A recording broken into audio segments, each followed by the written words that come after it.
Hello everyone, how's it going today? Happy Friday! We have a new Lego set to build, and it is relatively new. Came out earlier this year, kind of the middle of the year.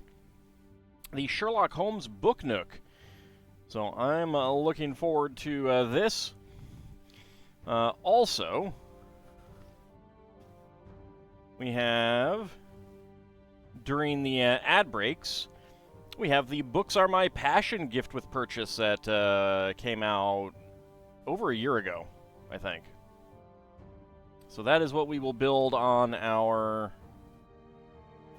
during our ad breaks. I'm doing pretty well.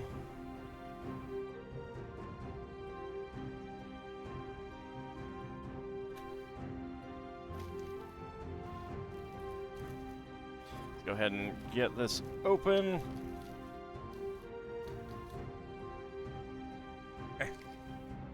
Strong glue. Pretty strong glue on this one for some reason. Alright, there we go.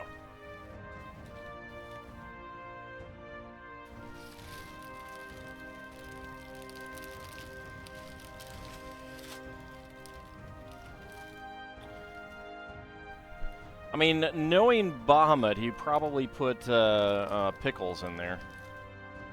So, is it safe to eat? No. No, it is not. Alright, so there's 3, there's 2. There's 9, which may be the end. There's 1. 7. 10. Alright, there's 10.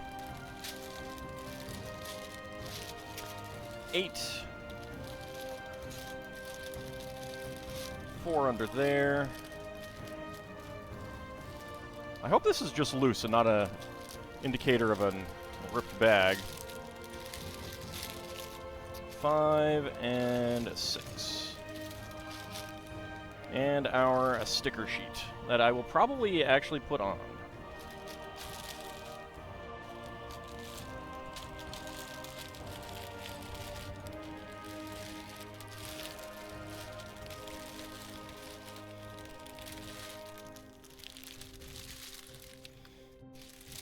Alright, so bag number 1. Get these off to the side. There we go. Alright. Let's see. A most remarkable detective. The silhouette of a pensive character with a deerstalker hat and a magnifying glass instantly evokes tales of one of the earliest crime fiction heroes. Sherlock Holmes struck a chord with readers in the late Victorian and early Edwardian eras. With thrilling mysteries set in London's mesmerizing metropolis atmosphere, Arthur Conan Doyle's groundbreaking storytelling tapped into an emerging public fascination with new police forces and forensic detectives. Doyle, inspired by his mentor, Dr. Joseph Bell, crafted Sherlock Holmes as a symbol of pure deduction and rationality. In an age of rapid change, Sherlock Holmes became a cultural icon of order and justice. How often have I said to you that when you have eliminated the impossible, whatever remains, however improbable, must be the truth? Sherlock Holmes, The Sign of Fear.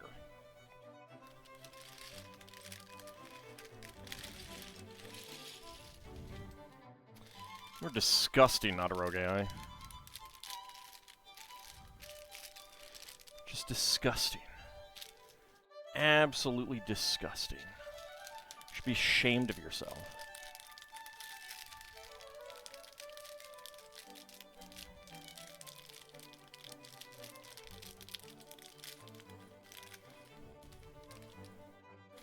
Mighty Green Dragon, foiled by Sovereign Glue. Yeah, I know. Alright. Arthur Conan Doyle, 1859 to 1930.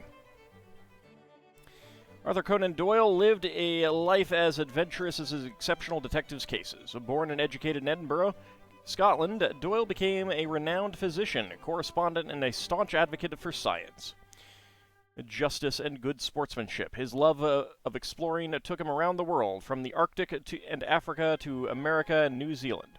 His stories and daring real-life exploits have captivated generations of readers. Widely acclaimed for pioneering detective fiction, Doyle's impact on literature, the British justice system, and popular culture endures today, especially through his family being extremely litigious. A man of mind and matter. At only 20 years old, Doyle sold his first story, The Mystery of Sasasa Valley, in 1879. Doyle was knighted in 1902, but declined using Sir in his public life. As a member of the Crimes Club organization, Doyle helped solve real-life crimes. Howdy, Tom Brown. How's it going? Where mysteries unfold. Welcome to Baker Street, one of the most memorable locations in detective fiction history. The cozy, at times chaotic, gaslit apartment is where Sherlock Holmes and Dr. Watson crack London's toughest mysteries. From book and magazine pages to classic movies and modern TV series, it has become a timeless symbol of London culture and sophistication, and of Sherlock Holmes' superior intellect and brilliant deduction. For more than a century, the detective duo's prominent visitors, allies, and foes like Irene Adler and Professor Moriarty have kept this place and its stories alive. The world is full of obvious things which nobody by any chance ever observes. Sherlock Holmes. To the Society of Lego Sleuths. Any fairies in the set? No. Let's see. Fetch page for help. Call Dr. Watson. What hides behind these windows? There's, of course, Sherlock Holmes. Who is Professor Moriarty? Where is Irene Adler? Why is this door locked? What does E stand for? Who is this shadowy figure? And why rotate this window? From the LEGO Icons design team. This LEGO Book Nook set is more than a miniature diorama to complement your crime fiction book collection. It's like a tiny portal to the exciting events and thrilling places in our favorite stories. Inspired by book lovers and Sherlock Holmes fans, this model captures iconic literary moments from the detective's most beloved adventures. It adds depth, visual storytelling elements, and lots of personality to your bookshelf or home library. Finally, some LEGO again. Indeed, Stealthy, indeed. It's elementary. This model's exterior mimics a classic book cover with its familiar profile. Just like a real book, it opens up to let you explore its mysteries and meet a gallery of unique minifigures. We won't reveal all of its hidden compartments, twists, and clues here. After all, what is a Sherlock Holmes LEGO building adventure without a few intriguing elements to pique your creative curiosity and challenge your own deductive skills? Alright. What's this dog biscuit doing in Dr. Watson's briefcase? Perhaps it's left over from his adventures in The Hound of the Baskervilles.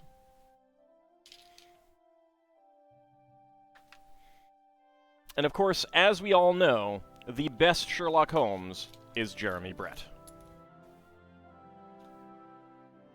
There are none better.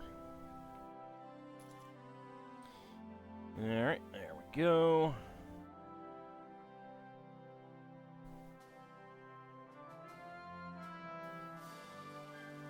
Get his bowler hat.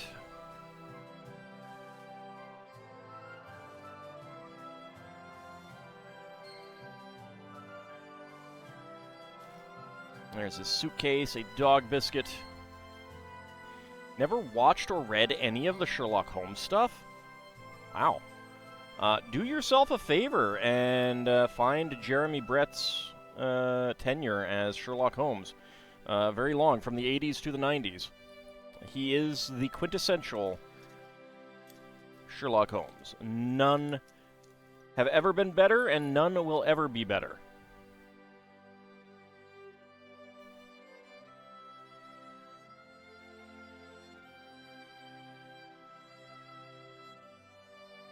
Always loved that Star Trek episode with Sherlock Holmes Moriarty. Yeah, that one is a good one. All right, so here's Watson.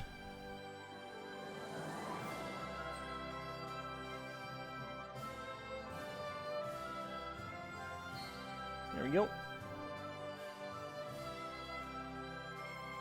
Nice jacket, nice bowler hat. In brown, dark brown specifically.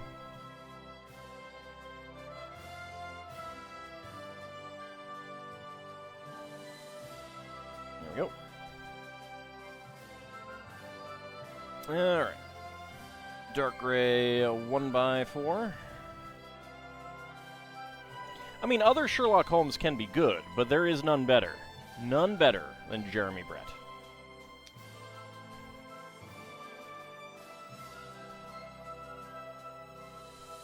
Just like there will never be a better Poirot than David Suchet.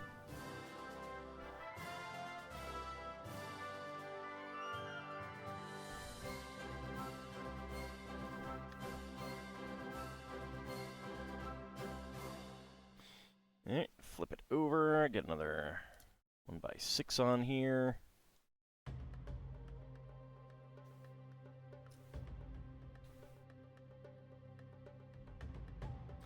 You wanted to watch a detective show, Murder, She Wrote would be your go-to?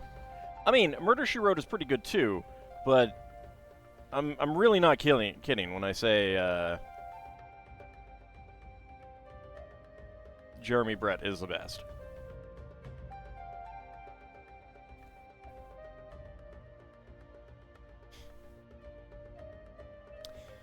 He even continued playing Sherlock Holmes as he was dying.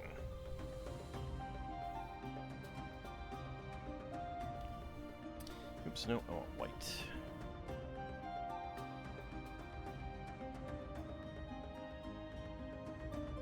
Are you sure? I'm pretty sure he's set at Suchet.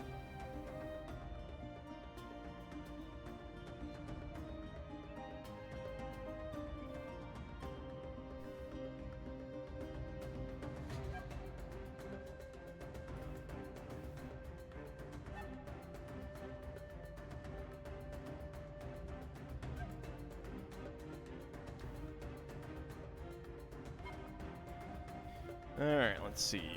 4 more half tiles.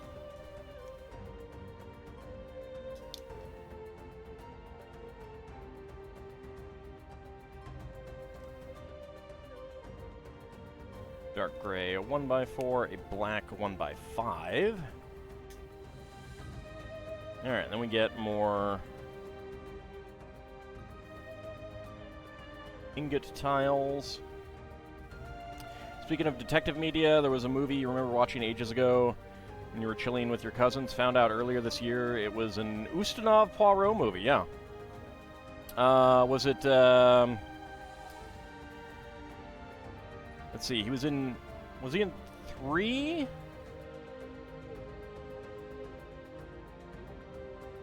was the Orient Express, I think Death on the Nile, and then something in the Sun.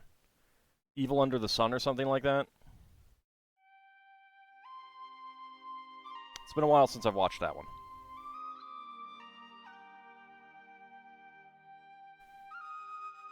Could be the Angela Lansbury fan in you speaking as the reason you loved Murder, She Wrote. Hey, I mean, she was good. I mean, I did a watch through of Murder, She Wrote not too long ago. Like, I think it might have been last year. Something like that. One with Everyone? Yeah, that's like Evil Under the Sun or something like that. Can't remember the name.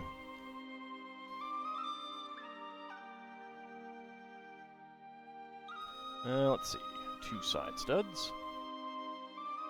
So I'm trying an experiment. The lighting seems fine. I've turned off the overhead light that's straight up there. To reduce some of the glare.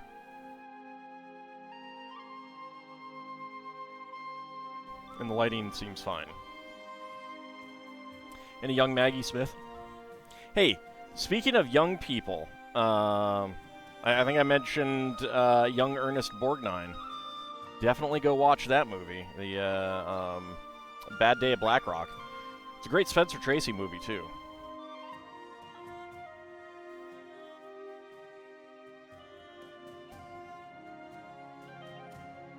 Highly recommend it.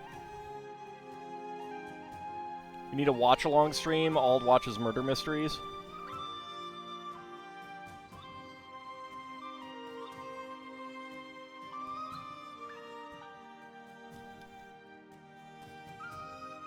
It's hard to get some of them, though. The good ones. Like, Foils War isn't on any major streaming platform that I'm aware of right now. I'd love to rewatch that. I've never finished all of George Gently, and that's a great one. Knowing how the media people work nowadays, there will be a reboot of Murder, She Wrote modernized into a Murder, She Posted.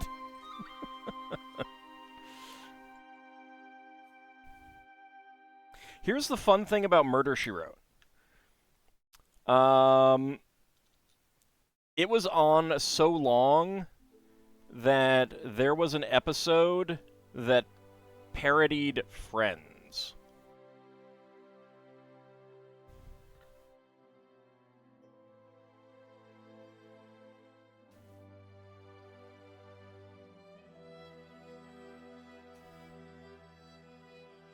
It's also possible that Angela Lansbury's family has something to say about whether or not there will be more Murder, She Wrote.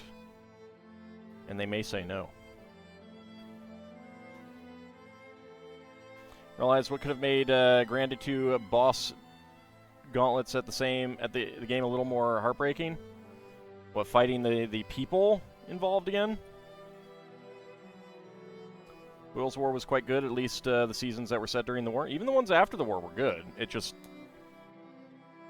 didn't have the war setting, but it did still have things like rationing going on and stuff like that, so.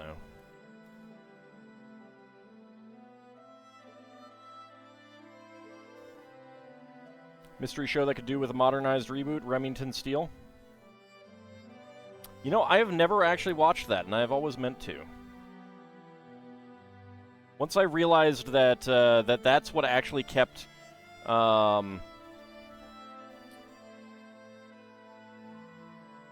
Pierce Brosnan out of playing Bond until the 90s. Although we did get the best Bond because of that, so, you know.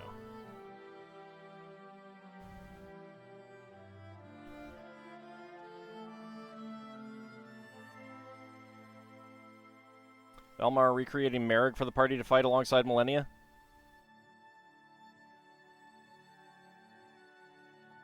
Luckily, he couldn't.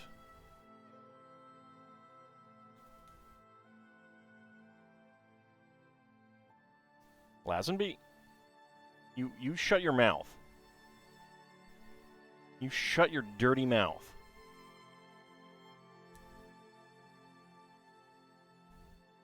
How dare you, sir? How dare you? Alright, 10. Let's see. There is 10 and... yeah.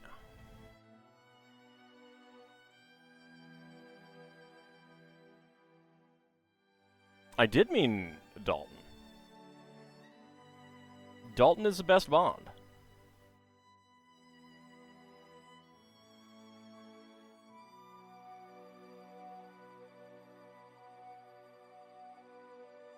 George was so good he never needed an encore.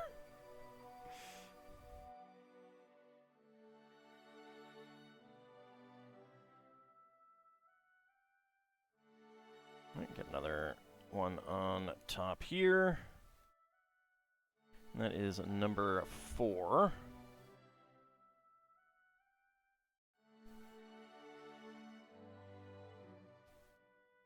With the E.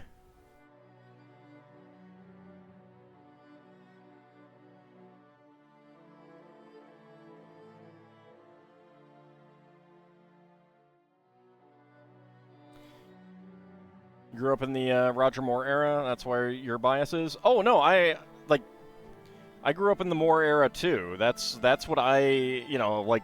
Those are the first James Bond movies that I saw. Those were the ones that I saw the most. It was probably even after Pierce Brosnan played Bond that I saw the Timothy Dalton ones. And they were just so good. I mean, you know, it's Timothy Dalton. No Detective's bookshelf is complete without an edition of The Adventures of Sherlock Holmes, a collection of the earliest short stories published in 1892.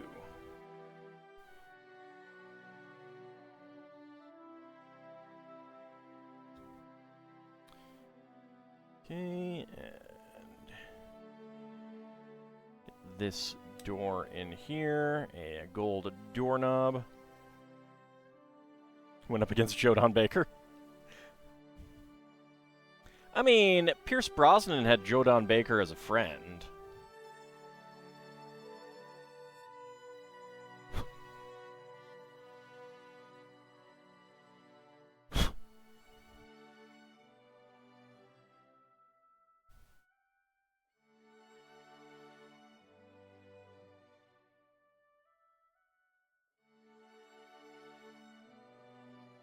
Dalton just does such a good job of getting, like, he has a different take on Bond than most of the others. It's not as comedic. A little bit more, like, Stone Cold Killer kind of thing. And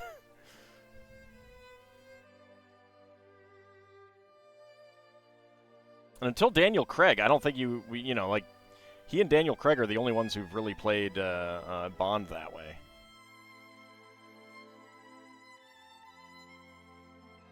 Do you appreciate Dalton's villain roles? He relishes the ham. I mean, like I said, Dalton is just always good, huh?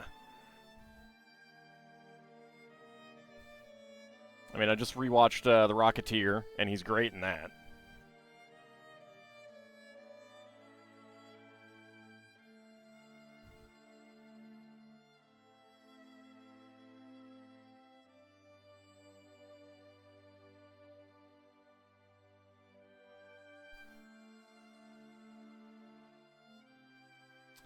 Let's see, I do need a 1x1 plate, or brick. There we go.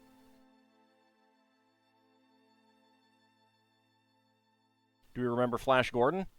Savior of the universe? Of course. You're Dalton, all you think of is Chrono Trigger's villain Dalton? I mean, I made lots of references to Timothy Dalton when I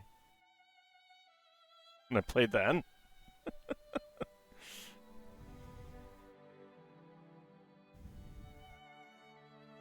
Timothy Dalton, no! How could you do this to us?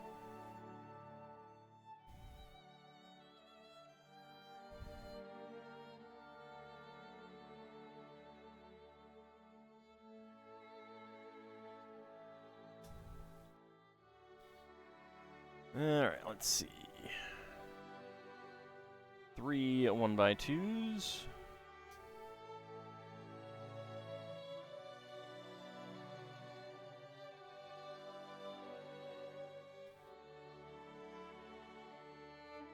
And 1x1x5. There we go. Now a dark orange 1x4, 2x2, and a 1x1.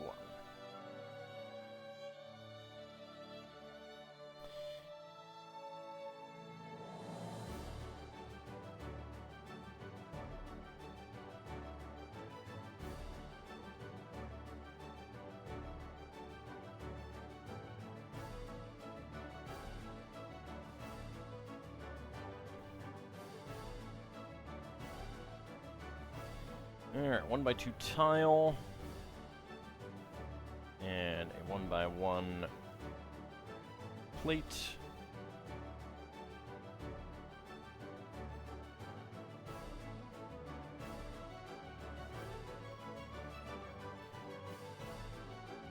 I'm really sad that The Rocketeer bombed, you know? Because it's such a good movie.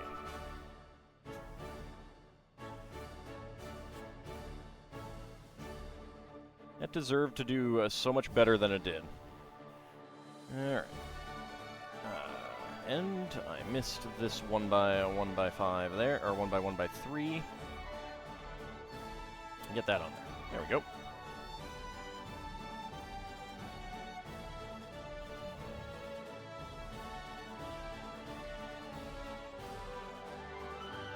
But it deserved better, that's the thing. Alright, so I'm going to keep the spare wand just in case we need it. But the spare parts, 1x1 plates in gray and dark orange and brown, 1x1 tile in dark gray, 1x1 cylinder tile in gray, and medium nougat with a dog paw print on it. Tan 1x1 cylinder plate, a dark gray 1x1 quarter cylinder tile, a white 1x1 plate flower, and a gold 1x1 cylinder tile with top peg as our spare parts. Put those in. Alright, bag number 2.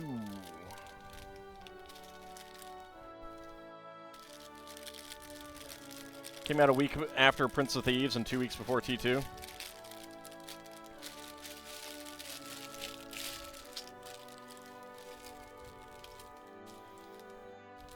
I mean, as much as I enjoy Prince of Thieves, Rocketeer's a better movie.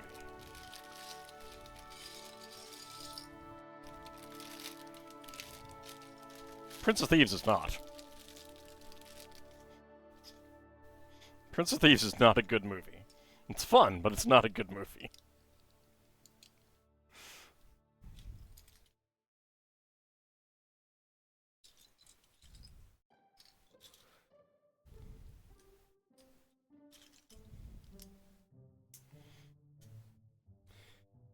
Alright, let's see. There we go. Get those 2 there.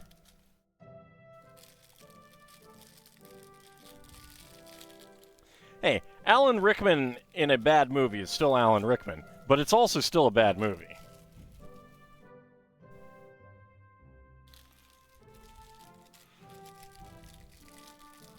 It also has Morgan Freeman.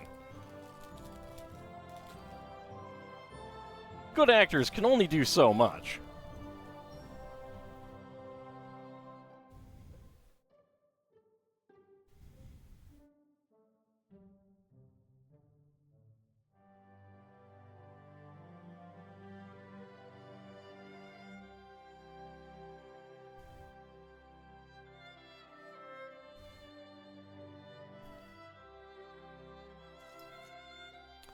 Alright, 1x3 in gray.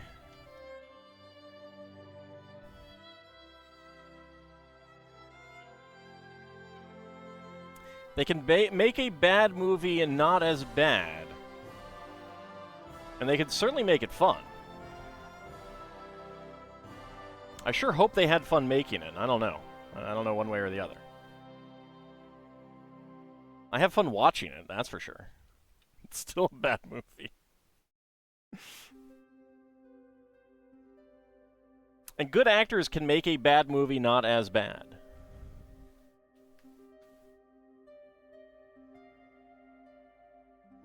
Howdy up, Cody. How's it going? Oh, I need a 2x2 hinge there.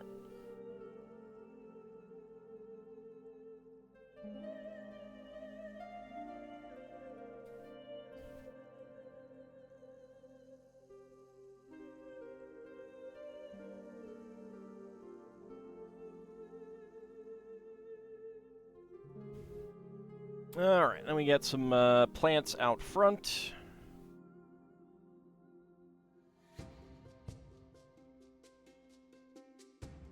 I mean, yeah, that's a good point, Gildatongue. Without Robin Hood, Prince of Thieves, we would not have Men in Tights.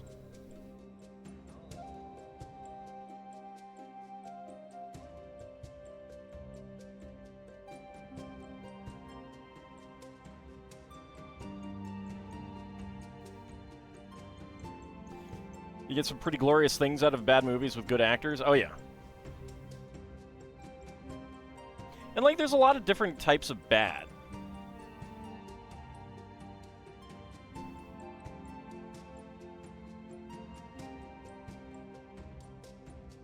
Like, there's bad movies that are just like, oh, God, I am sorry for everyone involved. And then there are bad movies like, yeah, this is fun! This is hilarious! You did that movie for his kids? Yep. And he probably got paid pretty well for it, I imagine. Let's see, gray 1x2 with side studs and dark gray 1x2 tile. There we go.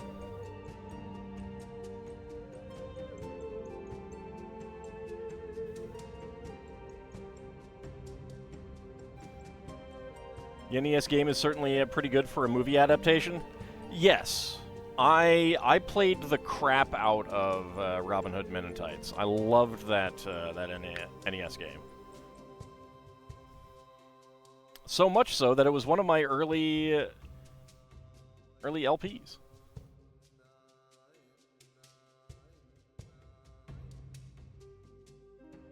You had a bad movie that you watched that you turn off because it was so terrible? Oh, I want to know what movie that was. You never got to play Prince of Thieves? Well, conveniently in this day and age, there's a little thing called emulation that you can use to enjoy those classics of yore that you did not get to enjoy.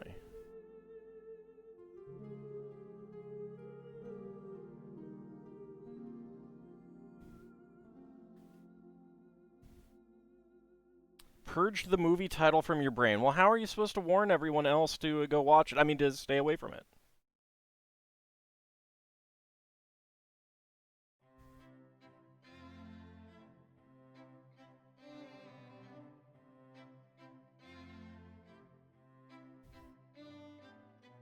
Hey, look, if they don't make the game available, that's on them.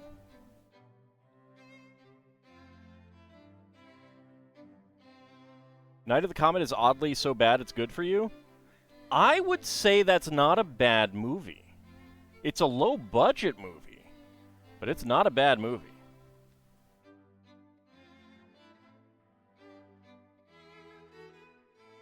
That's a good point, Clouth Warthog. You might stumble into it again if you don't remember it.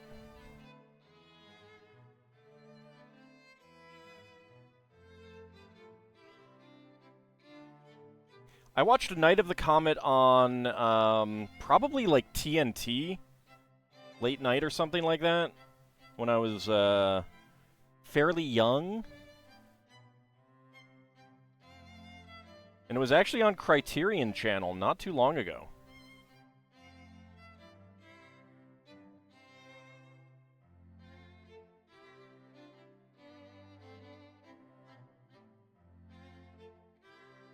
The back talked about Were-Rabbit or something like that. You don't mean Wallace and Gromit Curse of the Were-Rabbit, do you?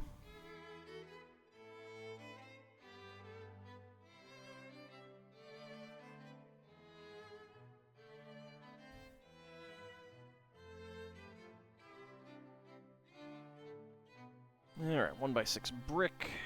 Right there. Up late with your dad and you watched it. Weren't sure why we watched the whole thing, but we did. Because it's good! That would have been 1,000 billion times better. Well, that's true, because that is a good movie.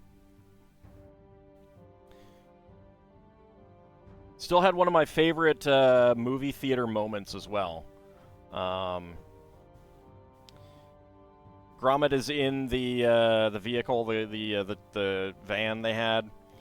And he turns on the radio, briefly hears a song, and quickly shakes his head and turns it off.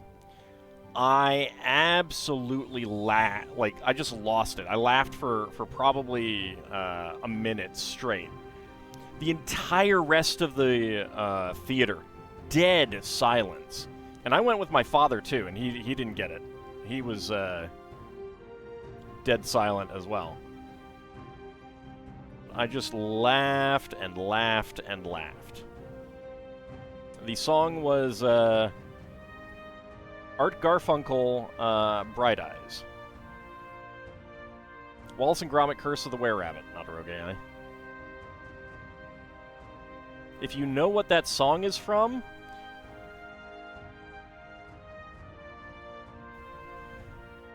Who knows what that song is from?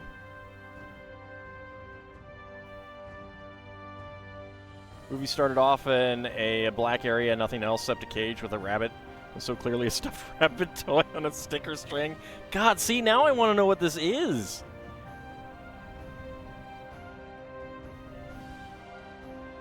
You're a man of culture, Gilded Tongue.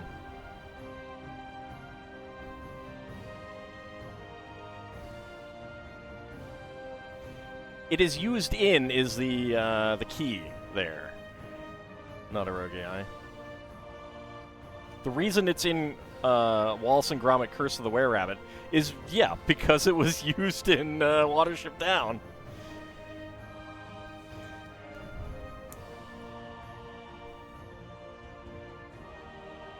I absolutely lost it when that came on. It was so good.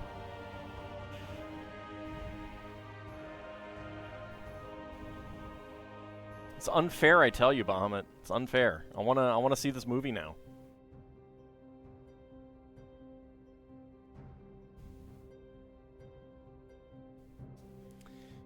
If you could choose one movie where every actor except one would be replaced by Muppets, which movie would you choose? Personally, you would choose Evil Dead and Bruce Campbell. Oh, God, I don't know. I mean, there's a lot.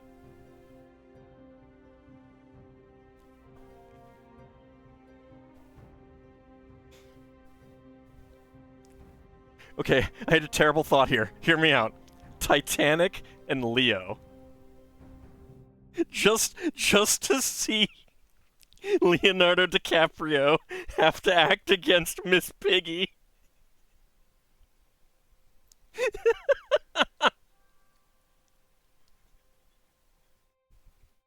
I don't know why exactly that popped into my head. But that would be so good. Oh, man.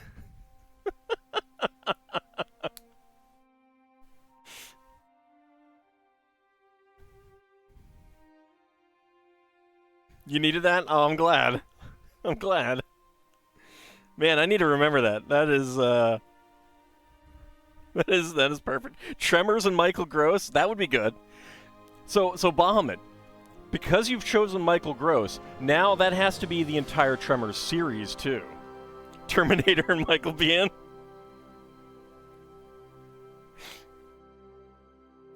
Miss Piggy would end up having the best acting in the movie. Oh, man.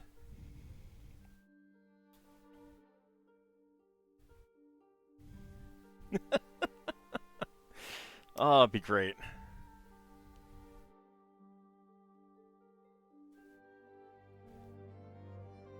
They put 8 sensor bars on the drawing. Oh, man.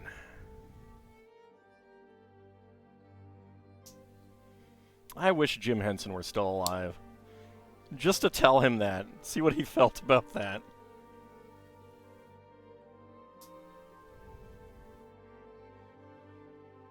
Also, the Graboids would be Muppets too. I mean, they kind of are.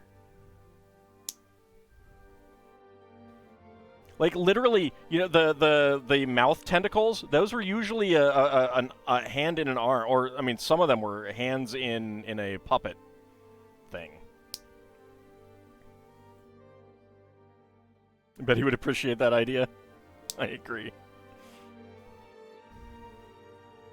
It's been forever since I've seen a Muppet Christmas Carol. I need to watch that again.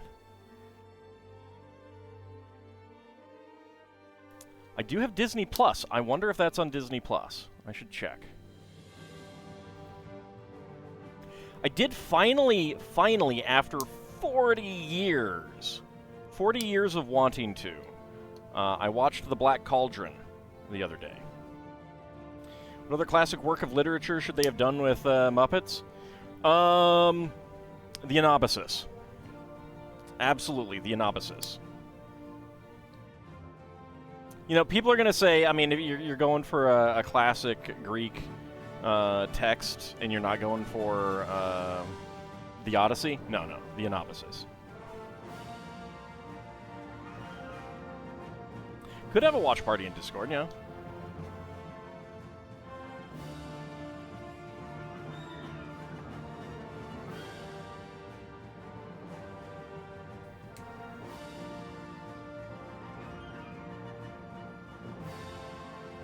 I also recently watched a movie that I hadn't been aware of until I was looking up actors in MST3K features.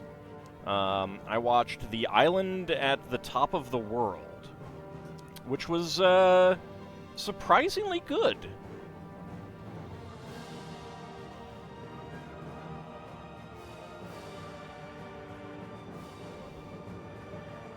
That's terrible, not a rogue AI.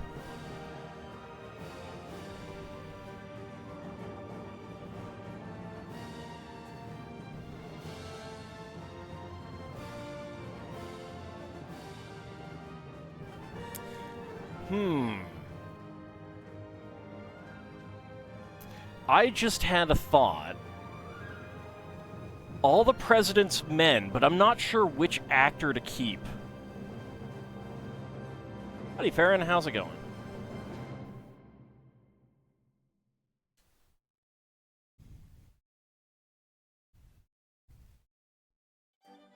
Could the shop window reveal hidden clues, or maybe false leads planted by a villain yet to be caught?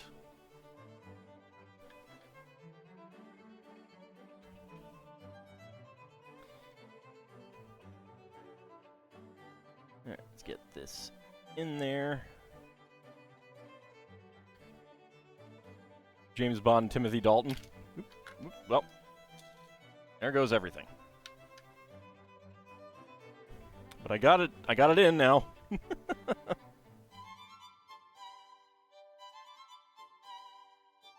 Fix this. Now that I've broken it.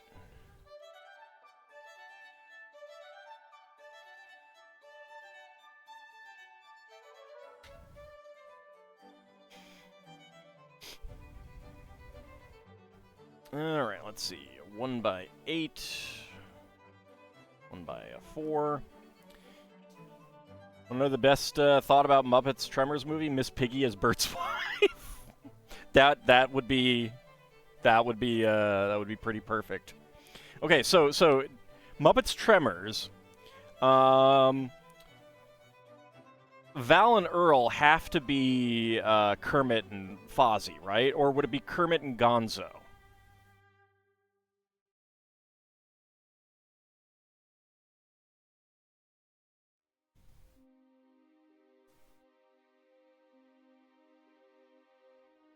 Kermit and Gonzo? Fozzie's the Graboids? I don't know that you could do one of the actual Muppets as the Graboids, though. I think you'd just have to be, like, Jim Henson Creature Shop stuff.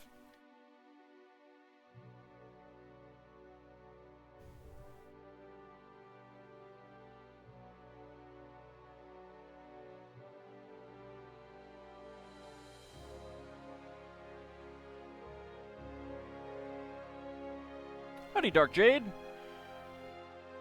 How am I enjoying Monkey Island 2? Well, I actually just finished fully recording it the other day. It's good. I have some, I guess, complaints about its puzzles. I'm not a fan of the way they are designed. I do, like, I am definitely, like, they're good. And I love the humor. The humor is fantastic in them. The voice acting is great. But yeah, the puzzles for me are where it falls flat. It really feels like, I mean, they're kind of fridge logic type puzzles where after you solve it through brute force, then you're like, oh, I get it. And that's not, I don't find that as fulfilling as aha kind of thing. And you know, actually figuring it out. I find brute forcing puzzles not very satisfying at all.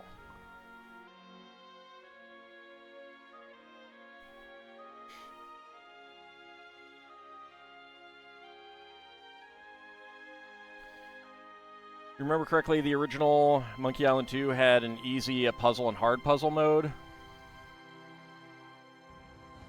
The special edition seems to default to hard mode. That could be. I don't know. I mean, I would have gone with the hard mode anyway, so that's, you know, that's what I would have been playing.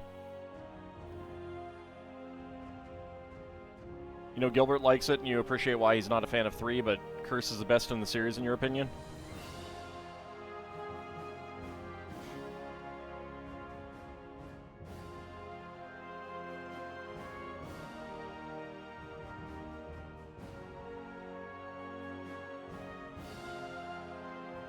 Yeah, I mean, it just, like, really confirms for me that I am a Sierra person.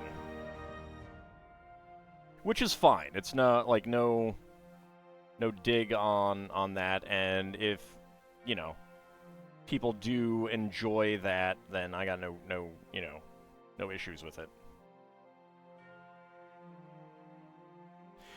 Right, so, but it's a certain degree of sense after the fact. Like the hand, the number thing with the hand. Yeah, it makes sense when you know it. And someone who has a visual memory might get it faster than I. I do not have a visual memory. I do not have a visual memory. Like, I have a very hard time visualizing things in my head. I have a hard time, like, remembering images of things very well. Whereas I know people who have extremely vivid memories of images and things like that.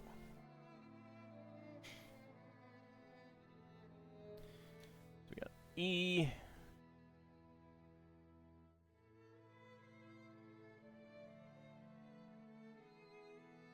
So I could definitely see someone with a good visual memory getting that one, whereas I did not, because I was focusing on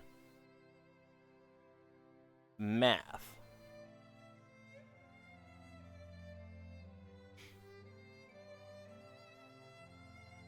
Did I have any issues with the spitting contest? Yeah, I had to look that one up. Well, I mean, I had to look elements of it up.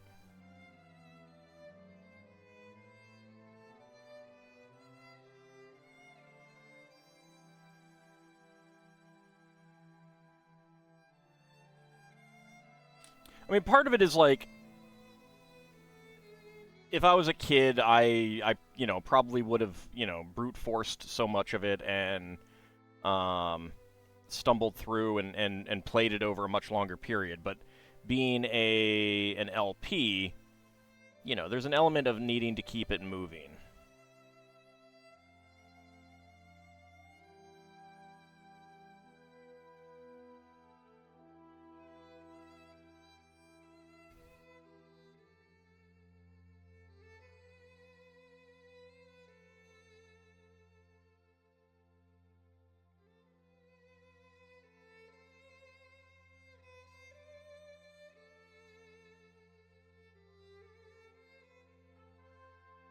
There you go. Elementary bookshop.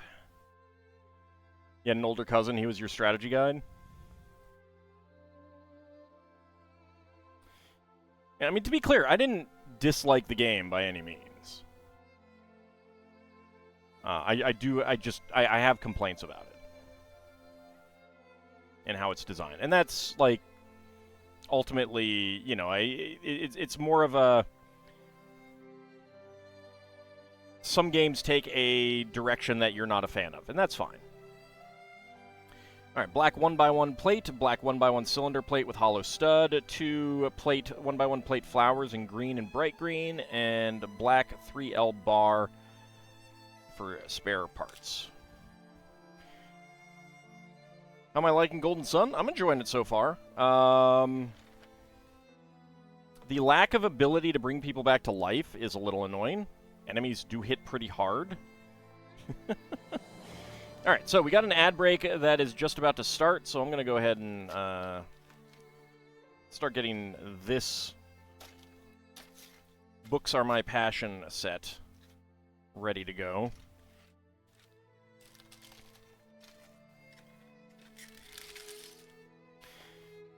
You like 2 more than 1? I'm not sure which I like better, 1 or 2. Partly because I don't remember one super duper well. Alright, so we got 1, 2, 3, and 4, so that'll actually make things a little bit easier.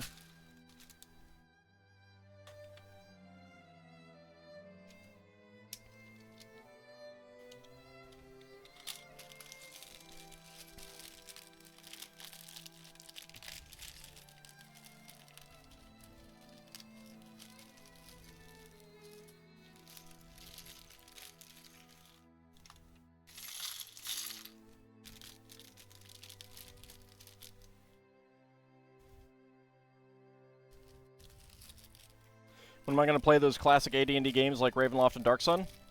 I don't know. Maybe someday.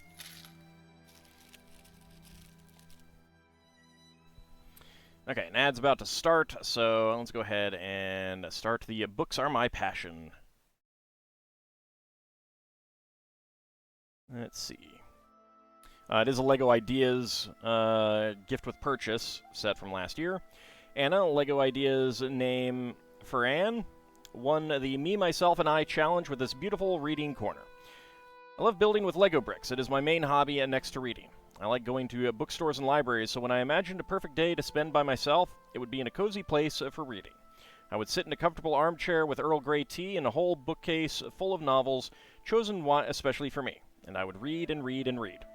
When I returned to building with LEGO bricks as an adult, and I discovered the LEGO Ideas platform, I always imagined it would be amazing to have an idea transformed into an official LEGO set. Winning the challenge was a dream come true. Thanks to everyone who voted. I hope you enjoy building.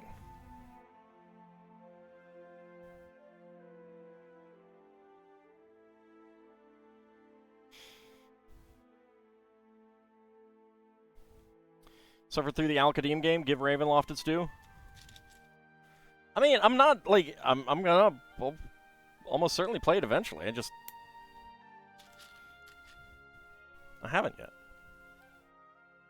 Like, I don't have any experience with it, so I don't know what, you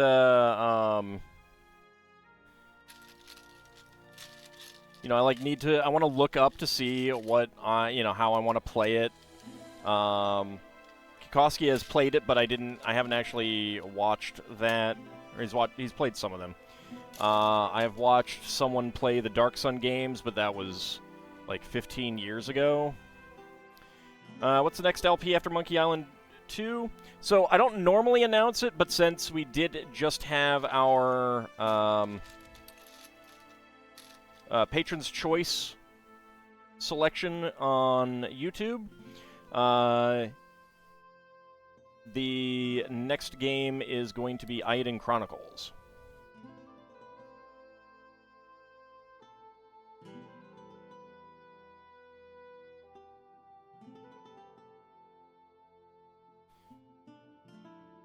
Alright, ad is just about to start.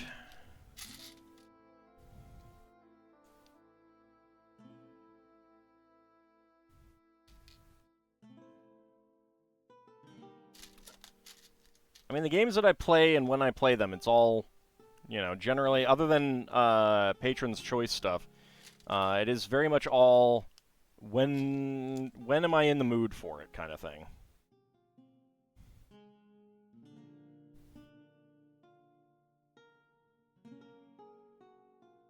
Yeah, I've been busy with stuff. Hopefully now that some things are calming down, I can get back to that. Thinking about that.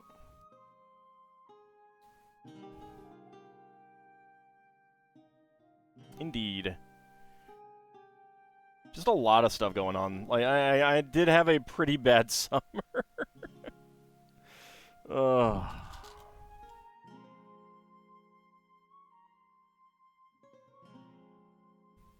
It was pretty crummy.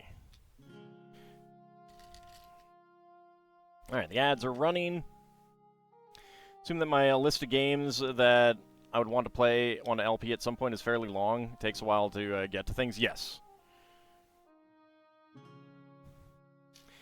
Also, like, in a certain way, like, a lot of the games that I want to play now, like, I've mostly played, other than, like, Final Fantasy games, that I just haven't gotten to yet. I am kind of out of games that I know. Like, that I've played a fair bit and stuff like that. So now it's all games that I don't know, and that's a much harder and more daunting thing to do.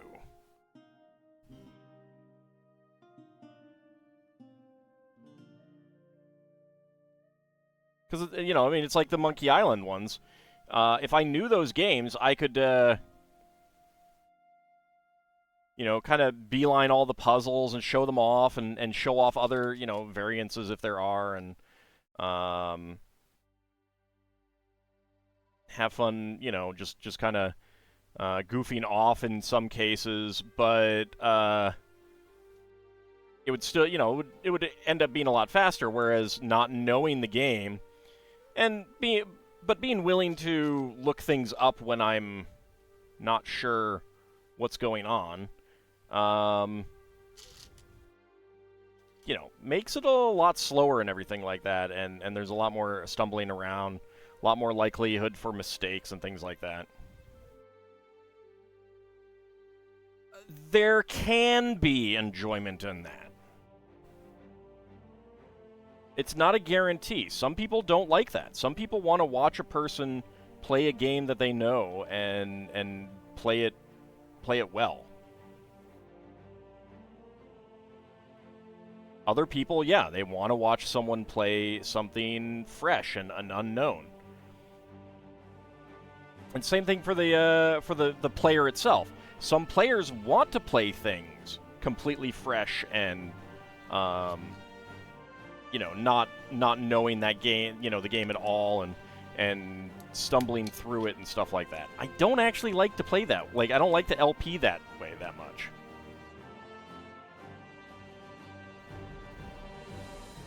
Because part of the problem is if I'm playing a game completely blind, a lot of times my brain is going to be more wrapped up in thinking about the game, like what do I need to do in the game right now, than thinking about commentary. I can get quiet or,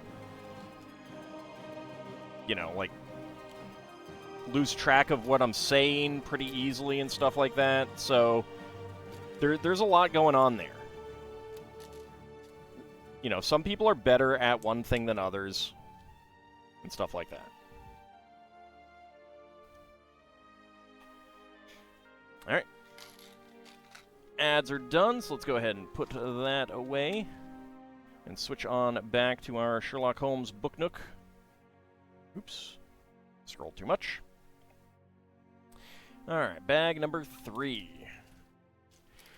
Dr. Watson recounts Sherlock Holmes' first utterance of the word elementary in The Crooked Man, which inspired the name of this bookstore.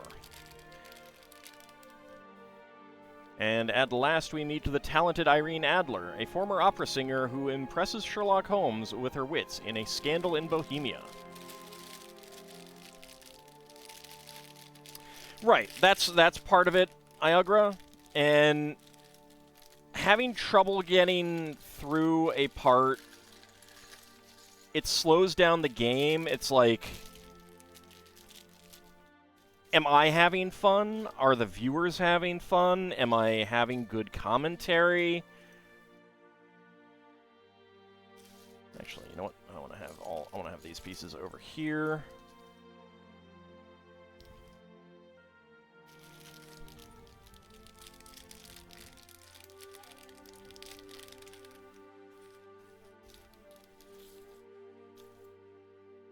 And it's going to be different for the different viewers.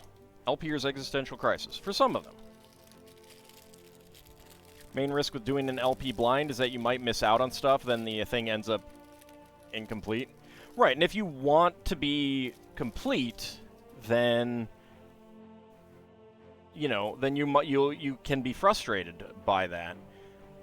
Not everyone cares about being complete. Not everyone cares about the LPer being complete, but yeah, you still have that issue of I didn't get everything that I wanted to get, or something like that. Okay, so all of the capes are in here.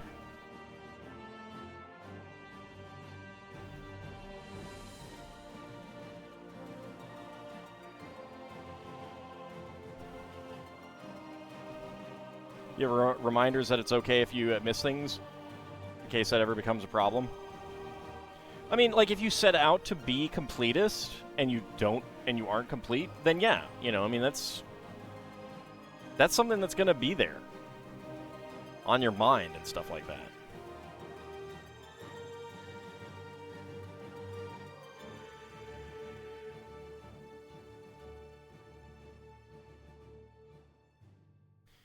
Shared some pictures of your outfit you're testing out in World of Warcraft. Your friend called it meh.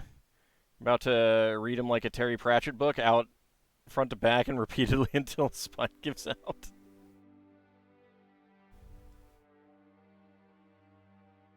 Alright, let's have Irene smiling.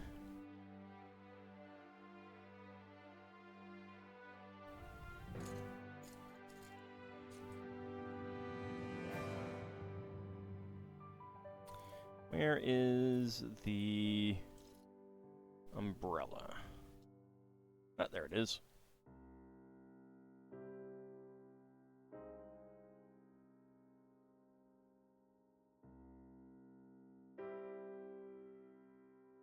There we go.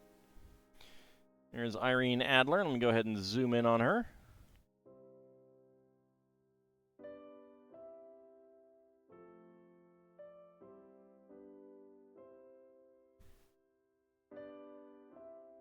Go ahead and get her little capelet fixed. There we go. Nice printing on her outfit. I like that. The nice thing about having white hands and no neck at all showing is that you can use this the rest of the minifig for other minifigs, like standard yellow, for example.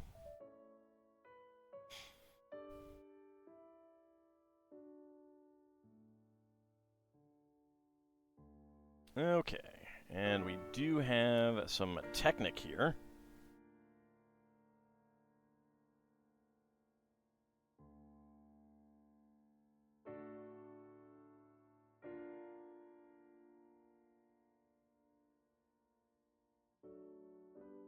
Do you generally have a guide, though you didn't for Professor Layton? Yeah, I usually do too. I haven't decided how I'm going to do Eiyuden Chronicles yet, for example. I am playing Golden Sun with a guide.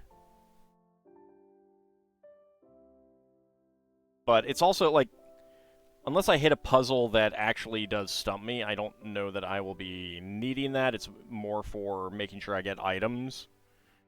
Considering the, like, in towns, the number of things you can search is very large compared to the number of things actually in the town, item-wise. And I don't want to waste time looking in all the pots when there isn't anything. I just realized that I missed that on there. So, like, that's part of it. It's like, I want the items, and I don't want to waste time getting them.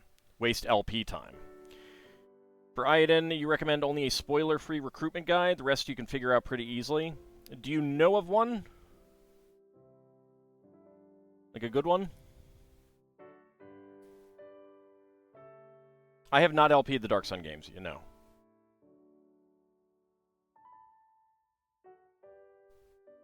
You'll DM it to me? Thank you. I'm not going to start recording just yet, but sometime next week. So I ordered a replacement motherboard to see if that'll get rid of the popping that I've been having. Hoping that it's the, like, a bad motherboard kind of thing.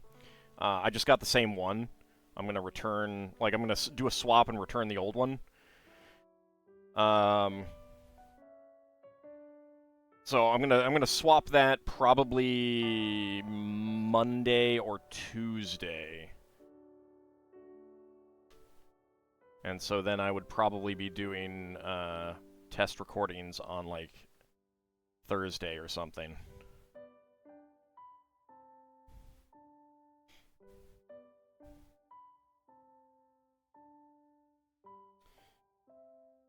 If that doesn't fix it, then I'll have to get an actual new motherboard.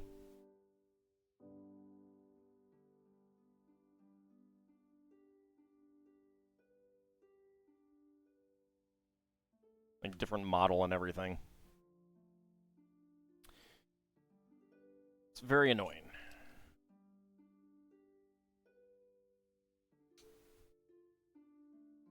Because I'm using the exact same headset with my old hardware right now, and not having the popping issues as far as I've heard, so it's definitely not the headset.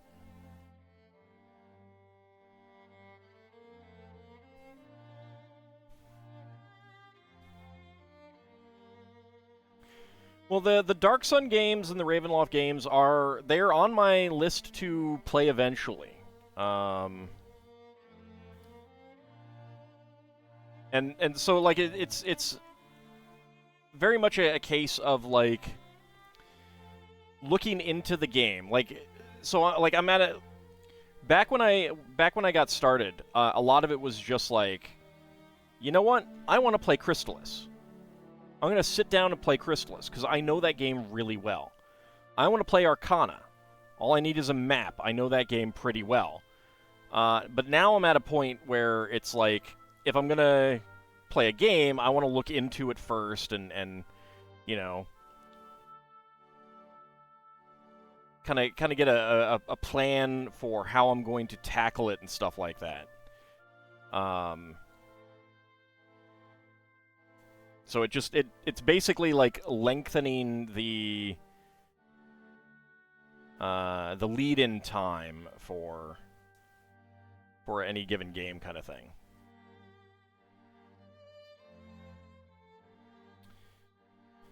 Let's see, beige hinge there. There we go. I think Ald's next game will be Doom 2016. Yes, me playing first-person shooters, that is definitely something that my viewers have been clamoring for and will enjoy. Absolutely.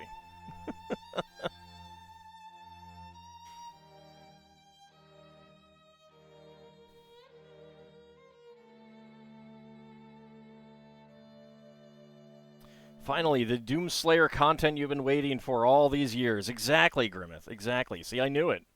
I knew it. All LP Silent Hill 1.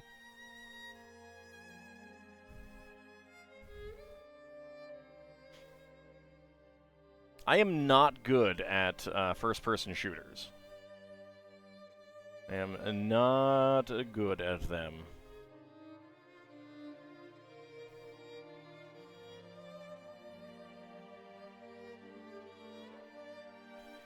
Well, it's not about scary. It's about, like, can I actually complete it?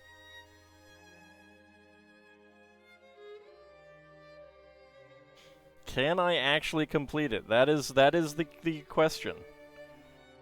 That is the question. When it comes to first-person shooters especially, the answer is more likely than you might think, no.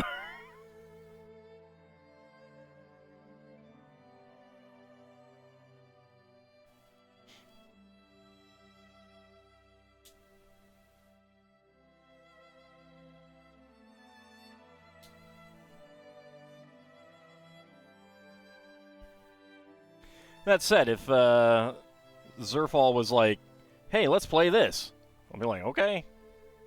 I hope you can carry me.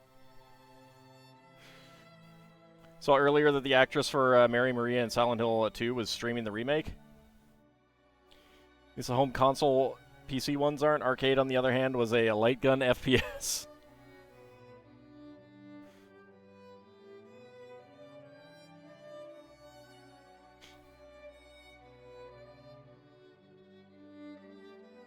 Zerf and Ald playing House of the Dead.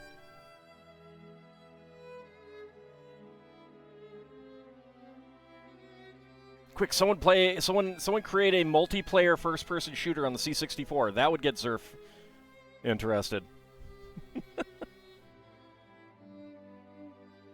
In dragging me along.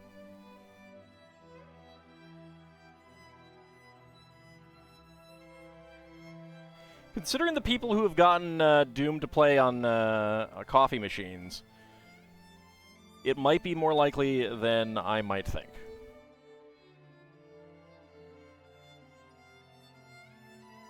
I think Doom came out on the SNES. You've done FPSs with Zerfall, but me would definitely be a niche grab, yeah. Hey, Grimmeth, if you want to drag me along, if you want to carry me.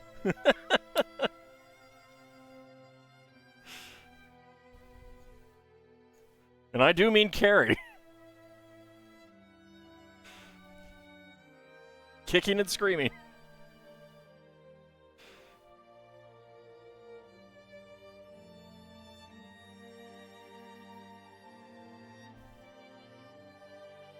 I bring the ham, I do. I do indeed. In the adventure of the empty house, Sherlock Holmes is stalked by a mysterious figure from a building across the street. He cleverly plants wax busts of himself as bait to lure the villain out. Grimmeth and all, the Stardew Valley co-op LP. That is a game that we do both play and enjoy, and there is a new update coming sometime in the future.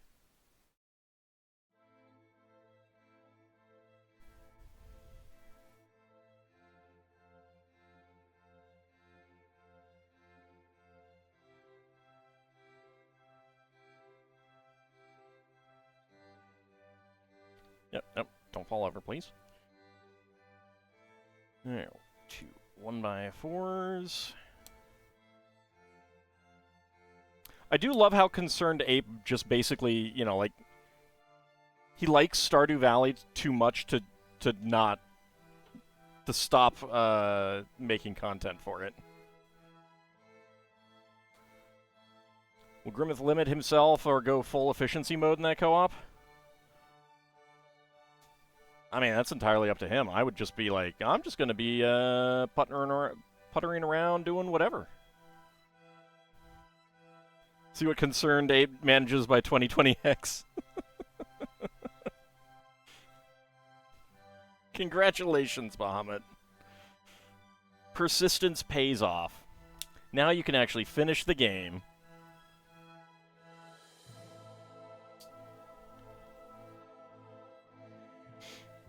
The nefarious 2020X.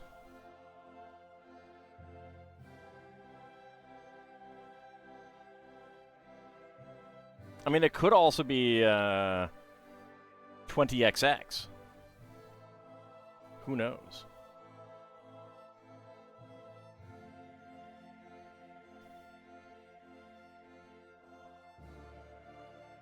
Everything bad happening in games happens in 2020X? I mean, lots of bad things happened in 1997.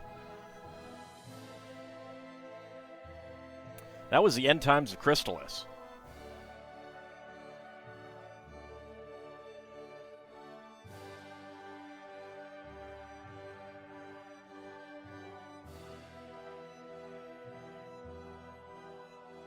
In completely unrelated news, it's also the year I graduated from high school, so, you know. World of Horror presents bad things in 1980X.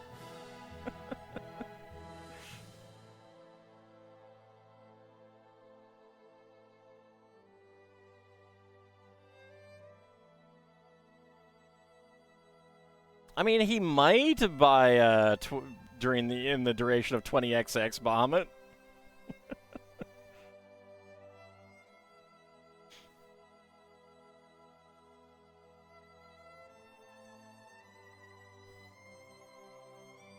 Let's see. Rotate that way. 1x2 plate. 1x1x3.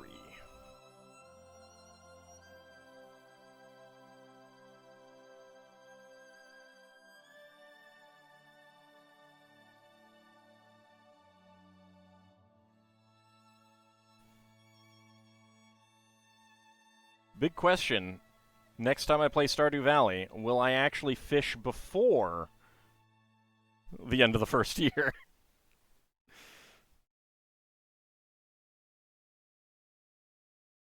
That is one of the major questions.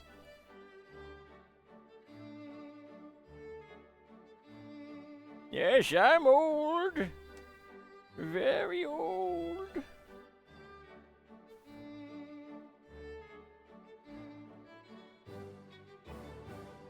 So old. Old will only fish, nothing else.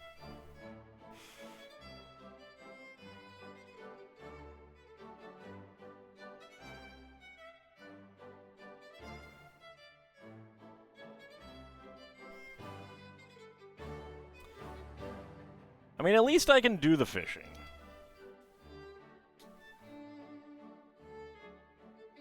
And I don't hate it.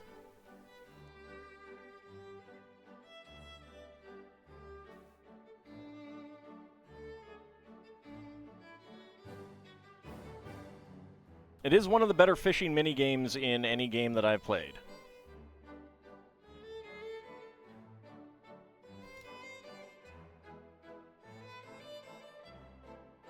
Although play Legend of the River King and not fish.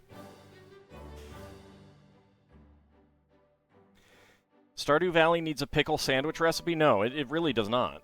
It does not. No. That is a no. That is a hard no. Flat no. No, no, no. Nuh-uh. Nay. Never. Fishing minigame in Yakuza 3.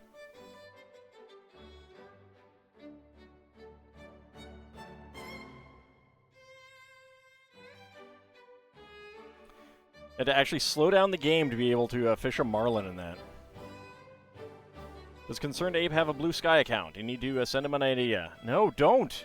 No, he definitely does not. He definitely does not. No. Mm-mm.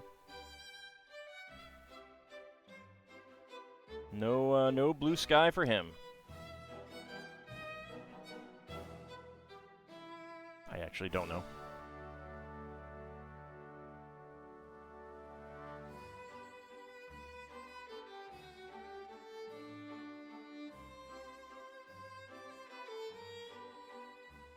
See, that's one of those things where I would be like, okay, guess I'm not 100%. Howdy, Kinshire, how's it going? I do like this alternating arch with the higher arch here. It looks nice.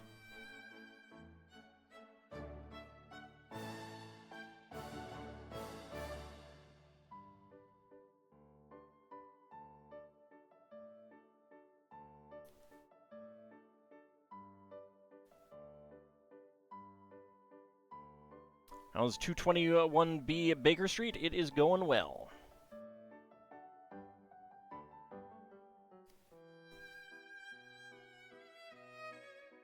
Making some flower pots, some window pot thingies.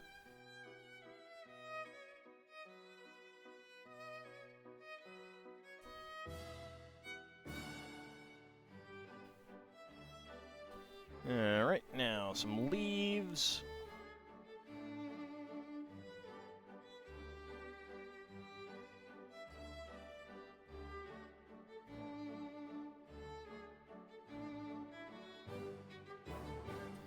And dark red. Flowers on the outside, and a bright red one in the center. There we go. And that goes on here underneath the windows. Okay.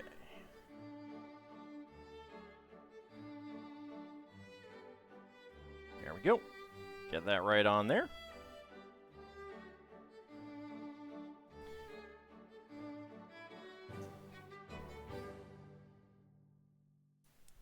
Now for our axle bit. Should get back to work. Nah. Nah.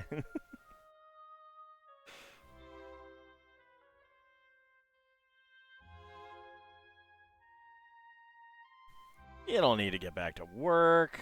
That's silly talk. Alright, I have no idea what this is going to do. But we do have gears. Alright, spare parts. We've got a tan 1x1 plate and a medium nougat 1x1 plate. 1x1 cylinder plate in beige, 1x1 plate flowers in red and dark red, and a yellow Technic half bushing.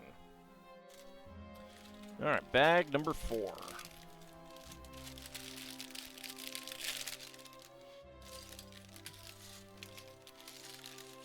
Got some sand green. Always a fan of sand green.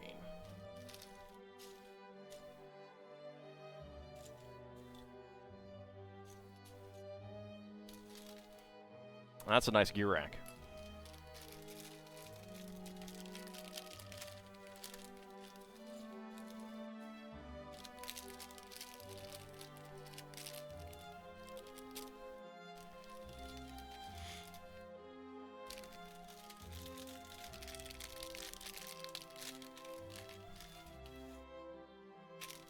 Alright, there we go.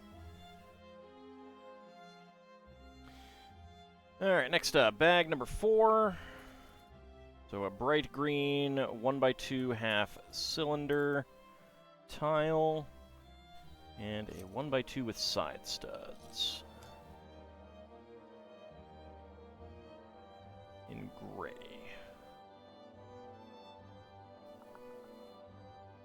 Alright, yep, there you are.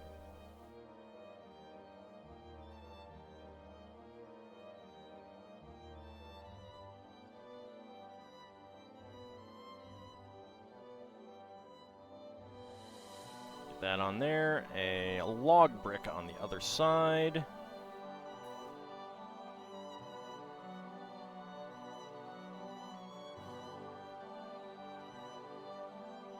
Alright, dark gray 1x5.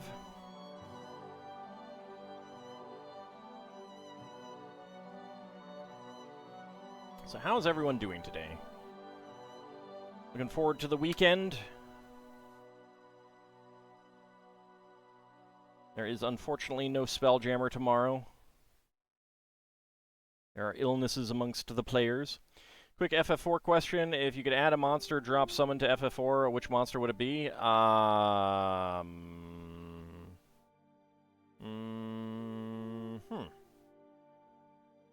don't know.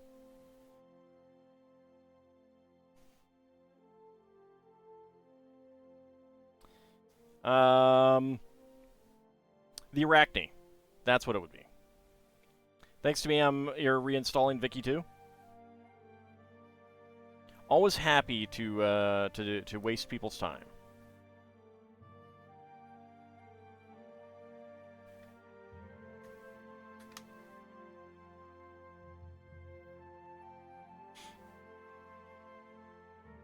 Not having a game does mean that I have more time to plan how to murder the PCs, though. So there is that.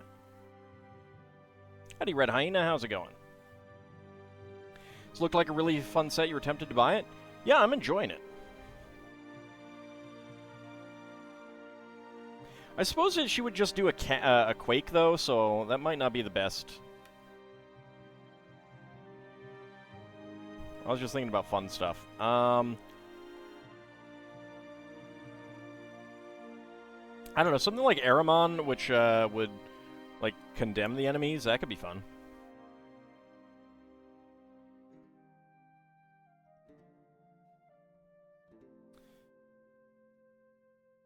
Alright. More sand green. Wait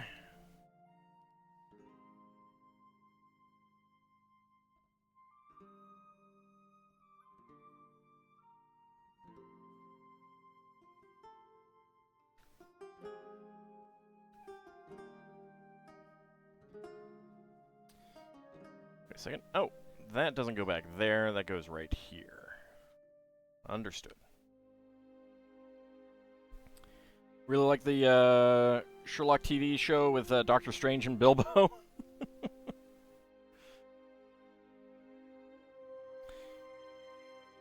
I enjoyed what I saw of it. I don't know if I saw all of it.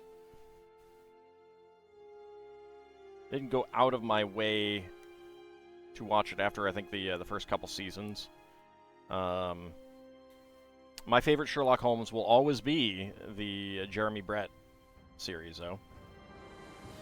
That is some good stuff. Alright, 1x4. And a black 1x1 with side studs. You're thinking something like the Sandworm? Someone mentioned the mentioned Behemoth.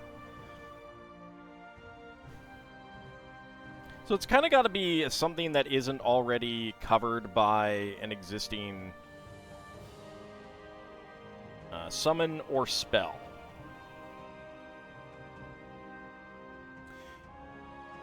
Not best Sherlock, worst Smog. I mean, there's only been 2 Smogs, so...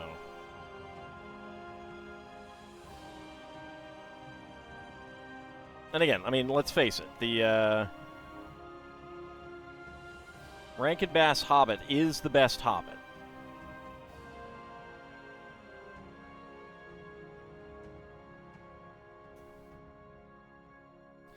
Alright, so number 6, 222. Shouldn't 222 be on the other side of the street, though?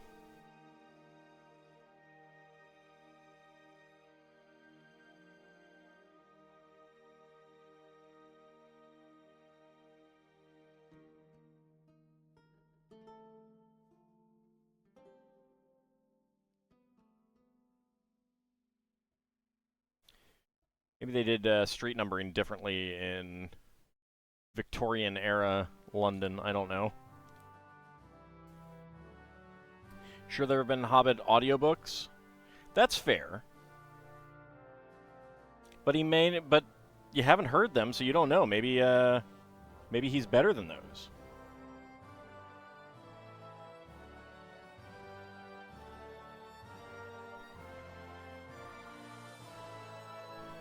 Alright. That is the wrong piece. That's a 1x2 black plate. I want a 1x2 black tile.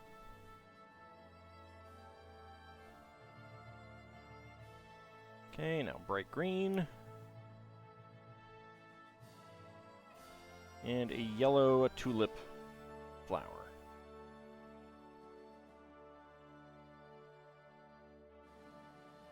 I mean, I don't think Benedict Cumberbatch did a bad Smog, but it just, like... It's a little bland. Whereas the one from The Hobbit, the Rankin Bass Hobbit, he's got such a confidence about him. And that's also what I like about Bilbo in that. Whereas Bilbo in that scene in the Peter Jackson Hobbit is, like, scared witless. And I like the confidence. Like, I mean, he's... Why would you riddle with a dragon if you're not confident? You would just run.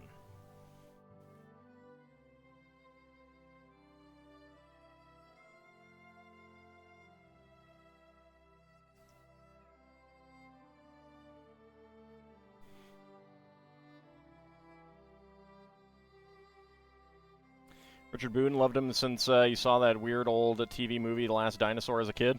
The Smog in the cartoon is definitely the better one, your fave. I also like Brother Theodore as Gollum better. I mean, Andy Serkis did a good job, but...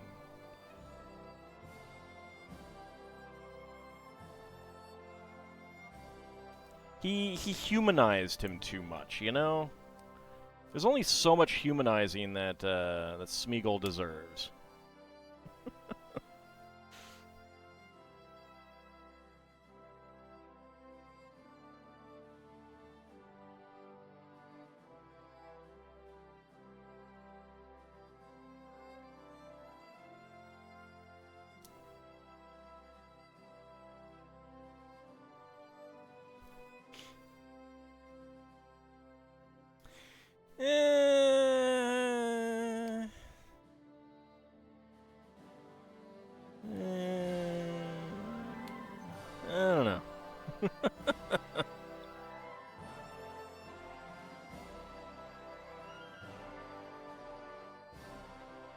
I think they saw in him what they wanted to see.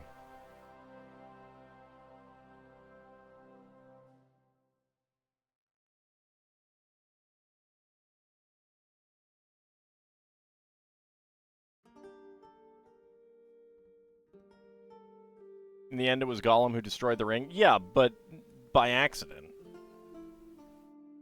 Cartoon Smog had a great look. Yes, yes.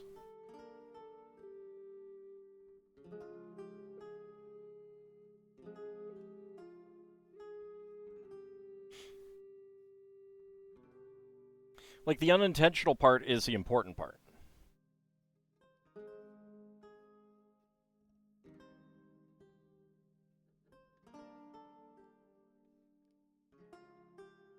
Rankin Bass version is the only real version? Yeah.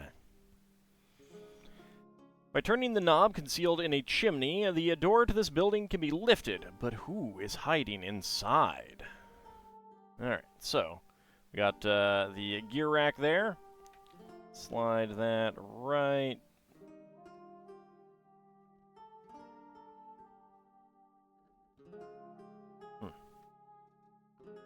Alright, do I have something...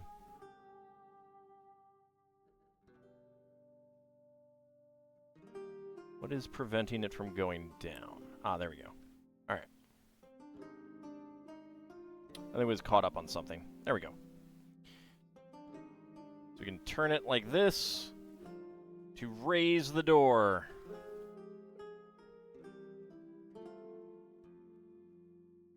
Something that people seem to forget is that Frodo technically failed the quest. Yeah.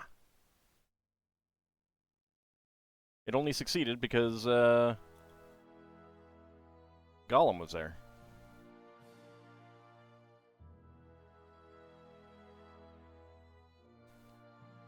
But I do think if Gollum hadn't been there, I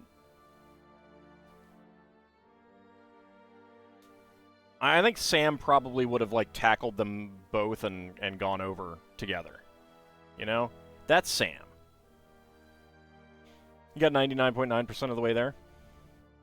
Well, it was a little bit less. He did get killed along the way, and then it was some random guy who ended up getting it to Mount Doom. Oh, wait, no, that was in my War in Middle-earth LP. Sorry. I get those confused so much.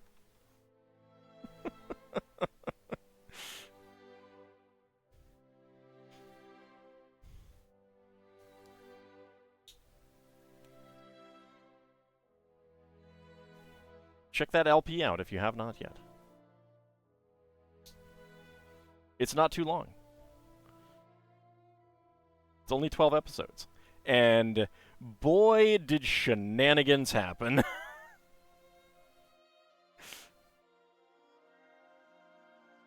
You doubt Sherlock Holmes had a door like that? Well, this is 222, not 221B, Baker Street.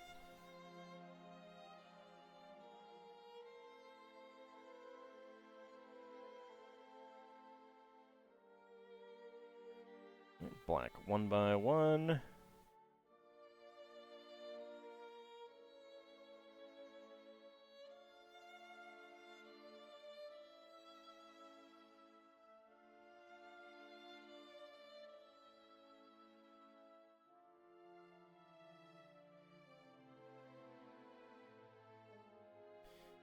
There we go.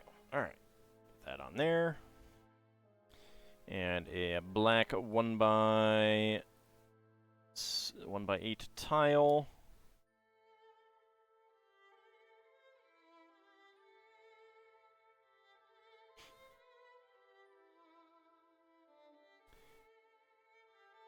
Yeah, the game War in Middle-earth, when I decided to just like play it, it was I think it was a Christmas special. It ended up being a Christmas special.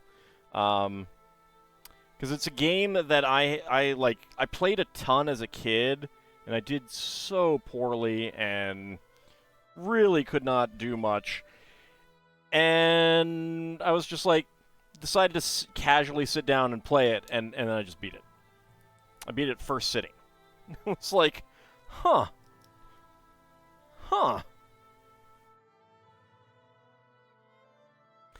Wonder how freaked Sauron was when Frodo put the ring on right in the middle of Mount Doom. Like, oh crap. Or knowing Sauron, probably more accurate. Oh, poopy.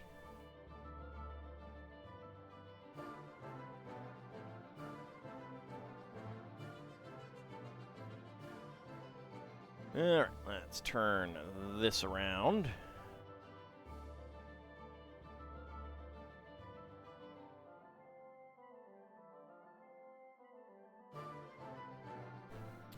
There's a log brick. And a double stack of beige 1x2 plates. Yeah. And that was part of the point. Like, Sauron could not believe that anyone else other than someone like Aragorn would have the ring. Because it like, from his perspective, it makes no sense. Why would anyone else, why would someone as powerful as Aragorn let anyone else have the ring?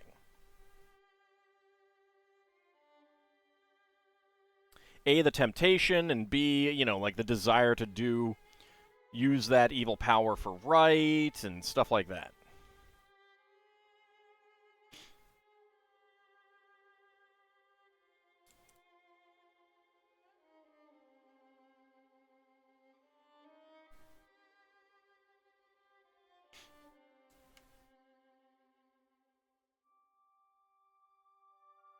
Because, I mean, to a certain extent, like, it really makes no sense that a couple of hobbits alone would go into Mordor.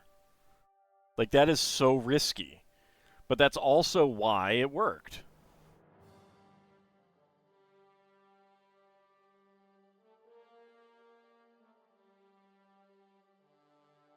Ooh, a little flexible there. There should really be a support pillar there.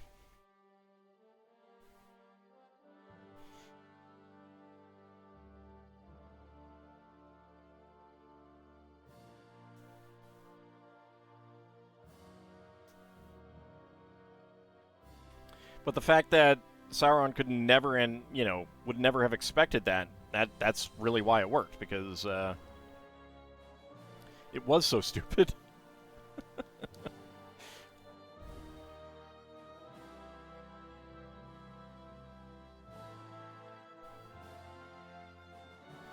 Heck, he would have believed that Gandalf, Elrond, or Galadriel would have taken it. Right.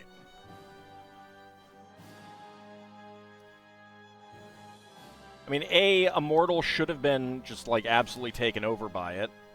And B, the temptation of those powerful individuals. And also, like, I mean, you give the powerful thing to the powerful people so that they can do what needs to be done, kind of thing. To be fair, Tolkien said no one could have succeeded in throwing the ring in the fire, though he mused in a different world Smeagol might have. Right, and that's why I think that if Gollum hadn't been there, I think Sam would have, like, tackled Frodo into Mount Doom. Because that is Sam's personality. And when he's not wearing it, he doesn't need, he's not going to be tempted by it. He's not going to be limited by it.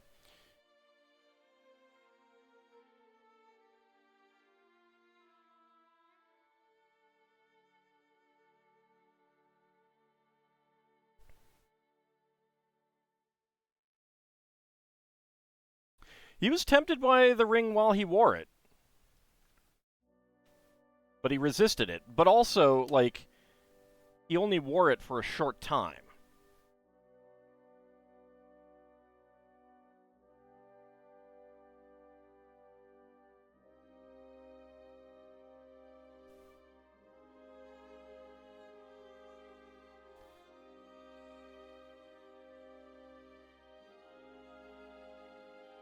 The best one of the powerful would have done is replace Sauron. Yeah, I mean, that's the corruption of the ring.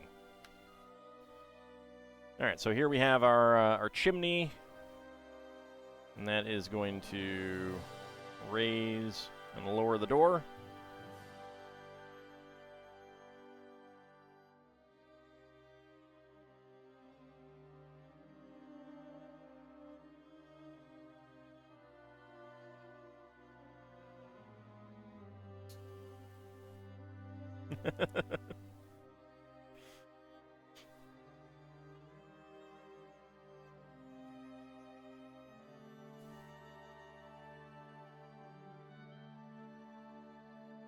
Oh, people were having some fun on Blue Sky the other day with, like, people being interviewed by Isaac Chotner, including, like, Isildur and stuff. There were some good classic bits there. Considering the ring hold most of Sauron's essence, the question is how much of the power themselves would have remained, and how much of Sauron's essence would have taken over. Well, right? Yeah, I mean that's the nature of the corruption of it.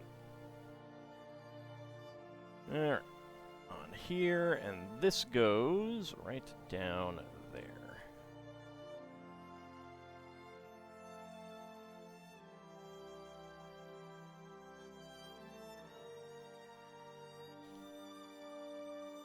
I mean, it's essentially a power corrupts absolutely kind of thing. Like,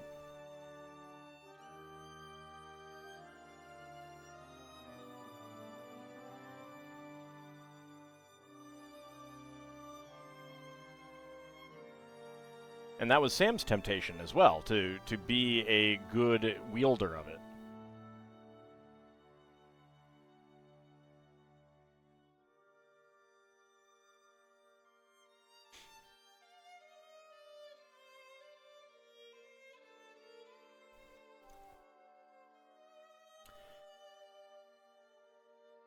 Alright, let's see. 2x4. 1x2.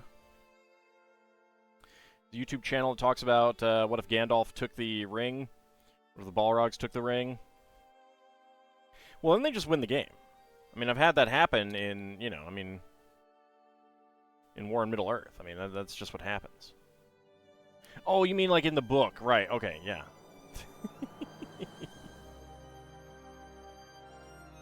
Ah, such a fun game. I really do highly recommend that if you like real-time strategy games. Like, it's one of the first real-time strategy games, and it's pretty good. It's clunky, but it's pretty good.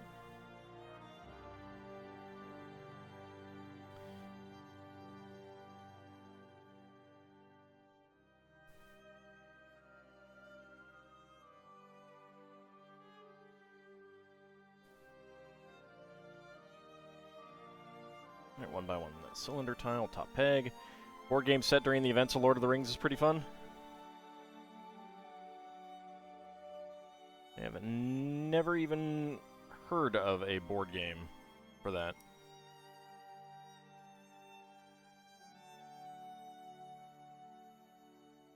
Okay, that goes right there. 2x2 curved slope right there.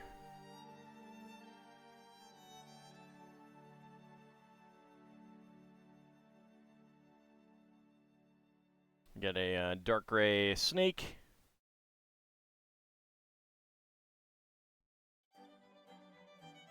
And an arch. Half arch. Right there. With a 1x2 and a 1x1. Nope, don't go anywhere.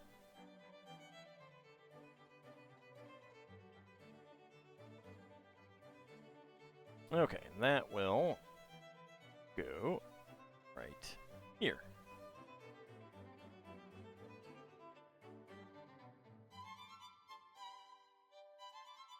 There we go. So we have an arch here for the front. Get that straightened. Okay, so spare parts. 1x1 plate in dark gray and sand green. 1x1 cylinder tile with top peg in black. 1x1 tile slope in black. Gold 1x1 cylinder plate. White 1x1 plate flower. Yellow tulip blossom. bright green 1x2 half circle tile, and a gray 1x1 cylinder plate with hollow stud as our extra parts. Alright, so that's most of this side of it done. We do need a backing still.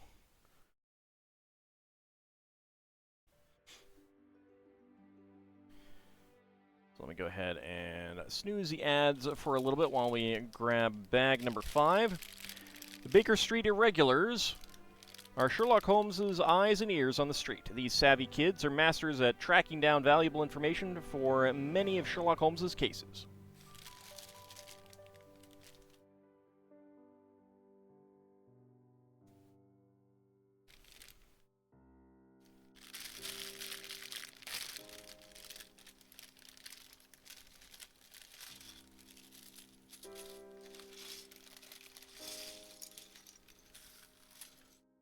There we go. I actually want this stuff over here.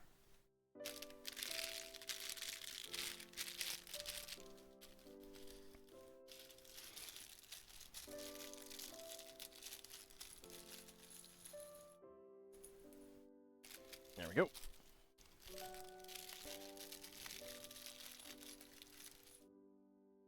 And come back here. Don't roll away. There we go. Alright, let's get our little newsboy put together. Here's the printed newspaper tile, which is nice. Alright, shorty legs on. His satchel. Make him smile. Give him his hat and hair. And his newspaper. Alright, let's go ahead and zoom in on him.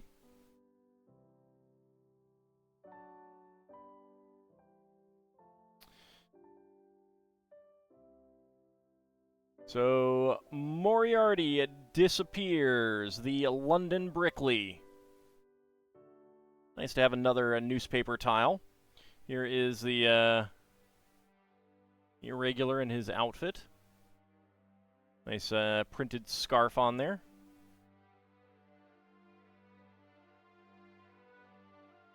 So I do like that that print on the newspaper. What bag are we on? 5. So almost halfway through. We're about to make the other bottom section here.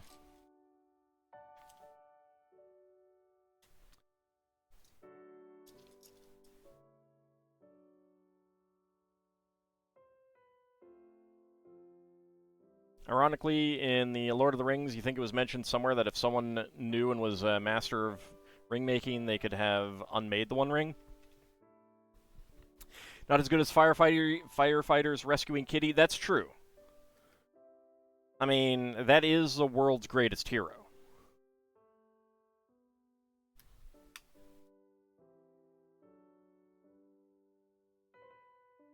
So obviously can't be as great.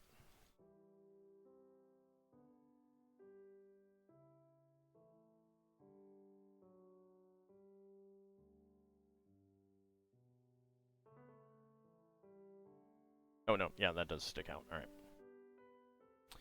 My mistake. All right, flip it over.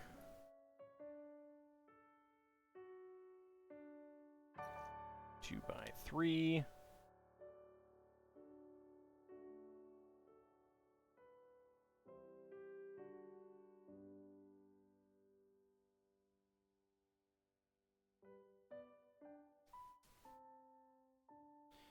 And another side stud piece. There we go. Nope, actually.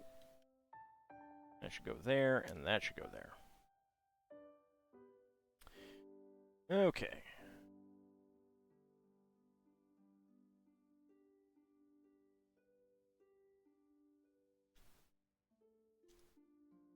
So we got more cobbling to do. We shall cobble this all together.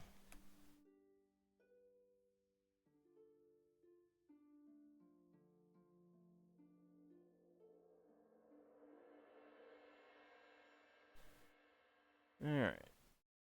Some 2x2 cylinder tiles.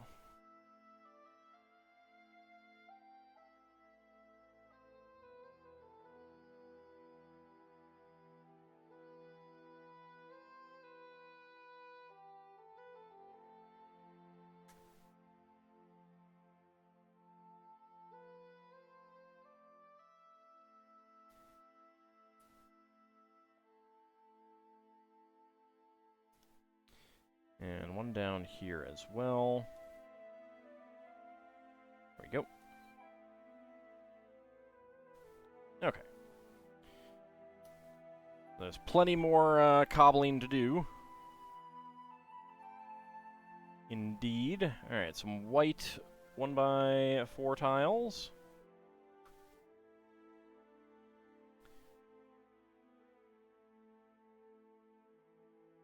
There we go, and a 2x3.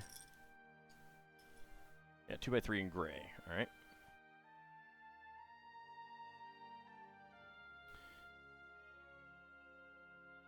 Alright, 2 filling up this area. And 1 there. And 1 there. 3 in a row here.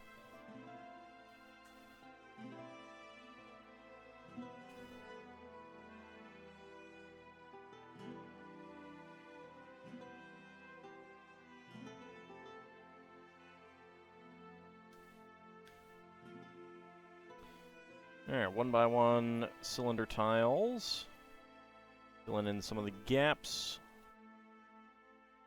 Not a whole lot of those being filled in with 1x1 cylinder tiles. And some tan 1x1 cylinder plates. There we go. Alright.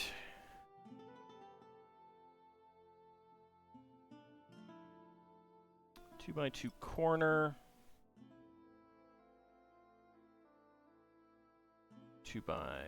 2x4 in gray. 1x2 in gray.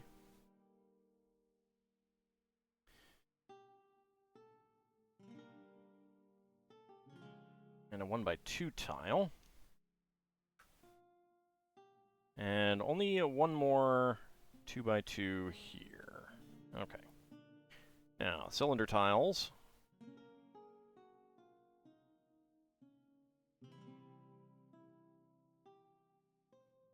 Alright, we do have an ad about to start.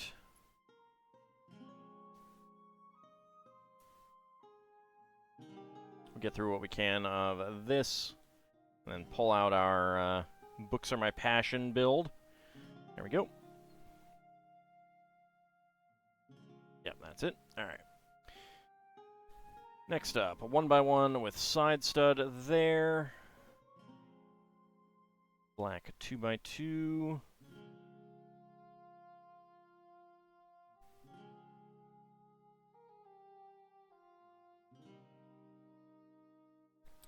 And a 1x1 quarter cylinder tile.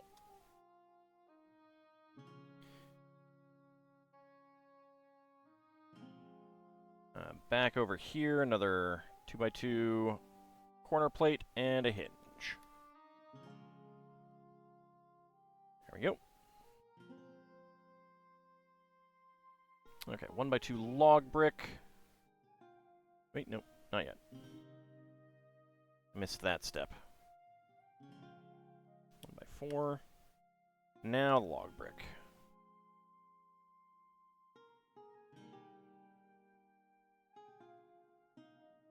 There we go. Alright, white 1x1x3.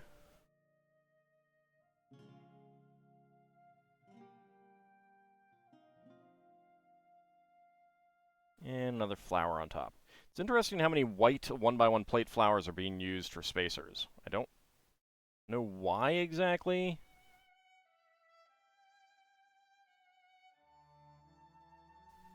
I mean, they're hidden, so it's not like it matters that much, but it's still unusual. Kind of unusual. There's a fair number that do. But the white flowers, as far as I know, aren't used as flowers anywhere. There's nowhere that we have seen so far.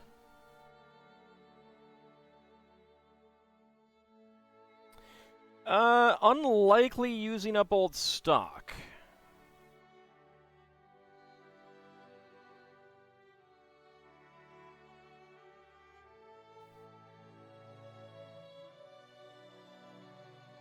Like, there's 1x1 dark grays here.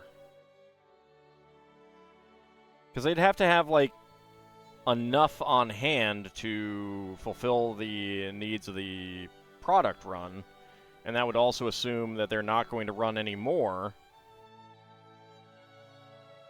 Kind of thing. When especially with a 1x1 plate flower, they're definitely making more. Yes, we are on Radiant Historia now. Indeed.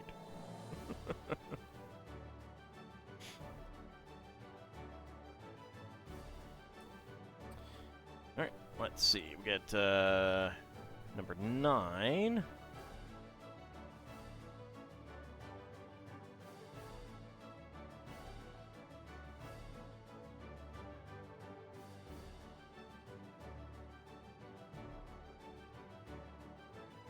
There we go.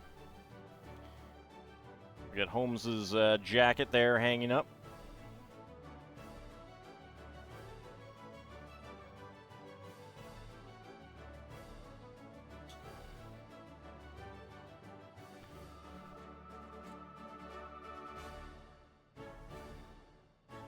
And we get the door sticker.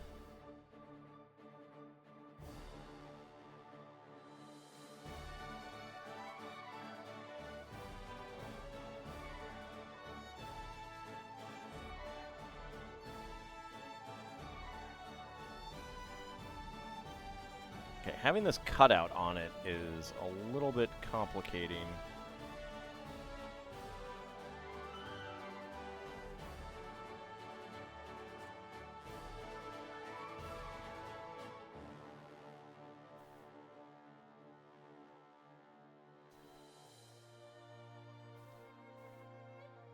I definitely don't want to...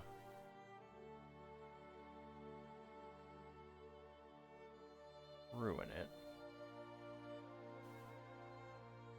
Nope, that is... not right.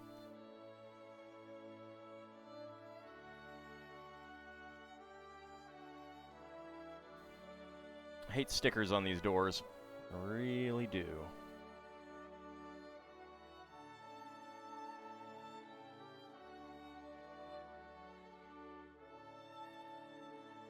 There we go. Okay. So the ad is just about to start, so let me get the doorknob on there, and we will move these parts to the side. And flip on over to the other build.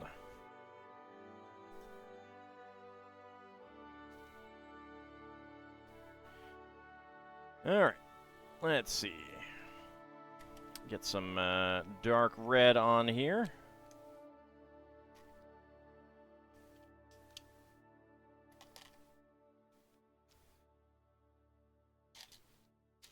I would like some pizza. Pizza is yummy, and I haven't had it in, geez, I don't know, man. Couple days, at least. So long.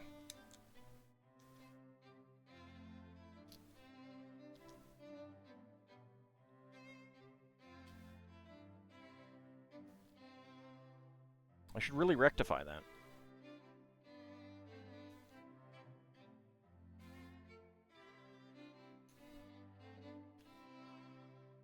No one is stopping me from having pizza every day? My wallet is stopping me from having pizza every day. My wallet definitely cannot do pizza every day.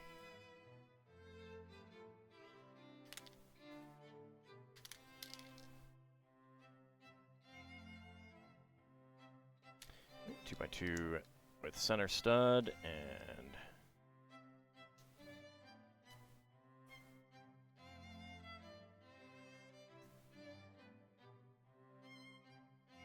Punish the wallet.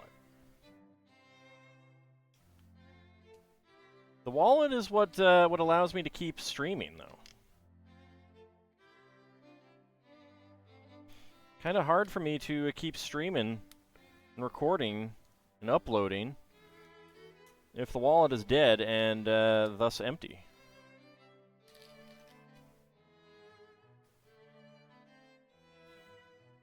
Alright, so the only spare part so far is a dark orange 1x1 cylinder plate.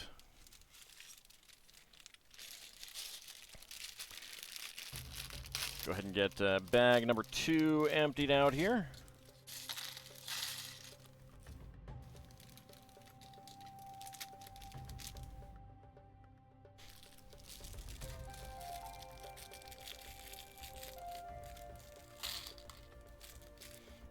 There we go. Alright, next up, brown.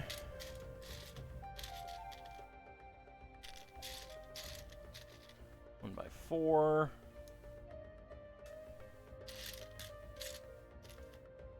2 by 3. 2 by 3. 2 by 2 half tile. 2 by 2 half tile, and another 1 by 4. There we go.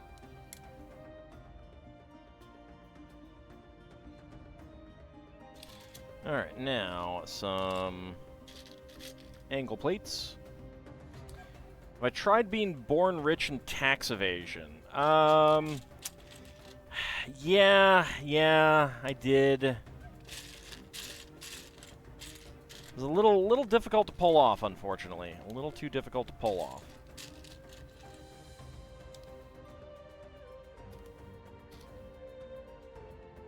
Like, for one thing, you kind of need money to avoid taxes. If you don't have any money, then there's no taxes to avoid, you know? Alright. Let's go ahead and put that aside now.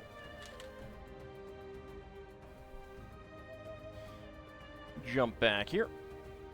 Okay. Get our door. Our pieces back, and that is a gray half tile.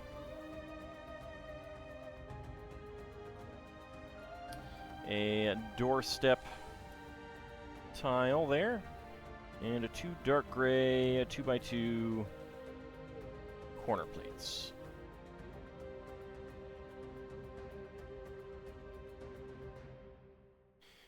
All right, dark gray 1x4.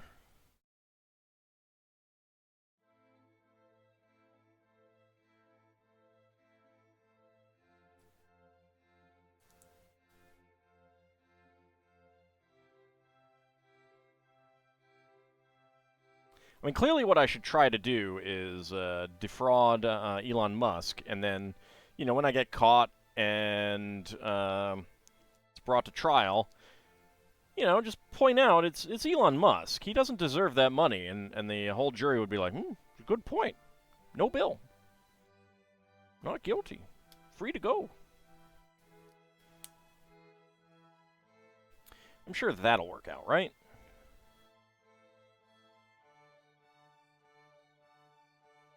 How long did it take you to destroy the Mist Dragon? You have my vote.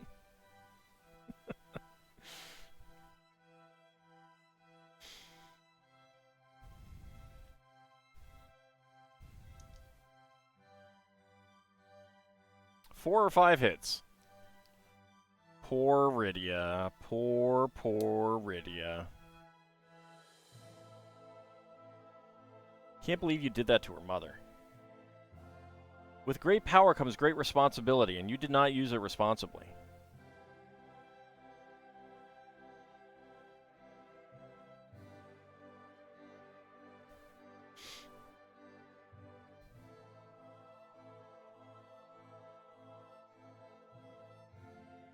It didn't get a turn? Dang, that's cold. Didn't even get a turn. All grand strategy games have taught you is that if Shang had bicycle troops, he could have conquered the world.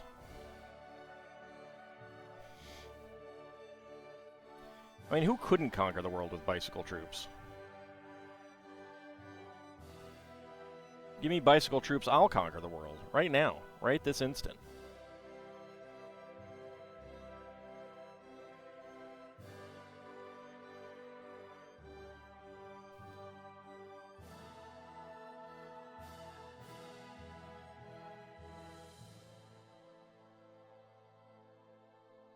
Five hits, one of them was a crit.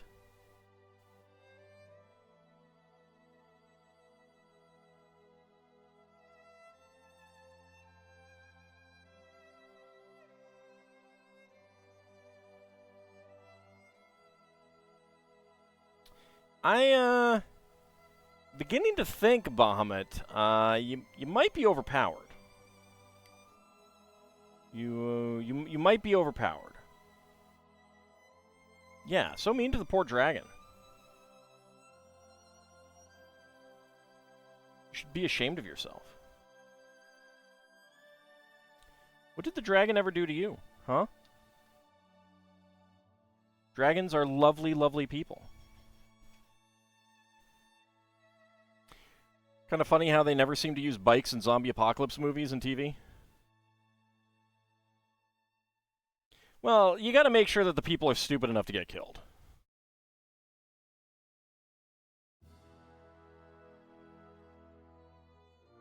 Alright, we have another stack of, or we have another, newspaper.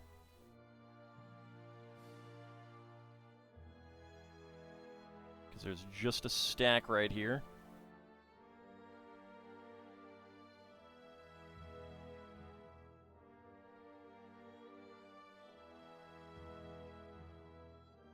There we go.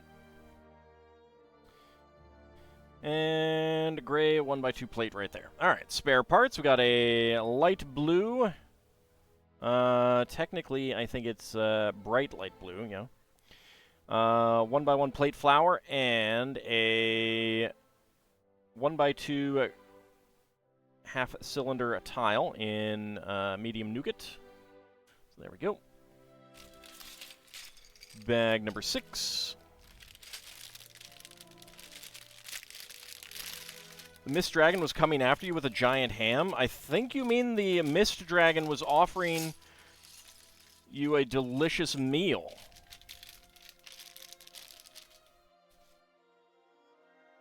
And instead of accepting, instead of saying, oh yes, I would like some food. Thank you very much, kind and generous dragon, as all dragons are. You indiscriminately slaughtered the poor beast. The poor, innocent beast. I'm taking off my flannel. It's a little warm now. There we go.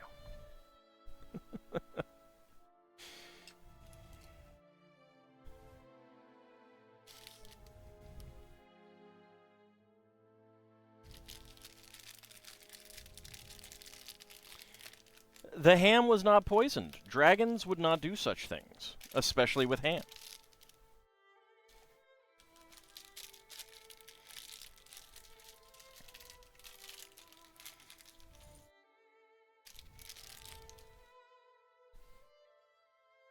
It was offering to share with you its crunchings and munchings, and you murdered it. The poor thing. No pickles. Howdy, Vigastry, how's it going? Alright, let's see. Dark gray 1x4. 2 rail plates. Claim dragons poison their own flesh, but claim they'd not poison other meats. I don't claim that dragons poison their flesh. I'm saying that dragon flesh is poisonous to eat. It is deadly to creatures such as yourselves. Humans. Howdy, Roval Jacks, how's it going?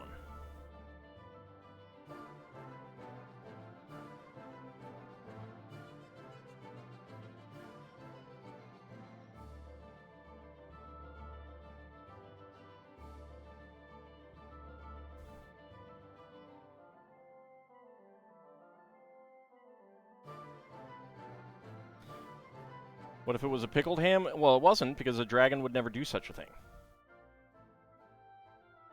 Dragons are kindly, loving creatures.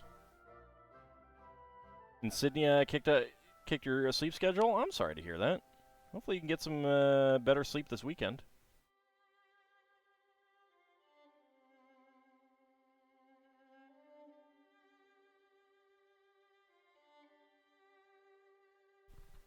No worries, Vigistry. Things come up. Let's see. Okay, so just a black 1x3 here. Black and then gray.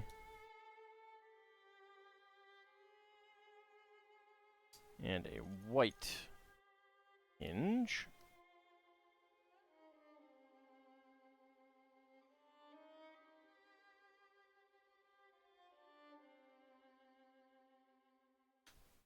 There we go.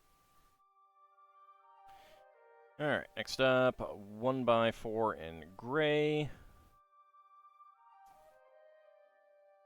2 1x2s.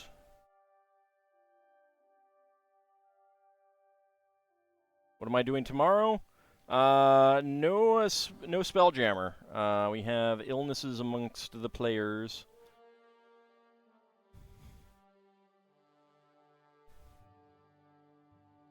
Does mean that I will have more opportunities to plan out their demises, their characters' demises, I should say. So I will be going to a local protest as well.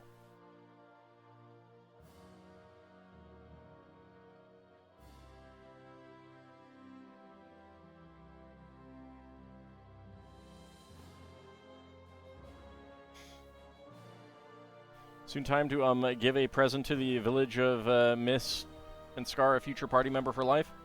I mean, as you do, right? Could do a D&D Let's Chat on days Spelljammer isn't on. I mean, but I can also relax. It can also be a day off for me.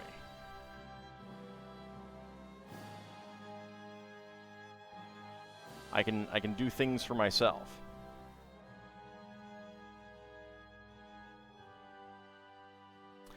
Oh, Ariaru, what about both?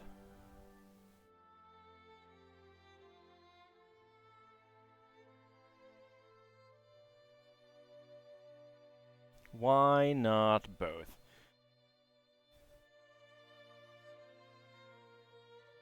Talking to you guys isn't relaxing? I mean, I'm doing it right now while also building Lego, which is relaxing. Stay safe? Oh, I'm not too worried about that here, but I appreciate it. Thank you very much.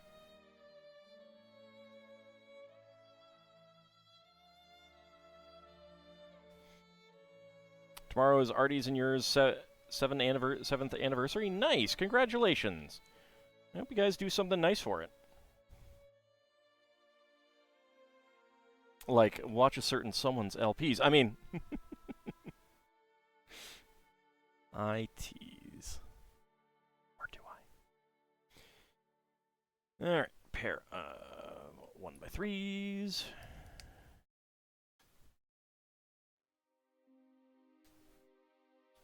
I guess it's a trio of 1x3s, actually.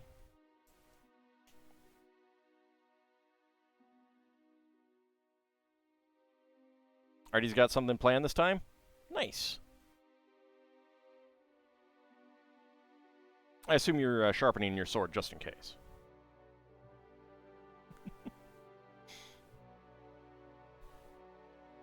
Like watching old LPs. Woo! Alright, here is our 221B Baker Street sign.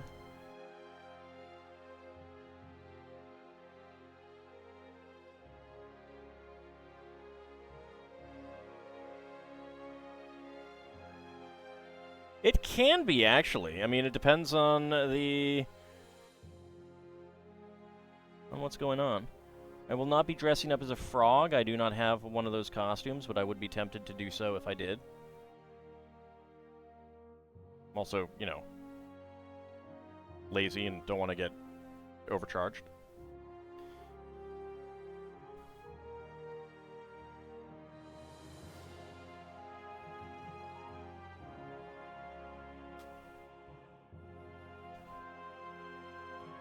But hey, if I had more money, I might consider it. Where's our 1x1 tiles? There they are. Probably going to play more CK2 tomorrow. Wow, I'm shocked. I could not have predicted that. I hope you have fun.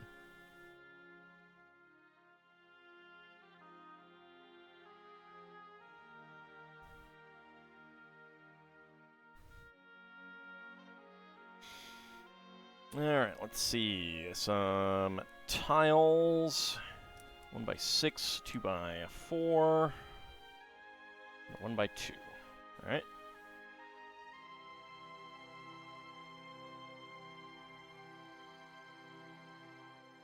A brick, and a 1x2 plate. Did have fun yesterday in CK2. Had to do massive amounts of vassal management. Oh, did you play some beautiful music for yourself?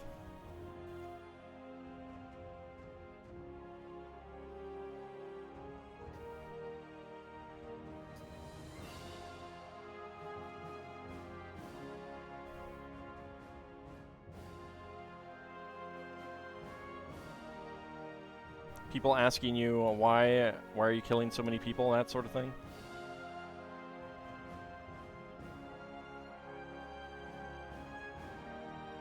You got like 31 vassals when you had a limit of 19. That's a few extras, yeah. I can imagine that there may have been some music involved. Alright. Let's see. We have dark orange. What is this? 2, 4, 6, 8, 10, 12. 3x12 wedge plate.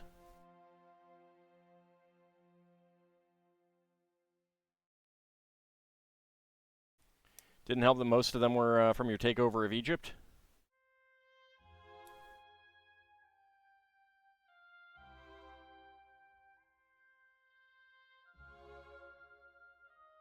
Did you properly murder them all and then put in place your proper culture group so that those places start shifting their cultures, as they should?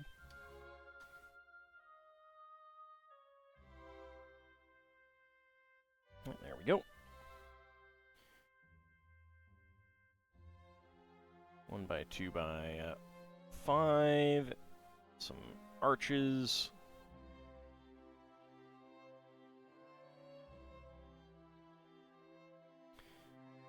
Half arch and a 1x3. I have no idea what's going in right there.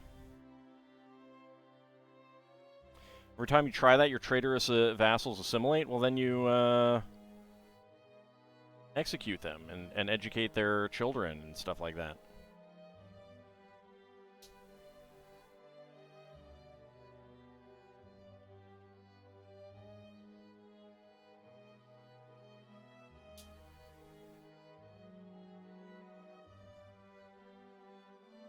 My usual plan is to go through and find unlanded people with no dynasty and start handing out titles to them, especially if they have high stewardship.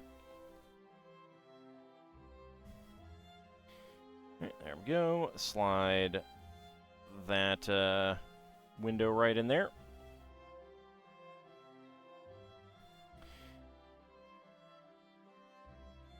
Okay, 1x1 plate flower, log brick, and a 2x4 brick.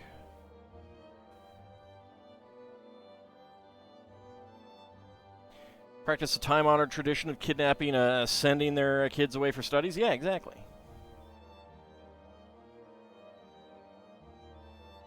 Educating them properly, bringing them up right. In the proper Welsh and or Han way.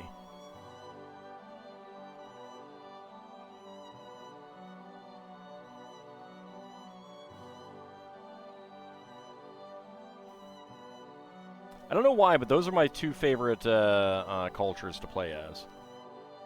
Showing them the glory of your realm? Yeah, exactly.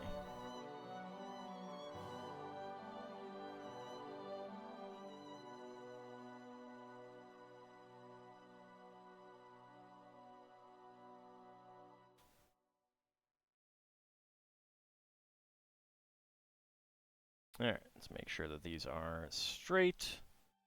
There we go. Oh, now that I'm looking at it, the sticker on the door is not straight. Oh well. I hate those stickers. The door stickers.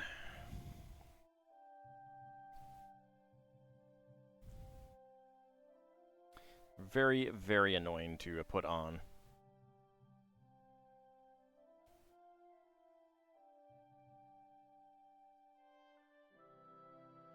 Let's see. Oh, what do we get? Ah, I missed that.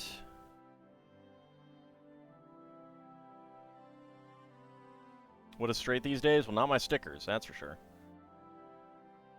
Howdy, Dexterity Row. How's it going? Lego indeed.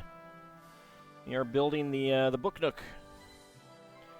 Now with the new CK3 DLC coming out in a week and a half, and the fact that you get Song and Tang dynasties.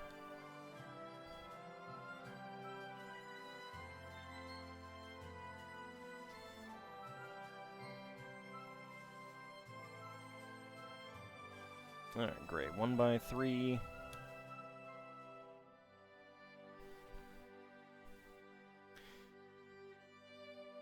I especially like playing along the Silk Road with a character that's Jewish, because you get the extra Silk Road building,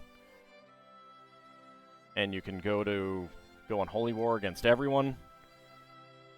Truly, truly is wonderful. I mean, everyone hates you, but still. Yeah, you just gotta make sure that they don't gang up on you.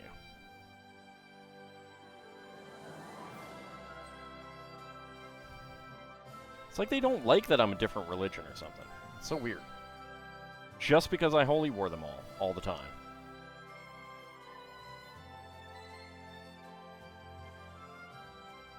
But do you get Silk Road trading posts? And have they yet added merchant republics that you can put along the trade routes and make even more money out of them?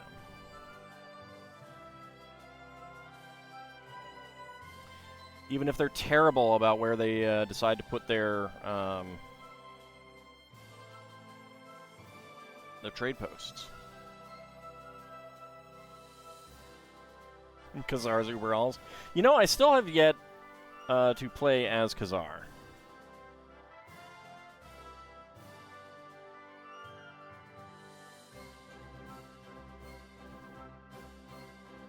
There's still some achievements that I never got in CK2. No merchant republics yet, but they got administrative and nomadic governments.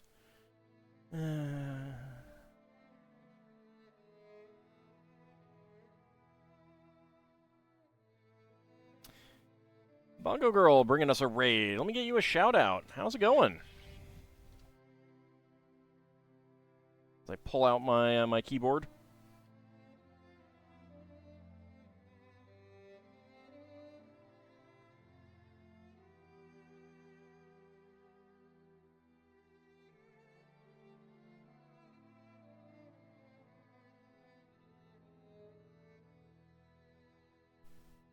How are you doing today? What were you up to? Thank you very much for that raid. We are currently building the Sherlock Holmes Book Nook. Guide the raid for riff tracks. All right.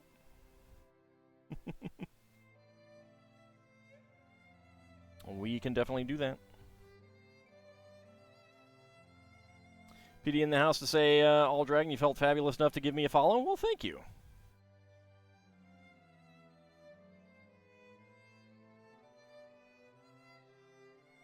So how are you guys doing today?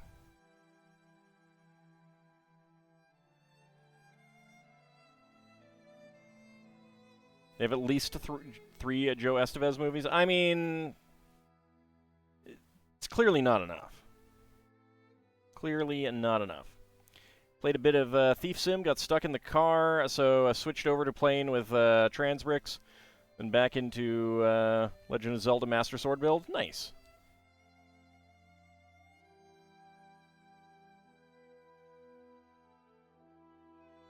So here's what we have so far of the Book Nook.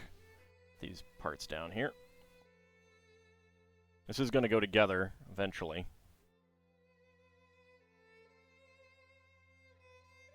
Lots of nice sand green, which is always nice.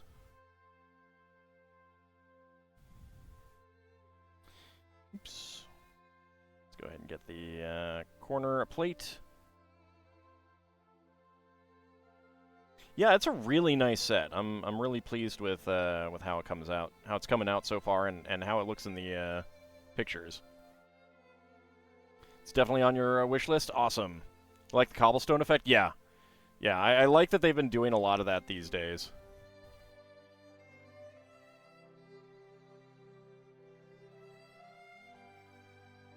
Gives a nice nice feel and stuff.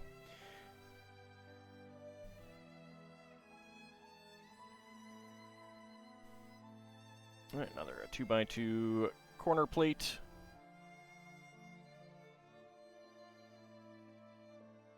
So just building and chatting. That's what we do around here. Okay, so that will go on right there. Black 2x4 back here.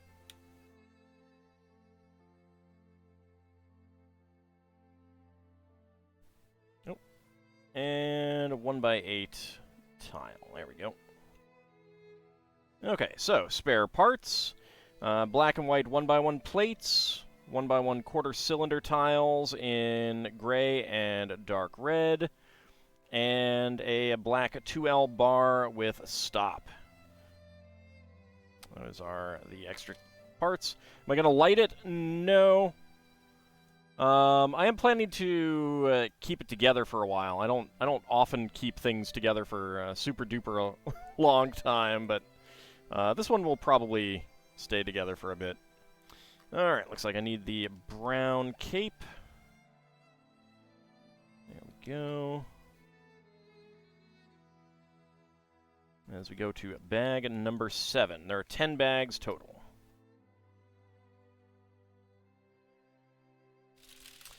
So bag number 7.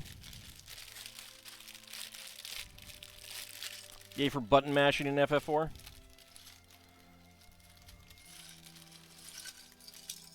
I mean, that's how you win. You just button mash. Everyone knows that.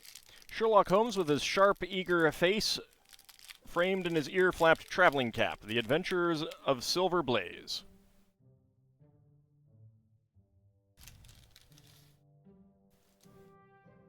There we go.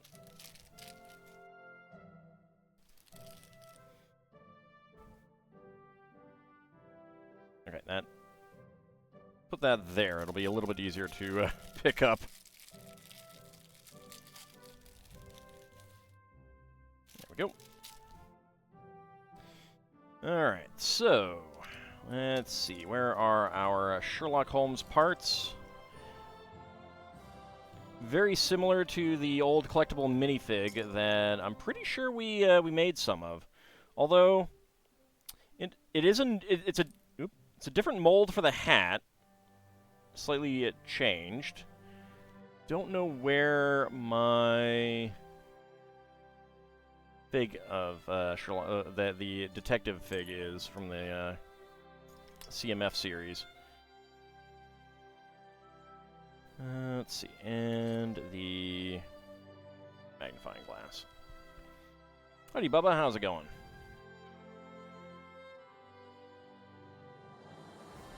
Typical FF4 player's guide suggestion, level 20, get rid of you. Yeah, exactly.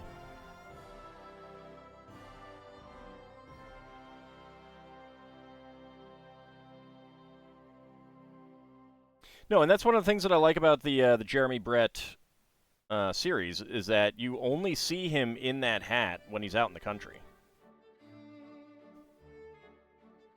But, I mean, this is a Lego set. It's fine. Doesn't need to be, like, accurate for how he would dress on Baker Street.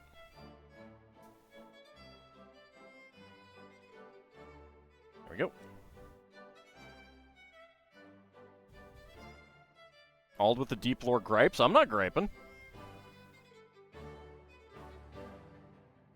Alright, let's go ahead and zoom in on him. There we go.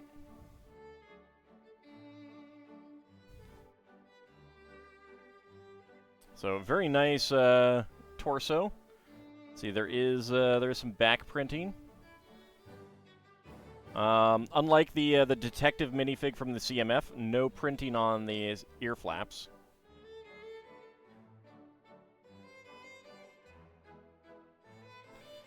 Gonna lurk post-stream? Alright. Have a good rest of your night. Do what you need. Get some dinner, sort out your VOD, whatever you need to do. Totally understandable. Thank you very much for sharing your community. Alright, so first off, we get a hinge.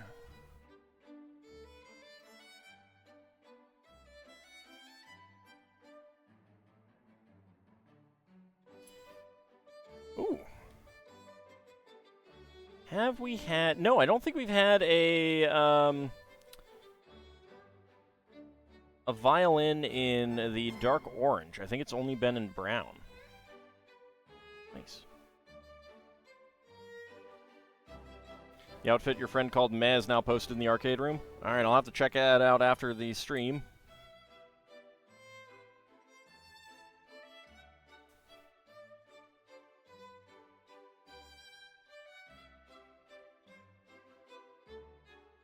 Farming things for Rydia before he knew Rydia existed.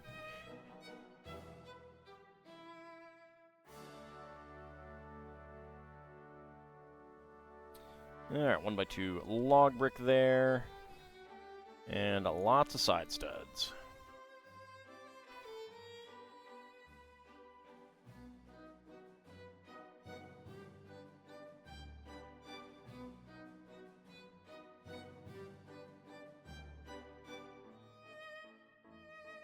So I had someone, I was talking to someone answering some questions about D&D. First, a guy wanted to have some liches with the Alkadim spell Life Proof on, which basically, like, separates their life force kind of thing. And it's like, it's talking about life force. It's like, no, of course this does not work on a lich. Liches are not alive. It's like, it doesn't need to say that it doesn't work on liches, because liches aren't alive. And then someone else, and there are 3 spells that can basically cancel it. And someone was like, well, it doesn't say what happens when you cast Dispel Magic, so you could probably come up with whatever you wanted. And it's like, no, Dispel Magic is a common spell. If Dispel Magic was going to affect this in any way, it would say that it does.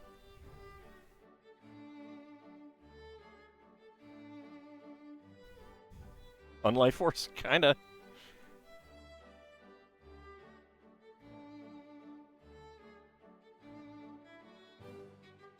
And yeah, like, liches have phylacteries for that kind of thing and stuff like that. It's like... And then the guy got angry at me when I pointed out that the spell descriptions are written in plain English. And he's like, if they're written in plain English, then we wouldn't be having this discussion now. And I was like, no. There's always going to be discussions like this. There's always reading comprehension issues. And then he thought that I attacked him for that.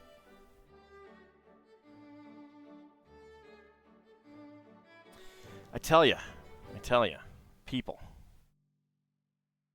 New spell to research, Dispel Thingy. Dispels anything that any race might describe as a thingy.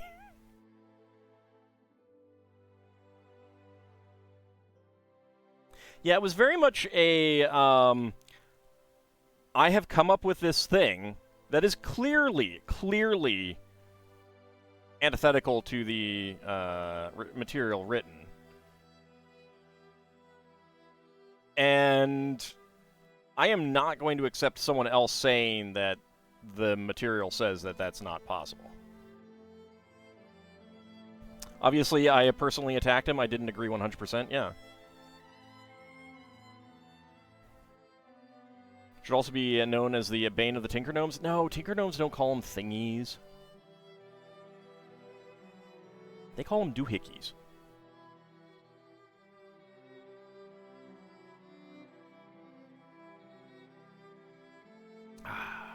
Water. And we get a feather on the mantle, apparently.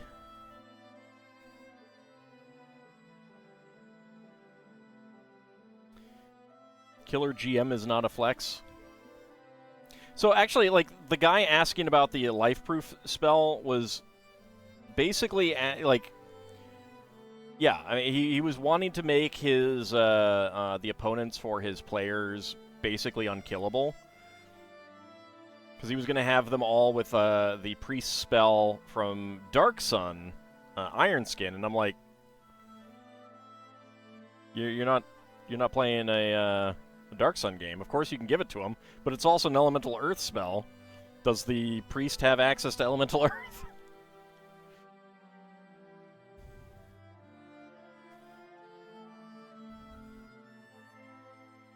You're already dealing with 3 liches. Come on, like, they do not need to be unkillable.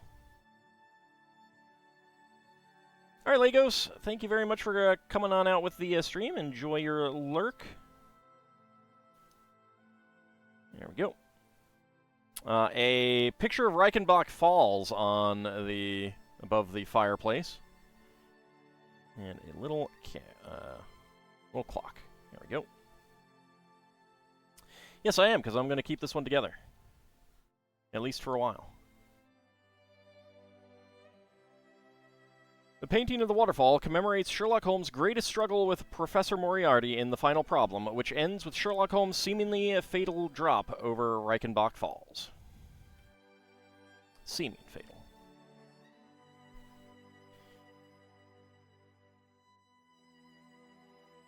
You're going to head off to bed. Have a good night. All right, Seelan, thank you very much for coming on out. Enjoy your sleep. And your day off from adventure spelljammer shenanigans tomorrow.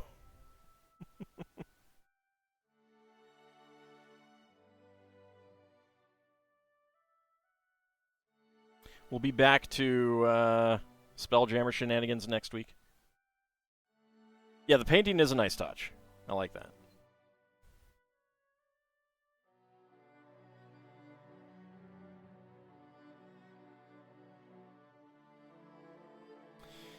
Yeah, I think characters do gain XP off-screen Vigistry. I don't know how it exactly works. Your day off from exploding giant space squids? Yes. Yes. After I did all that, I remembered that they're supposed to have, like, some magic resistance, and I was just like, eh. A, what's done is done, and B, it was pretty cool.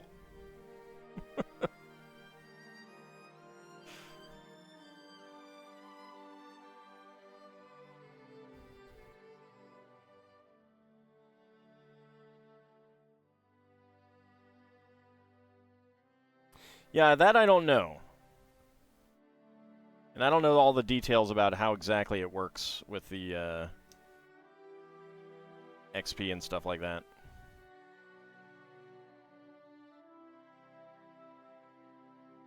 Alright, we'll get his violin right here.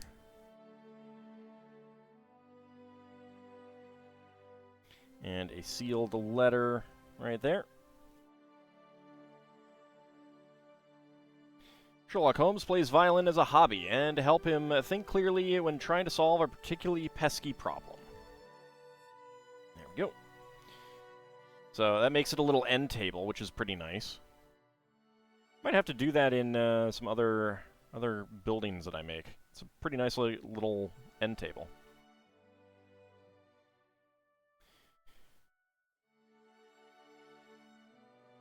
One by 4x3 panel.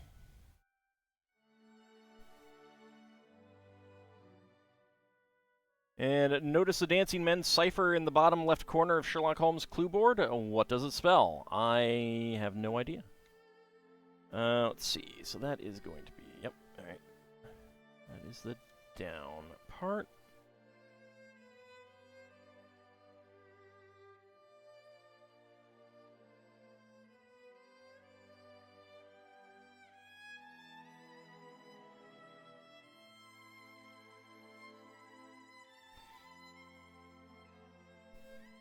Alright, let's go ahead and zoom in on this, because there's a lot of little clues here.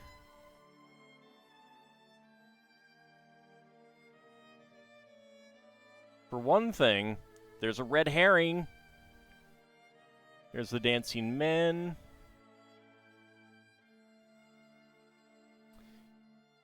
There is the blue jewel that I don't remember what the name is. There's the Hound of the Baskervilles, which is actually a Lego dog in that picture. Like, I recognize most of these, but I can't, like, articulate what they are. Like, I'm like, oh yeah, I do remember that.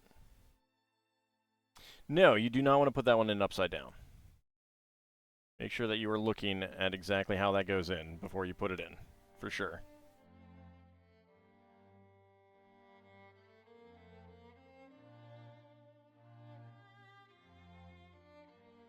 Alright, let's see. Some dark orange here.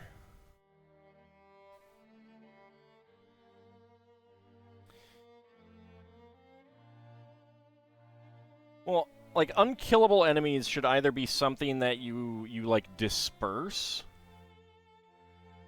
and that is how you get victory over them, kind of thing, and your job there is done. Like, you know, they'll take X amount of time to reform or something like that. You know, like, that's the case for a lot of outer planar creatures that appear on the prime material plane. Other unkillable things should just be things that you mess up their plans, and that's how you get victory over them. But you never actually confront them. Disperse the Tarrasque over the Tri-County area.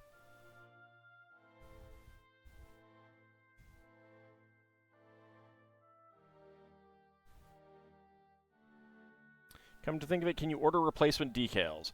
I don't know if you can order them. If you didn't get them, then you can get missing ones. I think you would have to go to Bricklink to actually order them.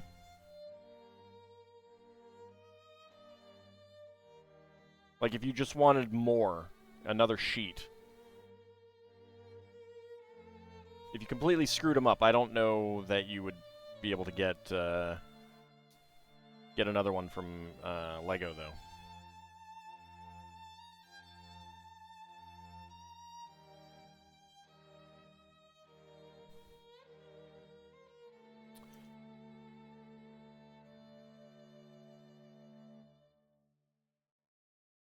Not sure how effective a kiloton of TNT would be against a Tarrasque. Well, just look at what they're immune to.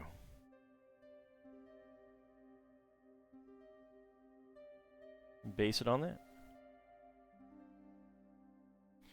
You know, if I want to take a break, I could hand over DMing seat to someone else for a short bit, like, say, someone who spent 5 years making a star cluster.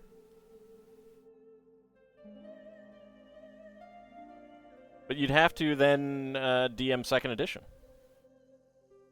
No, when I get tired of the Spelljammer game, it's ending. I will come up with a suitable, like, actual end.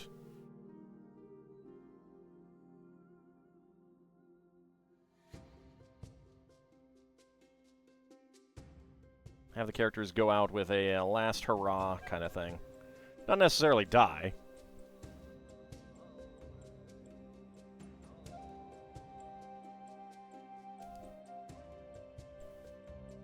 That would be if I was pissed off at the game, not a rogue AI.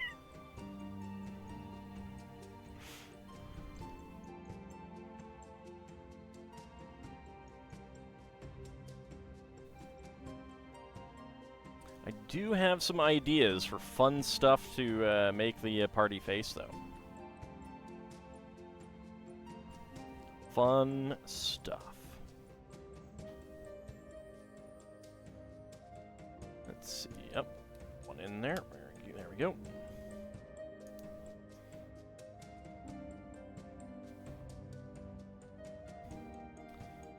Alright. Pair of the side stud shorty bricks with round ends. Often called the D-snot.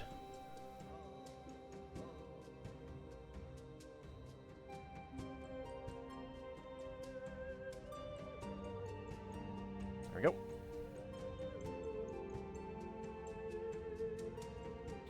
I mean, like, I really wouldn't want the players to have a disappointed end to the campaign kind of thing. Even if I was frustrated. So far, everything you've faced has been fun stuff, even if frustrating at times. That's good. I'm glad. I do try. I do try. I do like to challenge you guys. I was pretty pleased with how the undead fights went. That was that fight went really well. I was really happy with that because it really felt like at any moment you guys could have all died.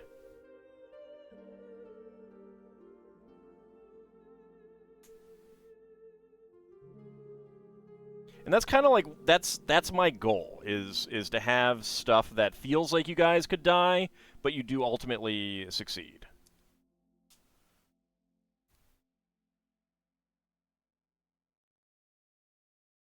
There we go. Get that on there.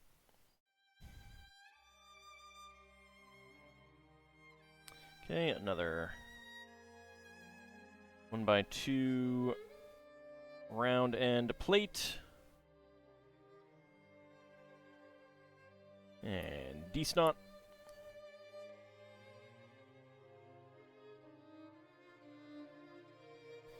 Sad that the one time you were in a 5e campaign, it ended right when you started having fun with the character. That's a shame.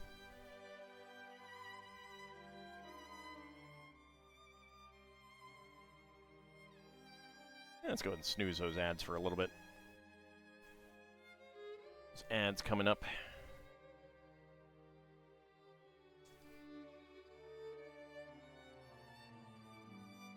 1x3. Like, fun is always the goal.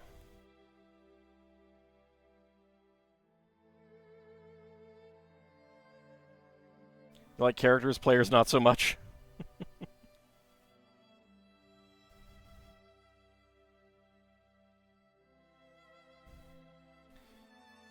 Let's see. Oh, alright. 1x2 plate. 2 1x1 plates. We're finally able to replace a spell with a better spell.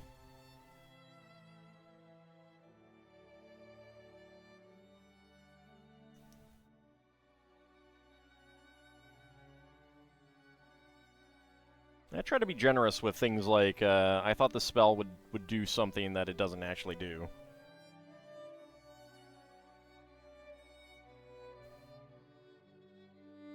Or proficiency. If it's been a situation where it's relatively, you know, recent, so it doesn't feel like out of place.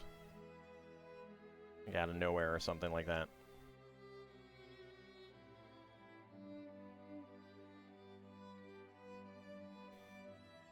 Alright, there we go. Okay, that goes on right there. 2x2 curved slope. Half arch. 1x2 plate. 1x1 cylinder plates with hollow studs. Had mage armor, but had gotten a feat that did the same thing as a spell.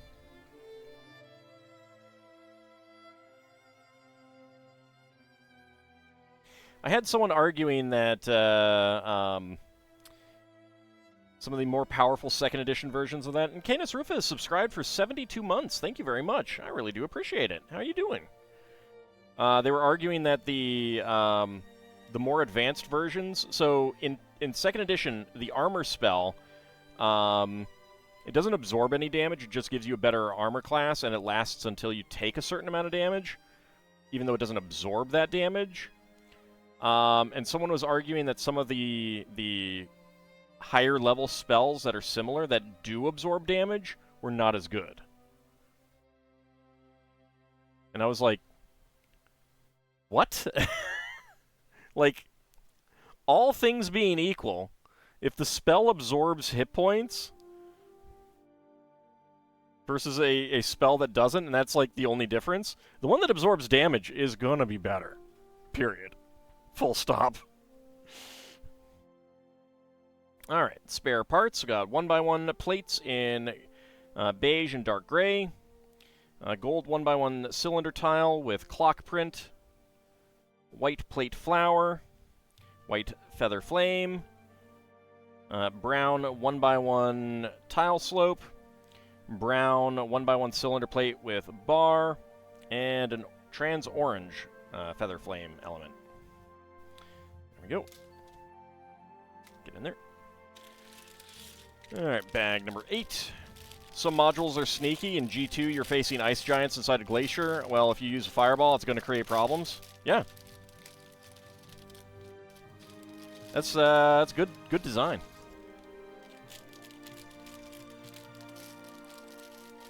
Better than you've been the last few months. You not get into that and bring the tone down. I know what you mean. I had a particularly bad summer.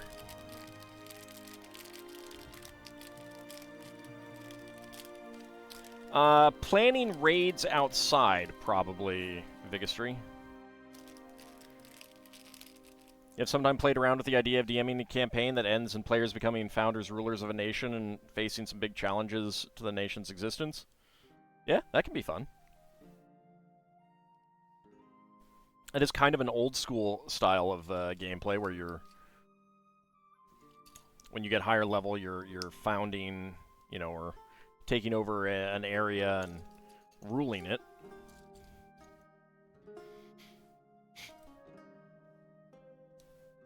Personally, I enjoy the adventure side of things, so I don't go for that too much.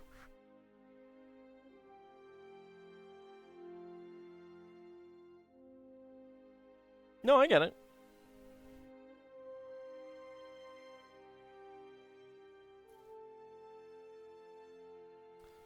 Alright, dark gray. 1x1 plates. Nope. Don't roll away. Alright, flip it over, and 3 dark orange 1x4s.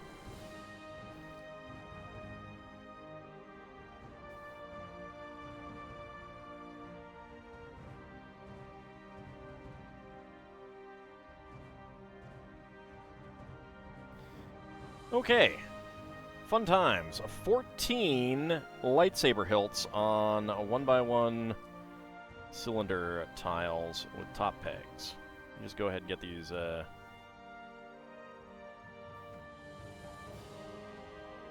cylinder tiles in.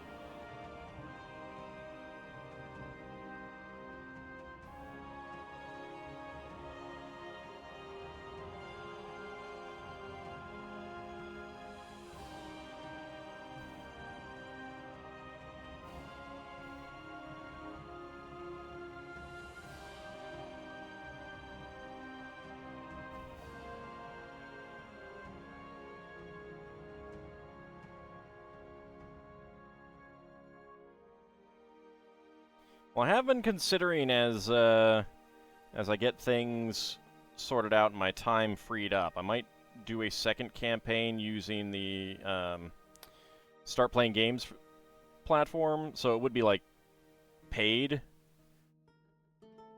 Elementary, my good old. Howdy, Mad Rhapsody. Indeed. Indeed. This is a fun build so far.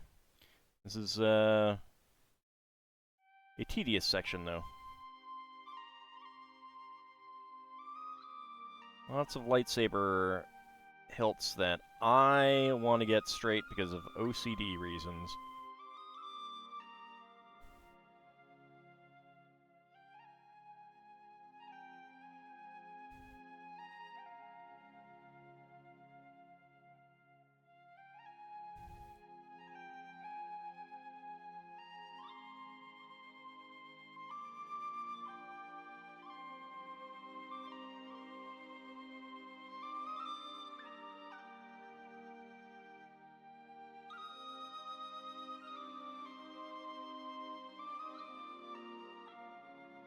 So many lightsaber hilts.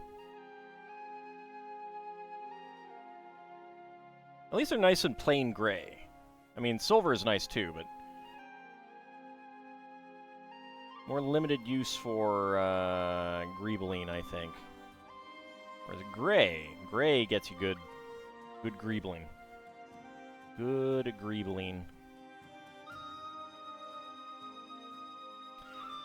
Sherlock was secretly a Sith? Probably not with gray lightsaber hilts.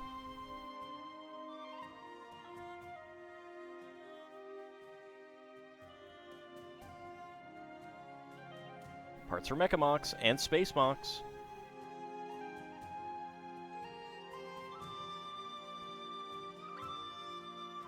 I think what ended the campaign was, in fact, the fact that two of the players were starting to have issues with each other. Yeah, that's never good. It's never good. Those are the lightsabers he took from his victims. Wow. All right. 2x2 tile there. 2x2 corner tile, I should say. 2x2 corner tile there. And back here, you have an ad break coming up in about 5 minutes. Hop on over to the Books Are My Passion gift with purchase while that ad runs.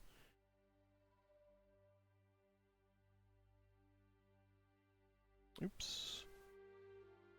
That should be that way.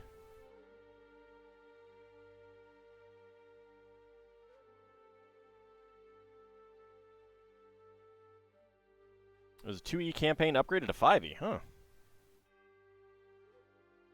Haven't heard that happen too often. Alright, Gorilla Panic, thank you very much for coming on out. I really do appreciate it. Have a good rest of your night. Enjoy your evening. Alright, get that right there in the middle. And some windows. But not 95 of them.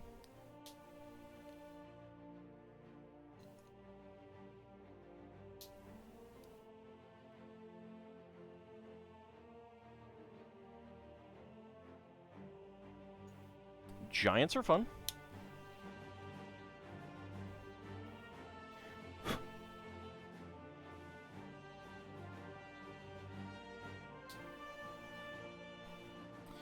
Alright, so that's one window.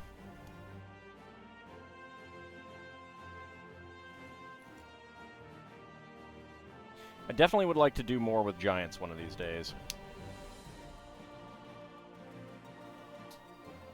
I really enjoyed the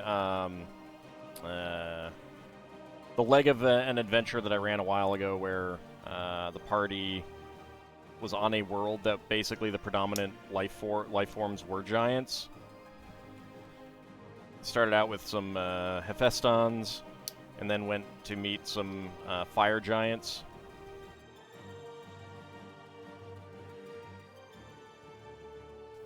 There we go. Get those windows. Alright.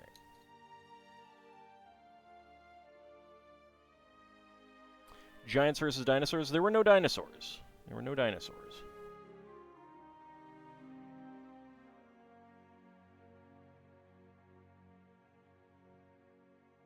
Wait, Solus knows Giantish? I don't remember this.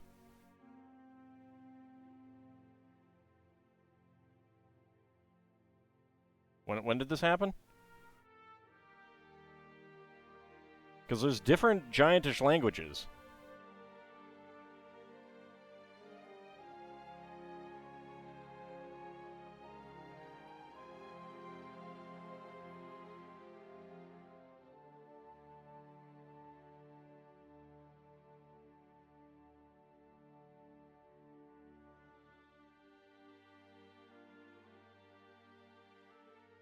Oh, yeah, okay. I may have been distracted if I agreed straight up to Giantish without specifying something more narrow.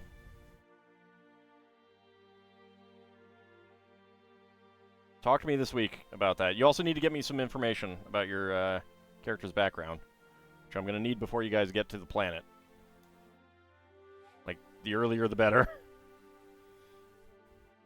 There's a setting in D&D with a T-Rex wizard. The known world of Mystara, I think, has a god that is a T-Rex, essentially. Manifests as a T-Rex.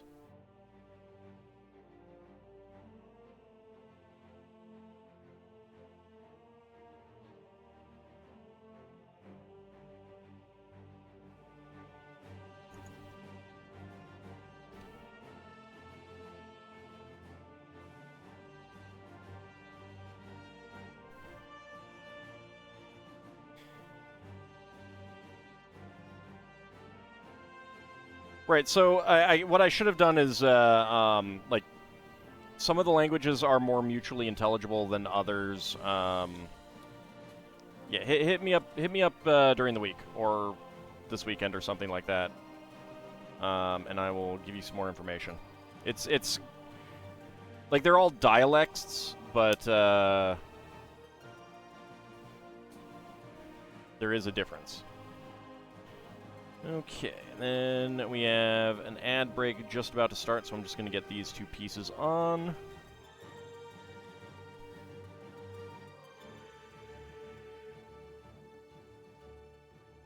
So I'm not a fan of the, like, just held on by one stud bit there, but what can you do? They're very prone to moving on their own.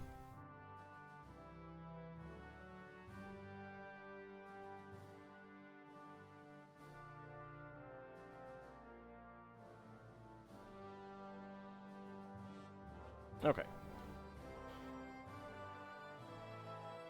So an ad is just about to start. While that is running, we will continue to build Books Are My Passion.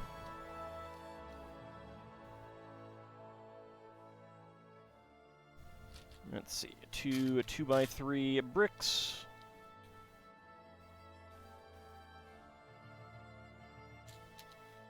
And some 1x1 plates in beige.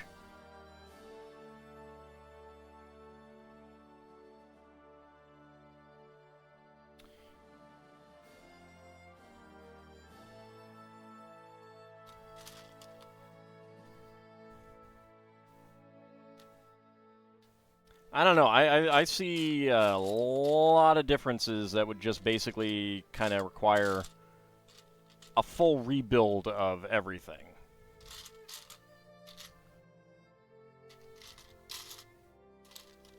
Like, there are actually conversion notes for 2E to 3E.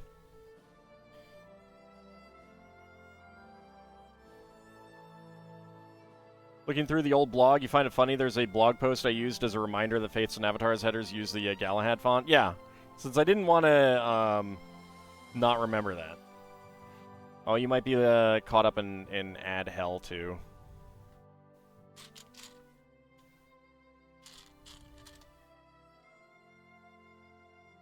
Alright, 2x2 corner plate. Where is it? 2x2 corner plate. Should be another one in here. There it is. Also funny that the DM of that campaign kept forgetting that your character was a sorcerer who had gotten sorcery points that he was using to cast spells silently. That's not a good thing to forget. That seems like not a great thing to forget for the DM. Seems like something that the DM should be remembering and keeping in mind for situations.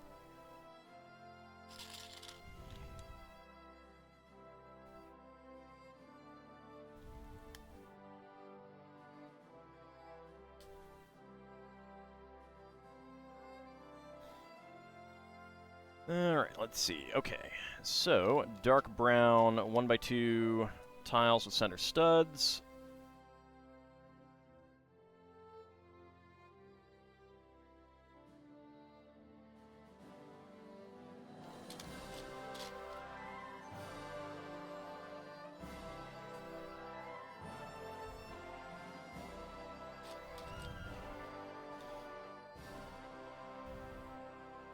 I'll answer those questions when we come back from the ad break, which is only about 35 more seconds.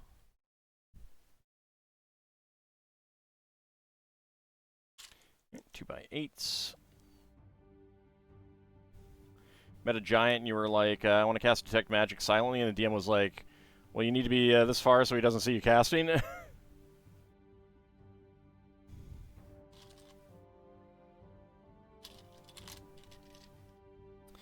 The funny thing is, like, there's 2E rules for trying to be subtle when casting, and I've mentioned them on multiple occasions to some of my characters and some of the players, and they're just like, they don't do it. They don't try it. Alright. We are done with the ad break. Let me go ahead and put this aside. Lord Canis, I was saying that there are actual conversion materials for 2E to 3E, so that's why I would think that would be the easiest. And Rovaljax, yeah, that old blog post about the Galahad font, surprisingly, I have not actually forgotten that since I put that up. That's one of the reasons why I did it. I wasn't exactly getting a whole lot of traffic on my blog at that time.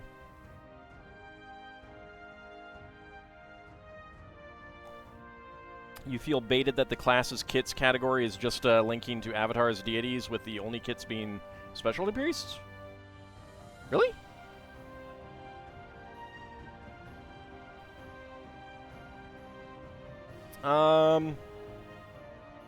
Oh, the tag. I think I tagged a lot of things, like, with a lot more, and then, like, afterwards, like, at some point I was like, I don't need all of these tagged this way. And I went through and, like, removed a lot. I do have I think I have a classes kit spreadsheet out there.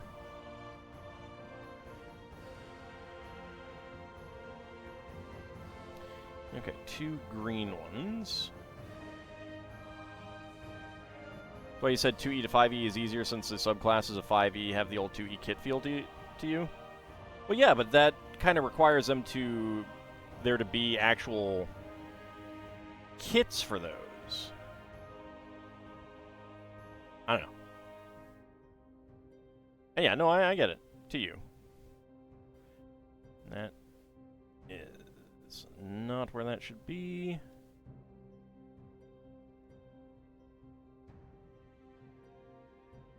And a 1x1 plate, right there.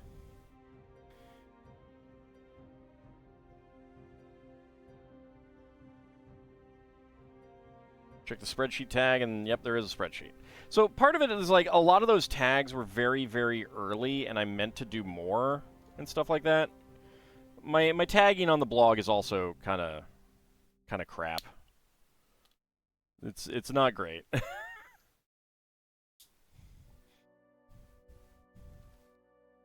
Really needs a lot more work. Like a massive overhaul, really.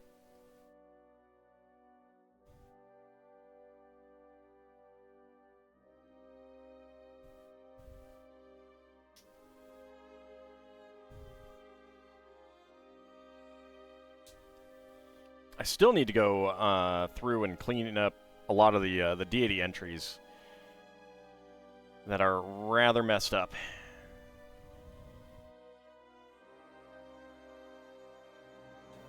Alright, sand green hinges. So this second one is not doing anything. This one is hinged, but this one is not actually doing anything.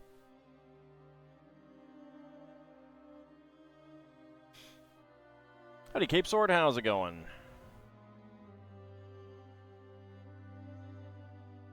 Alright, 2x2 a cylinder, a tile down there to lock that in.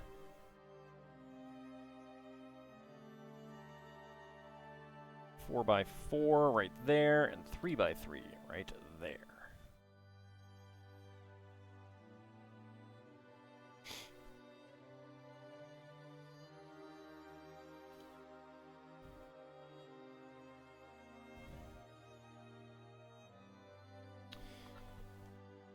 There's a mess of special characters. Yeah, there was a database migration a few years back, and it just hosed all of the special characters in everything. And it's just a matter of like going through. Like every once in a while, I'll get on a kick and go do like a dozen entries, and then get busy with other things.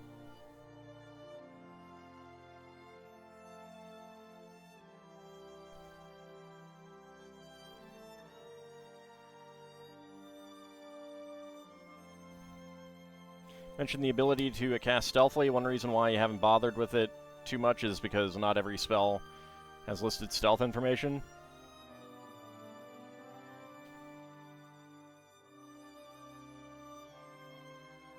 Well, what I mean is, like, there's also, I'm not actually using the casting subtlety material. I'm using just some other basic information.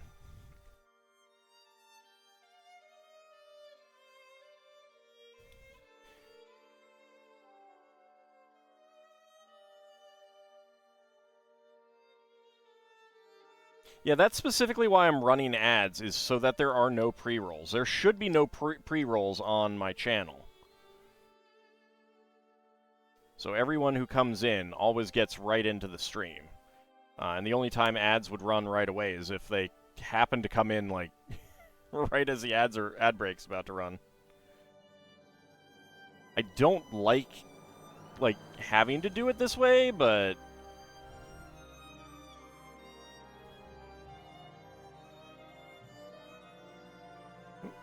that goes back further.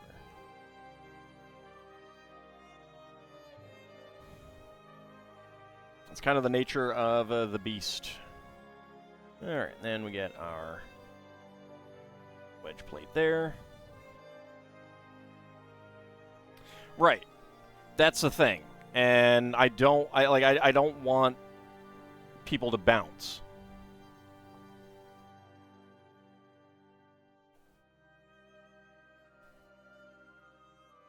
Alright, so spare parts. Dark orange 1x1 plate, dark gray 1x1 tile, gray 1x1 cylinder tile top peg, gray lightsaber hilt, and blue and green 1x1 plate flowers as our spare parts.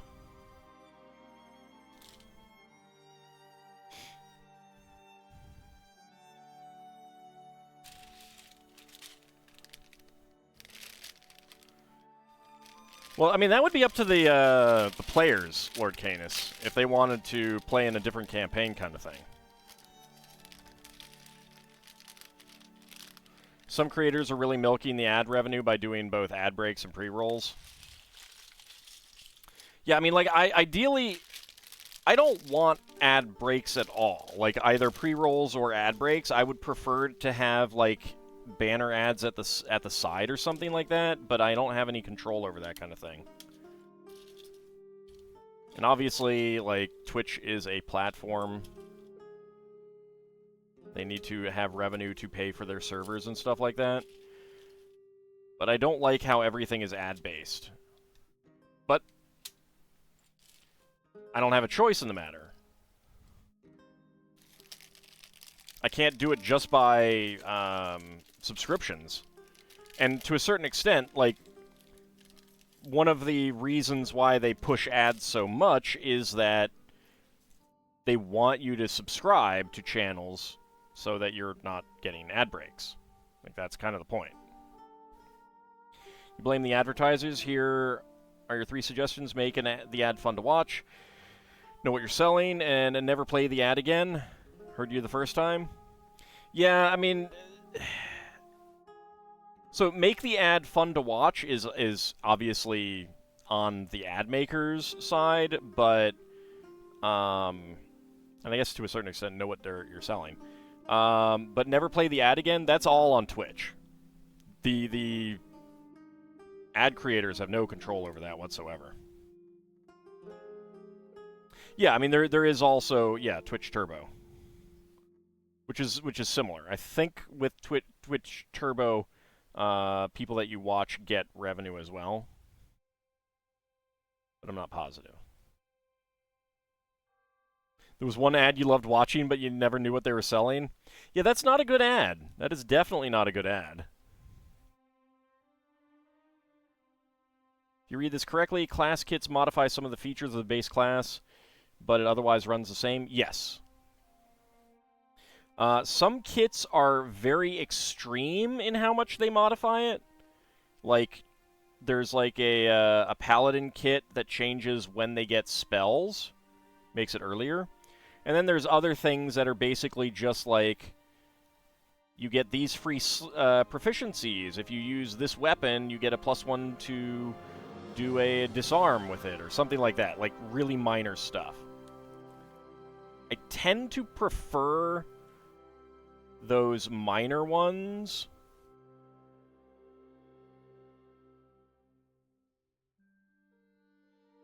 Knock on wood, but you're so glad you haven't gotten an ad for that stupid AI chatbot Steam game, Whispers from the Star.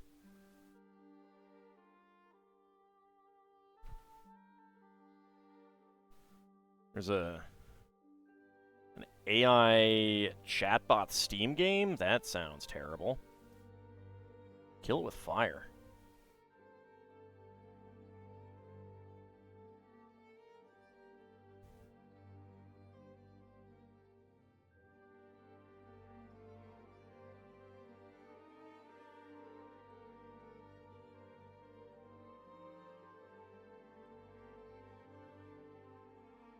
Car ads? Yeah, for you, since you don't have a driver's license? Yep. There we go. Okay, there we go. I got the head separated just enough to move these. Get them lined up. There we go. All right.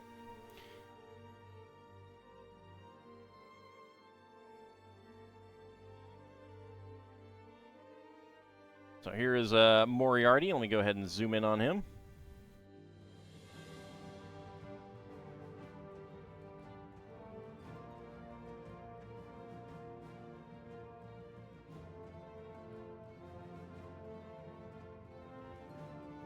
So a nice, nice outfit.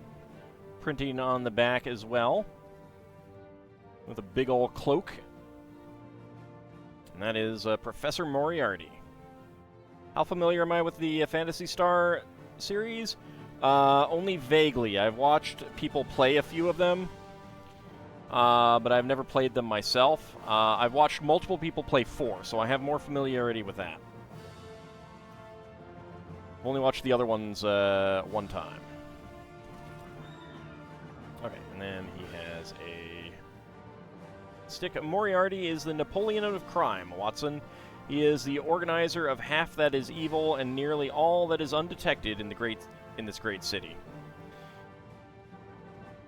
He's a genius, a philosopher, an abstract thinker. He has a brain of the first order. Sherlock Holmes, the final problem.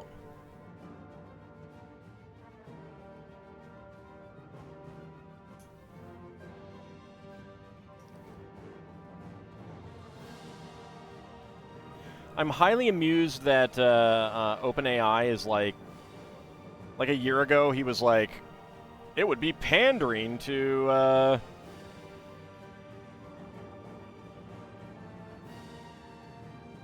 have our AI generate erotica, and now they're like, we're going to have it generate erotica.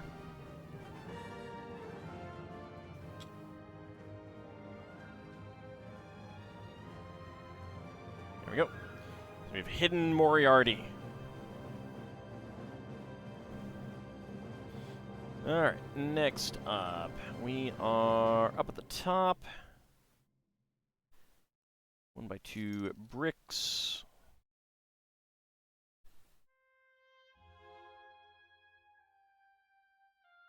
There and there.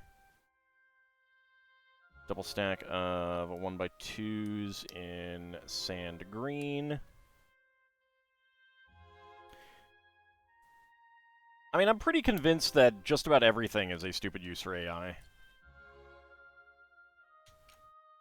Like, the fact that there haven't been big discoveries with AI using like, you know, doing like materials investigation or something like that.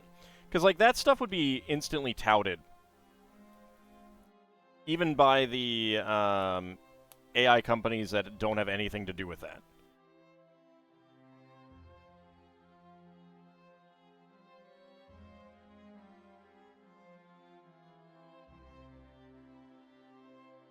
So there's a big difference between personal use, Lord Canis, and any sort of, like, professional use. If you're just generating some images for yourself, for your own use, for, you know, for your own D&D game kind of thing, whatever. You know, it's like, that's not major. That's not significant. It's not a significant use of it. It's not endangering other people's livelihoods. It's not endangering the planet significantly. You know, it's fine. It's no big deal. Whatever. It's the use of it that, like, trying to replace people's jobs, especially like entry-level jobs. The idea of replacing entry-level jobs with AI means that eventually you don't have experts in those fields.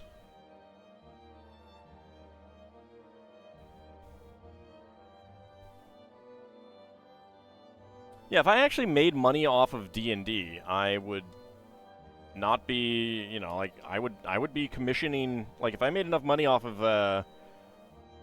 my Spelljammer game to actually, like, commission artwork, I would love that. As it is, I'm basically stealing artwork that other people have created, trying to stick with mostly D&D stuff that's publicly available, but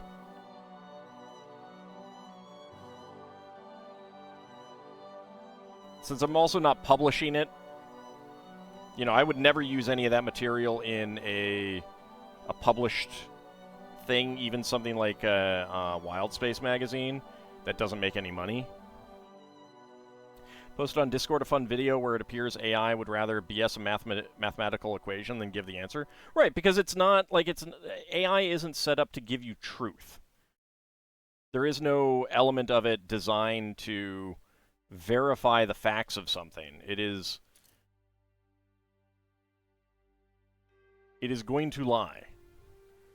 Because it doesn't know that that's wrong, it doesn't know that it shouldn't. You know a few artists that you'd love to support with commissions? Oh yeah, like I know, like I am following a bunch of artists on Blue Sky, and there is an element of, God, I wish I had a few $100 to just, like, say, here, give me, I want this artwork for my deities project, you know? Draw me the Queen of Air and Darkness. You know, draw this NPC that I have coming up in the Spelljammer game. Here's the couple $100 for your commission kind of thing. But I don't have that money. I mean, I could swing it a couple, like, I am hoping to be able to swing a few commissions for deity projects one day. Like, that is a goal of mine, but it is not a, like, it's going to be a splurge as opposed to anything else.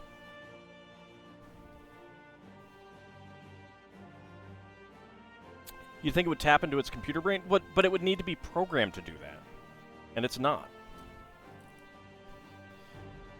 I mean, yeah, you would think that that they would program it to do that. But they have not.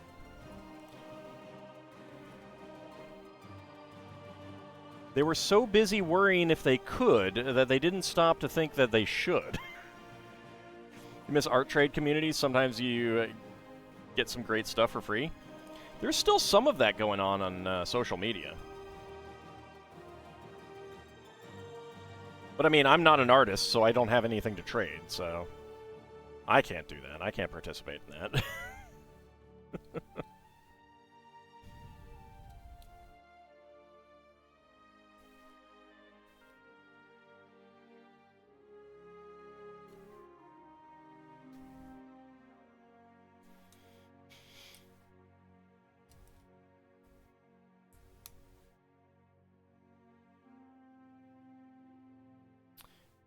Where There's the rail plate.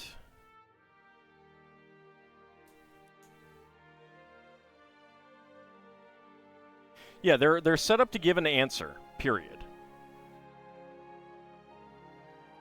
So if they don't know something, then a wrong answer is programmatically more correct than I don't know. But they also don't, like, they're not programmed to try really hard to get the correct answer. They're programmed to give human-like responses.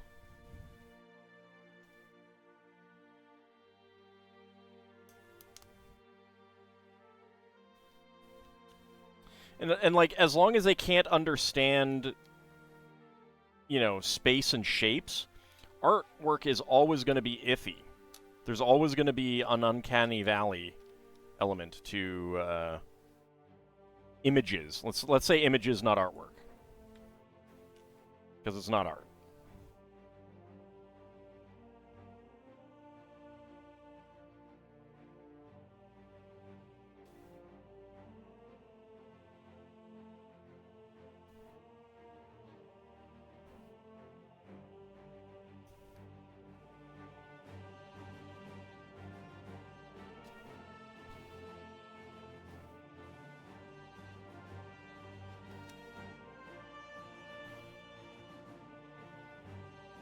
Lots and lots of plates here.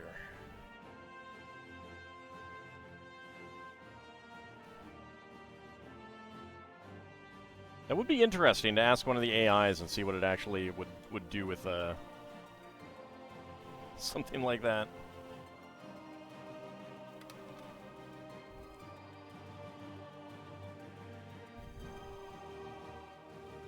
Since you can't see me.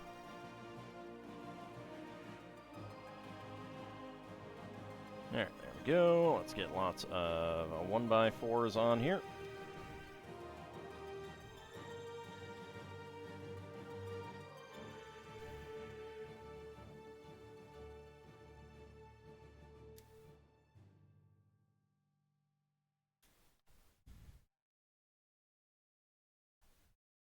Like, that's the other thing, is so many of these people have so much money that they could commission someone like you, Vigistry, to draw whatever they wanted for $500.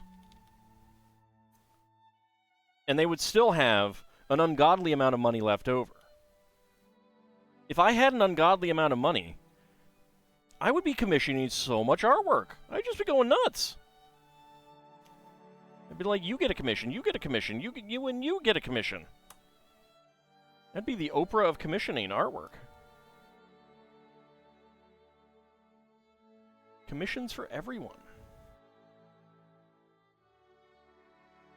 Alright, let's see. 1x4. And it just, like, really shows a lack of imagination on their part and a lack of interest in other people. And this need for instant gratification.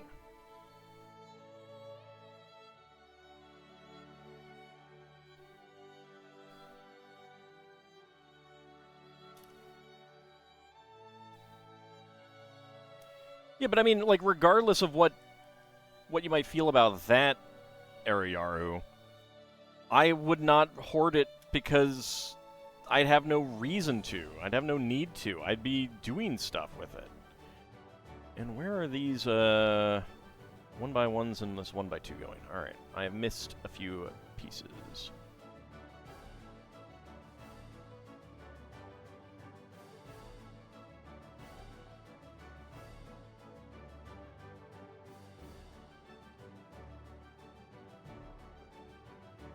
Oh. Oops. Okay, don't hold it there. Understood. So here on the front, right under here, 1x2.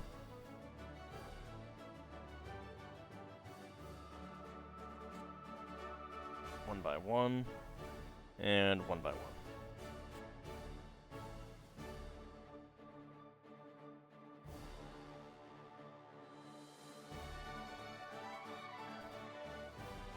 Get that off, because so I can get that on. Good. There we go.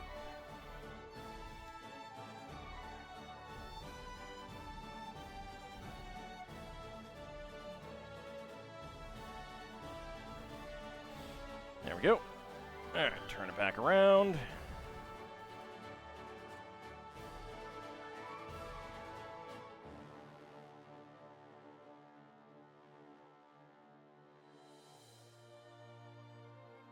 Alright, and slide that right on there.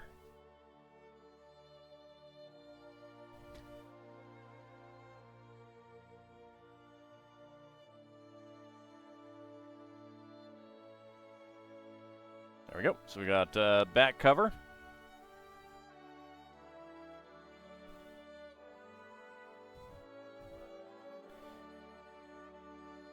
Alright. And now for the final bag, number 10.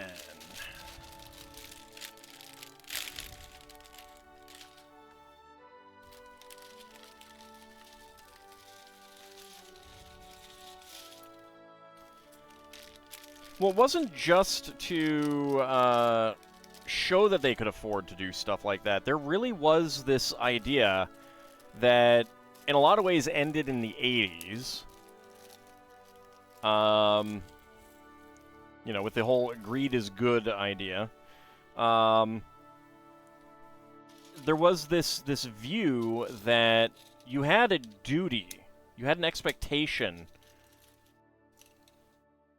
to leave something behind, a legacy of, you know, libraries and art museums and stuff like that.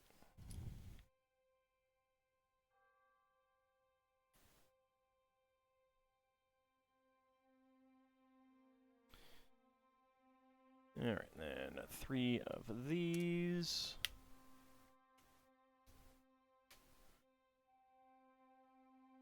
One by one with side studs.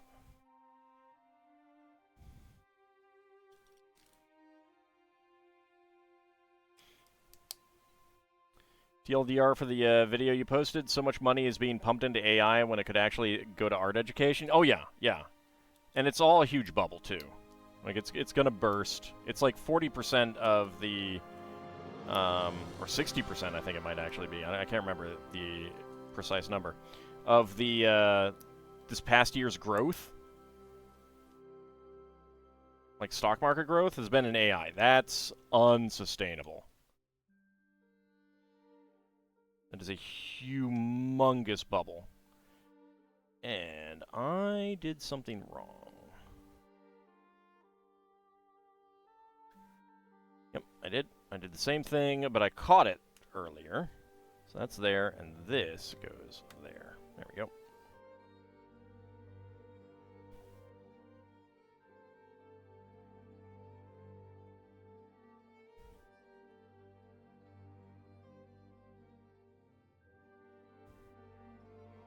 I mean, if you're invested in the stock market and like index funds, especially tech sector index funds, you're invested in AI. And I have. Like, I have a, there's an ETF that I put some money in that has grown by more than 100%.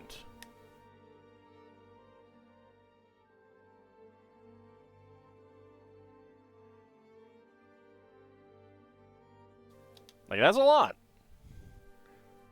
I need to make sure I get out before it crashes.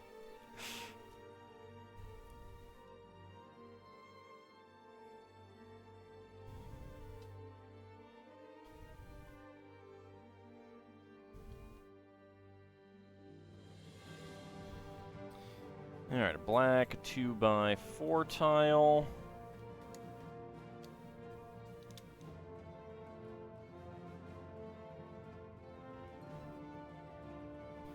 Oops. 1x4. And 1x4.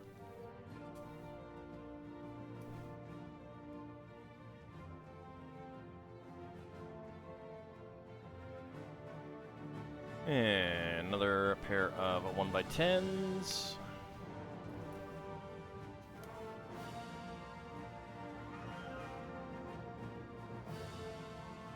Still need to look up a tutorial on humanoid art drawing.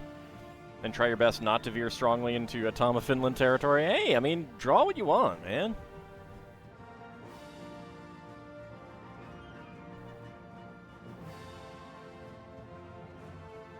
Your Welsh ancestry has you not willing to gamble on anything but a sure win. So that's why, like, the index funds are, I mean, they will crap out when the market crashes, obviously, but they're also very much set up to do well over time. So it is not something that you want to do as a, like, I'm going to put my money in and then immediately get better. You know, like, you know, take it out tomorrow at 100% growth. No, that's gambling. But if you have like $20,000 and you don't need to do anything with it anytime soon at all, then put that in the stock market for some years, and you are very likely to get it out more than what you put it in if you're investing in index funds.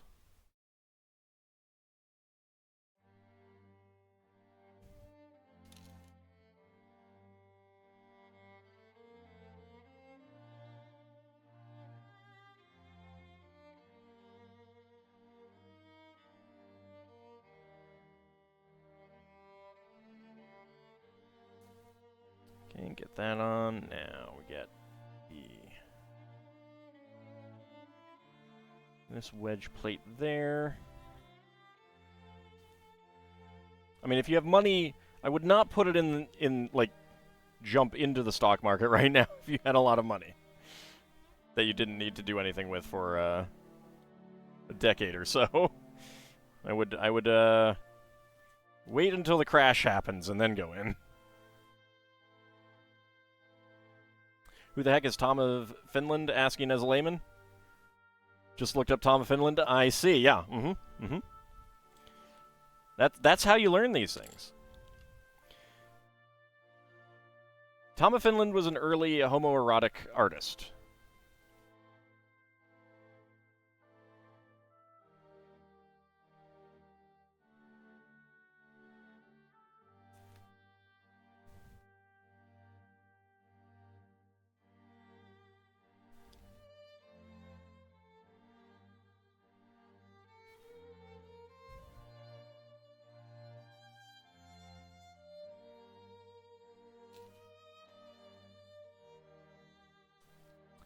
As the name suggests, he came from Finland, yes. Hence Tom of Finland. One of Finland's national treasures.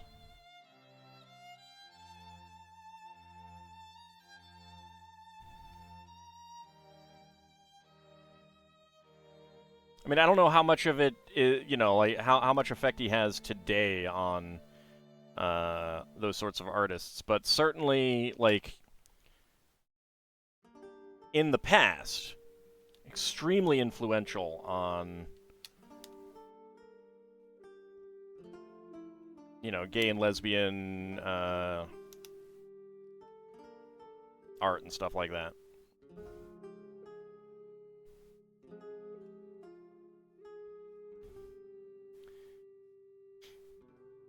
You're asking since who knows if you try to look it up without either a warning or a safe search on, at least?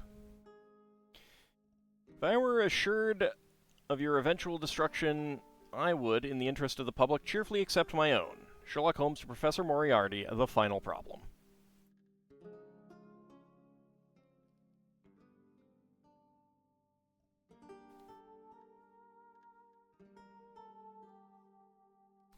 Alright, let's see. 1x8s up here.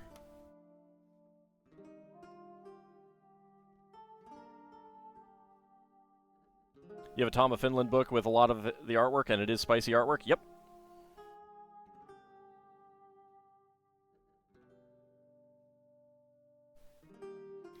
Alright, 1x2s.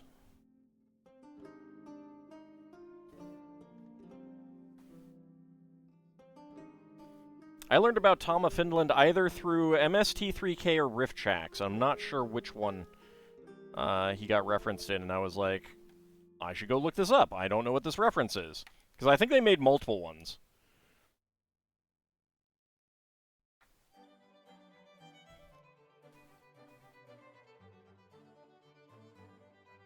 Yeah, but it might be in MST3K2. But I'm not sure. Alright. I don't know why they did these two pieces rather than another set of these. Don't...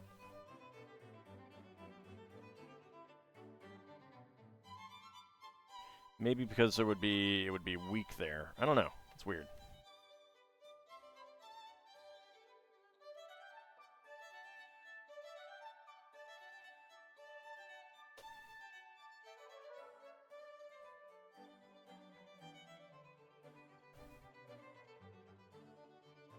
There we go. Get that on there. Close it up for the moment. And get a pair of black 1x1 cylinder plates with hollow studs here and here. I would expect him to be pretty famous. I mean, like,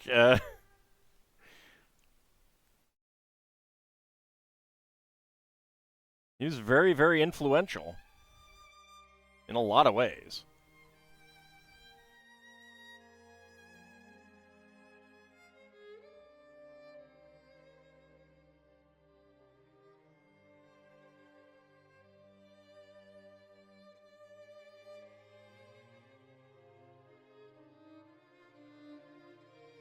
Get a lantern there.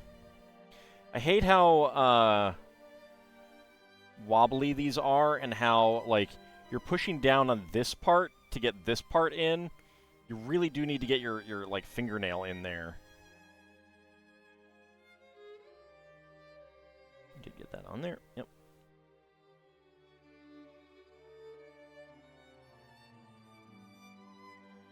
It's all about learning here at All Dragon.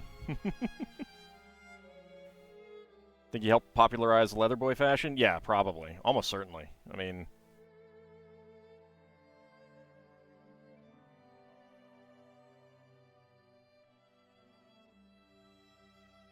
I'm sure he helped popularize a lot of things.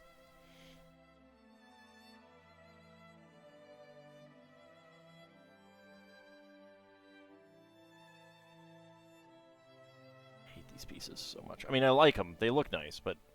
Ugh. Doing anything with them can be a pain. Alright, there's Street. And there is Baker. 1x3 tiles. I have missed a 1x2 tile somewhere.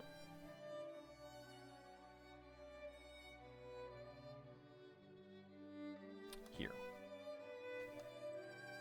No wonder that seemed like a bigger gap than it should have been.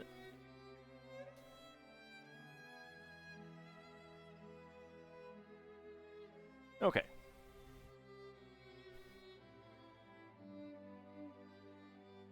Alright, so spare parts, 1x1 black tile, 1x1 quarter cylinder black tile, and 1x1 cylinder plate with hollow stud as our spare parts. So here we have the exterior. This is recessed so that the studs aren't causing an issue against anything that's up against these tiles. That is, of course, the back. You're not supposed to see that. That is the other cover, which is very plain. But you can slot this into a on a bookshelf between books and actually have this nice little view down the street. And you can open it up and put it on display. This opens up so you can get a better look inside Sherlock Holmes's room. Close that up. rotate the window here. See a Hound of the Baskervilles dog treat.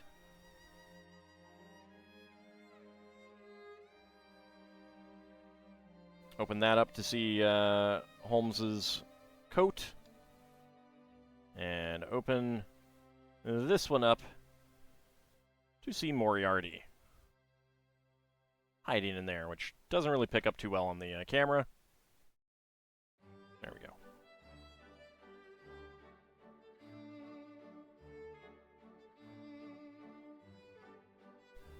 Alright, so let's go ahead and get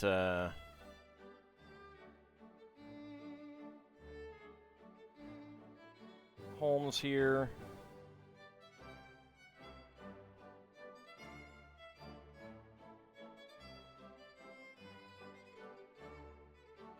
Irene Adler over here. I want to make sure that I can close this up.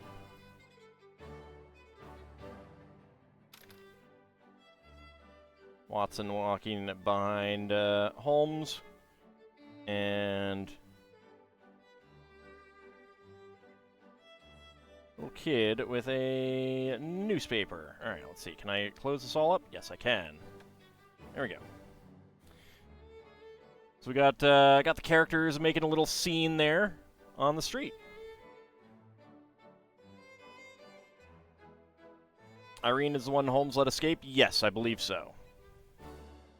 So yeah. Are there any AD&D modules that are akin to heists, larceny-based quests? Almost certainly in Dungeon Magazine. I can't think of anything offhand.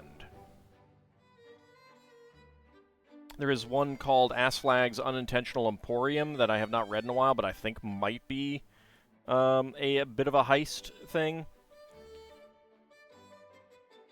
I think people think the wizard is dead, so they start taking stuff from his room or something. I don't know. Wonder if there's a TARDIS build like this? No. The only two book nooks they have right now are this one and the Balrog Gandalf standoff at Moria. Did we build his drug stash while I was gone? While you were gone? Yes. Yes, but it's hidden. So let's go ahead and put that back there. And get ready to do some minifigs. We are on that one. Okay. I have turned off the overhead light up there, so it's a lot less reflective now. Should be a lot easier to see.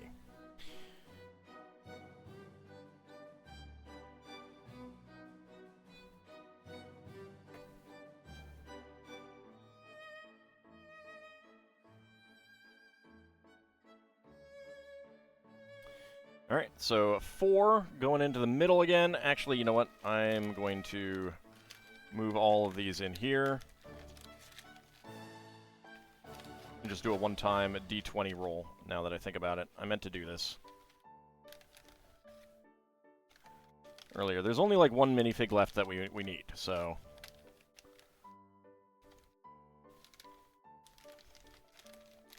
There we go. Alright. D20... 1. Alright. A natural 1.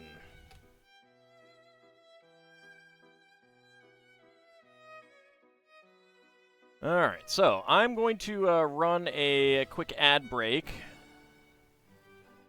while you guys get your prediction in. And I'll guess what is inside the minifig pack. So go ahead and get your predictions in, and I'm going to run a 1-minute ad break, and hopefully this should change when my ads actually run. So go ahead and get your predictions in. I'll go ahead and get my timer up and ready. There we go. All fumbles and drops the minifig pouch. Oh no, right into Mount Doom! Terrible. So go ahead and get your predictions in. Can I guess what is inside the minifig pack? And what will it be? A Minotaur Detective and a Leonin Chili Thief. Where's my pen? All right. Oh, also, we definitely did not use the other Harry Potter wand, so that goes into the extra parts.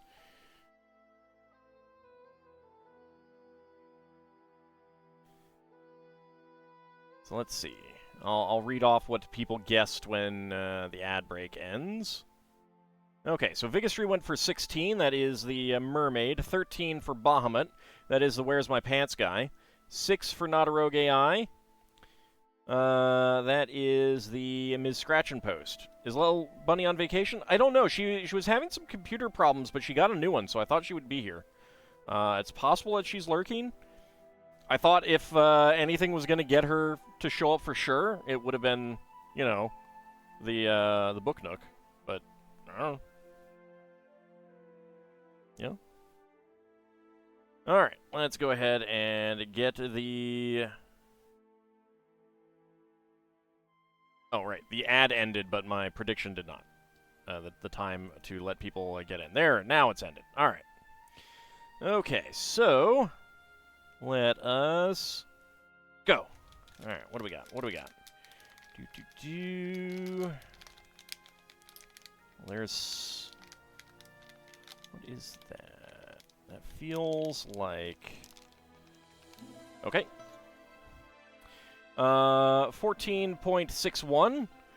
We have a Taco Tuesday guy. Do the breakfast soup guy. He is missing right now. He's on vacation. He's on vacation right now. Incommunicado. No, that's a lie. I'm actually in a box. Hush you. Shut up. Be quiet. They don't know that. All right. So it is indeed a Taco Tuesday guy. Let's go ahead and mark that down. And once again, that was 14.61. Don't dim yourself. So let's go ahead and choose the outcome. That was within 20 seconds. Complete that prediction. Okay. So I was really hoping that it would reset when the ads would start by running a manual 1-minute ad, and no, it didn't. So I'm just going to go ahead and snooze them all. There we go. All right, so let's see. Who gets the hams? Cape Sword, Kinshir, and Vigastry getting all the hams. Very nice. Lord Canis going for 20 to 50. No one going for 50 to 60. And Bahamut and Rovaljax going for no.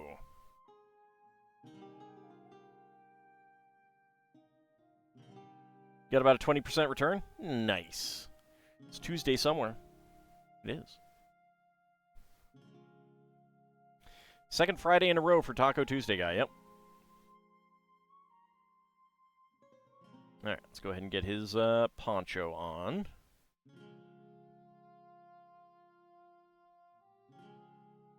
After all those tacos, it'll be a real poncho, if you know what I mean. I'm sorry.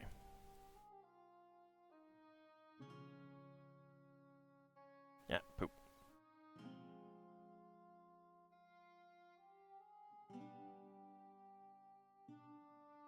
You'll have quite the poncho, if you know what I mean. I'm sorry. No, they are not taco tacos. Leave our friendly octopus folk alone.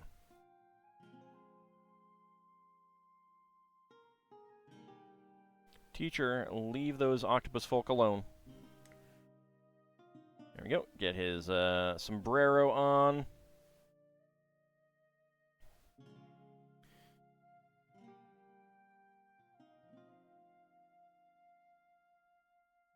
Put his cheese in his hands. Cheese it. It's the fuzz. It's the fuzz. And a A bowl with chili prints. Perfect for Chili Girl, if only Chili Girl were around. Alright, so I did mark that off. It's interesting, because we had not gotten that one before last Friday, and now we've gotten two, so... The only one we have not gotten is the lady with the, whatchamacallit? The, you know what I mean. God, just blanking on the words today.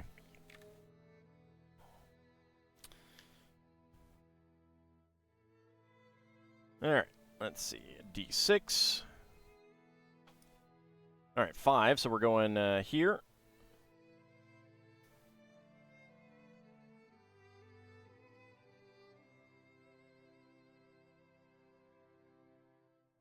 $13, so we got to roll a D20.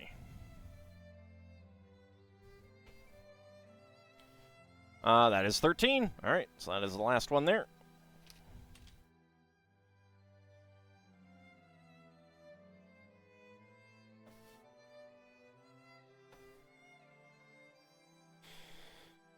All right, start a prediction. Can all guess what is inside the minifig pack? Get your predictions in. We have not gotten the Snake Charmer, the Goblin Bandit, the Cthulhu Alien, the Fencer, and that is it. Those are the ones that we have not gotten, those 4. We've gotten all the others, and there's still tons of them left. So Vigastry is going to go with the Archaeologist, all right. 8 for Isovan, that will be the Egyptian Warrior. 4 for Bahamut, that'll be the Snake Charmer. Based on that D20 and D6, you have the same dice set that you have? I don't know. These are really old. 6 for Vigastry? Yeah, that is the Archaeologist. This set is Armory dice from the 1990s.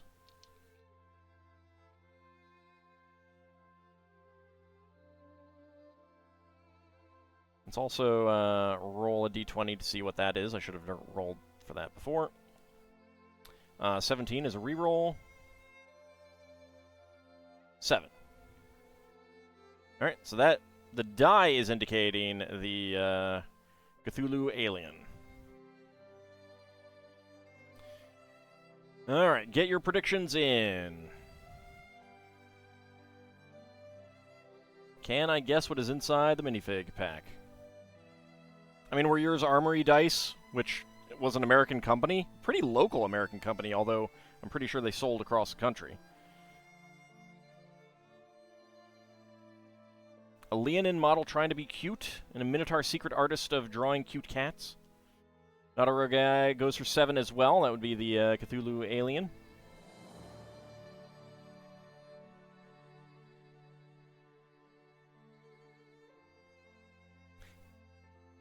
I should definitely, when we get one of those, we should definitely put them side by side with the Illithid. All right, so predictions are closed. Let's go ahead and get the timer ready and go. Let's see. What is that? What is that? That is... Okay. We have the Lady Cyclops.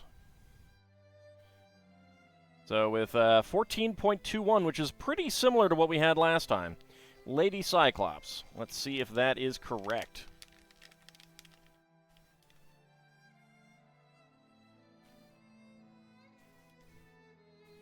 There are a few dice around there from early editions of GammaWorks and basic D&D box sets. Yeah, I don't actually have any of those.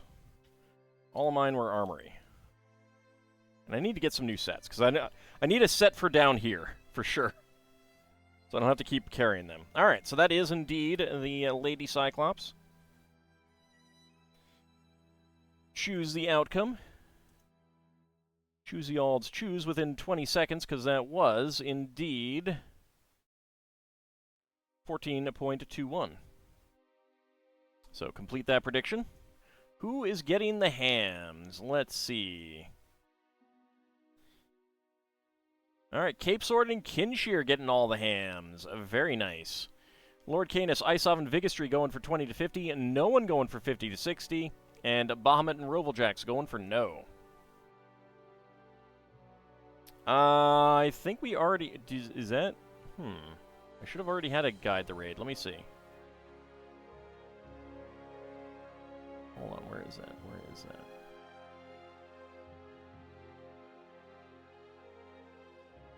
Okay, I do not have that on here. Edit my quick actions. No. How do I get this on?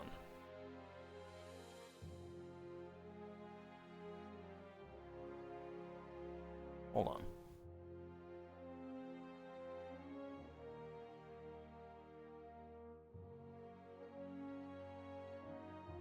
So I thought we had one redeemed already, and I should not have another one.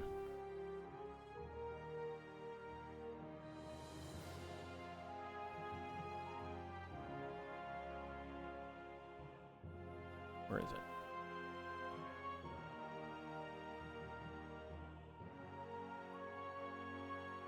Huh. Where is the module for that?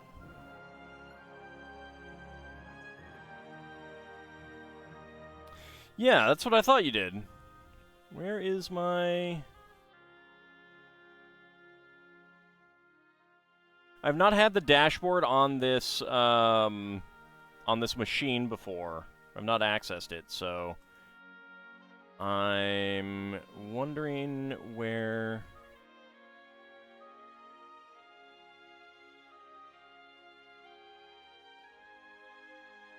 Where the thing is. All right, hold on. Let me at least let's see. Did I read those? I did. All right.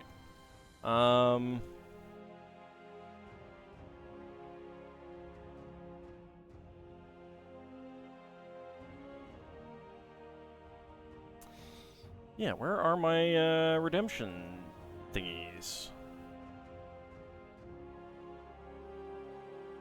This is very weird. Why do I not have a thing that I can put in here? Alright, I will have to look for that. We do have a guide the raid already, so I'm going to be refunding that as soon as I can figure out where to do that. Isoven. It should be set up to only take one. I don't know why why it allowed a second one. It is possible that I have goofed up. But, alright, I will look for that later. I'll look for that after the, Yeah, Twitch apparently has eaten it. Nom nom nom nom nom nom. Was tired of not getting any hams. That's what it was. Alright, so, let's see. Rather than, let's go ahead and have the eye with some eyeshadow. She's got her club ready, looking for a mate. She's gonna club him, drag him back by his horn to her cave. Let's go ahead and zoom in on the Lady Centaur, Lady Cyclops. See, nice eyeshadow there. A little bit of lipstick as well. Back and front print.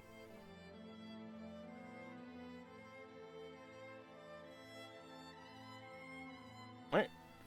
I think I did mark that already. Okay.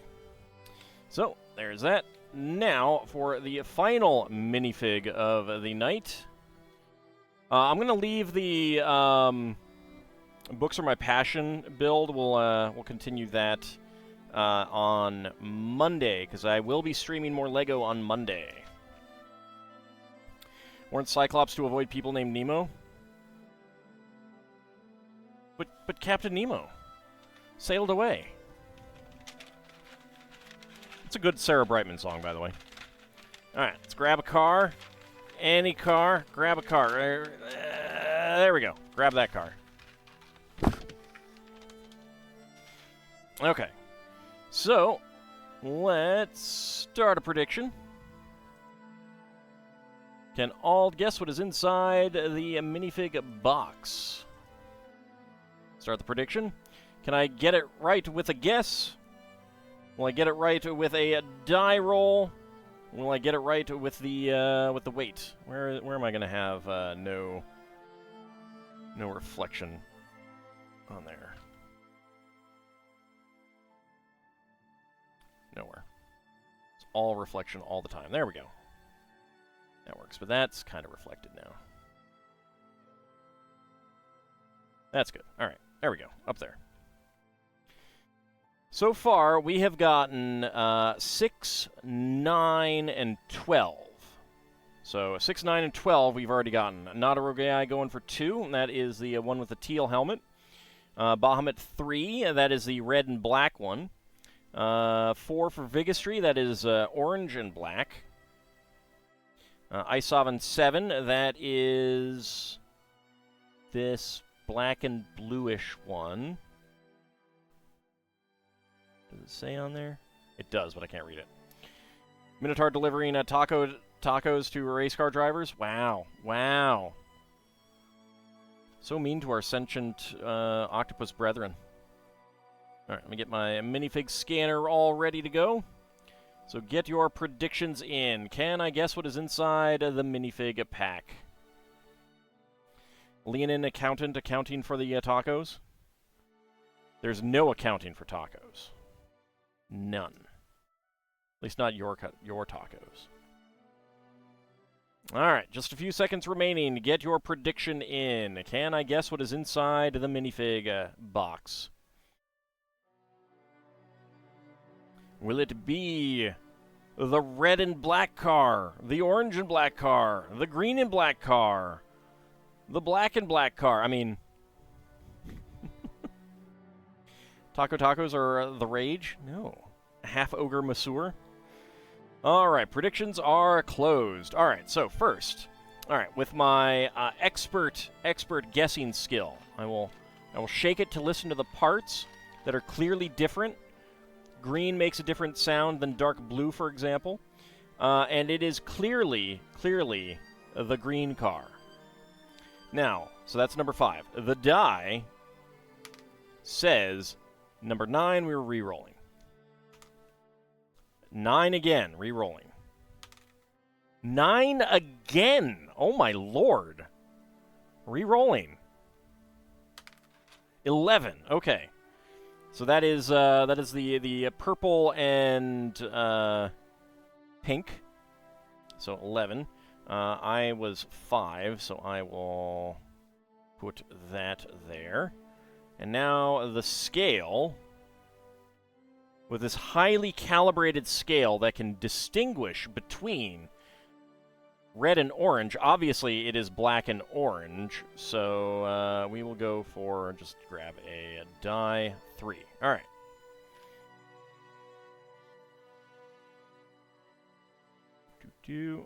Guess, die, wait. All right. So let's see. What is it?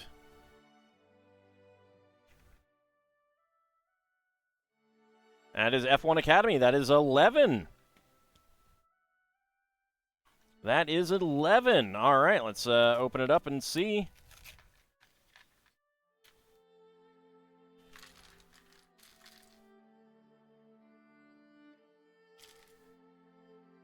Indeed. So that is yes with die roll. All right, let's choose the outcome.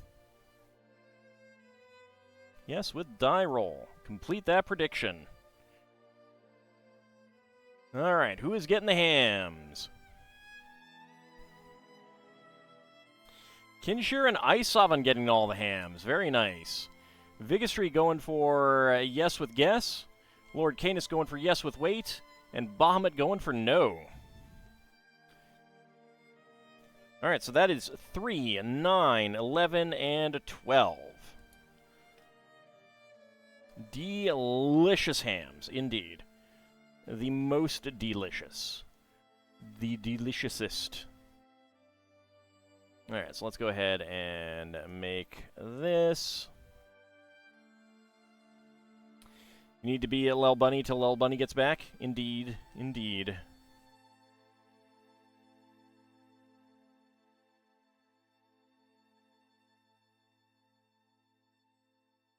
Okay, now let's get the wheels on. It is hard being Lil Bunny, I understand. There's a reason why I don't do it.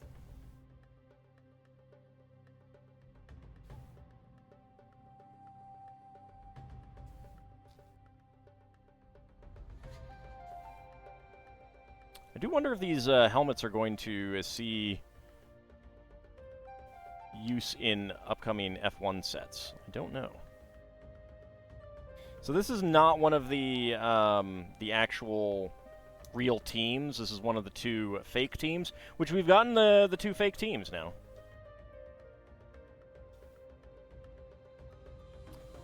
So fakey. Let's see. Okay. So these 2 go on the side here. You don't recall seeing Title Rabbit in a long time? Nope. They have not been in a stream in a long time either.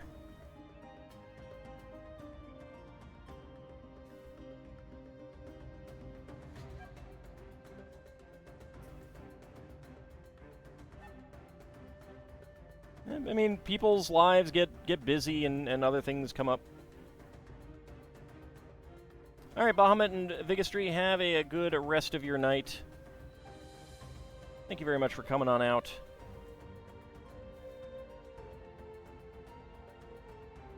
Okay, and we have, I believe this is Medium Azure. As it goes flying. There we go. Get the head in here. Get the helmet in here.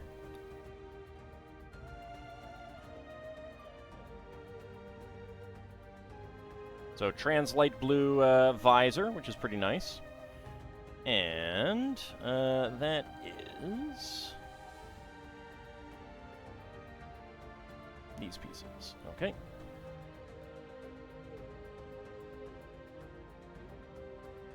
Get that in there.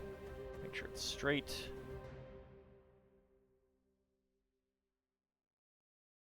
All right, there it is. F1 Academy. Purple and dark pink. So, spare parts. We've got a medium azure 1x1 tile slope, a purple 1x1 plate, purple 1x1 cylinder tile with top peg, and a purple 1x1 cylinder tile. So, there we go. That is going to wrap us up for tonight. We will be back on Monday to build more Lego because I finished up Suikoden and Suikoden 2, and I don't have anything to play until Dragon Quest 1 and 2 comes out in a couple weeks. So that is what we are going to be doing for the next 2 Mondays, is more Lego building. It will be a full 6-hour stream, so quite lengthy. So I want to thank you guys for coming on out. Let's go ahead and get a raid going. That is on following. And there we go. All right. So I want to thank you guys for coming on out. We will not be back tomorrow for Spelljammer because someone is out of town. I mean, someone is sick. I'm sorry. Not out of town. I don't know where my brain went there. But we will be back on Monday for more Lego building, Wednesday for more Lego building, and Friday for more Lego building. So I want to thank you guys for coming on out, and I shall see you next time. See you then, everyone.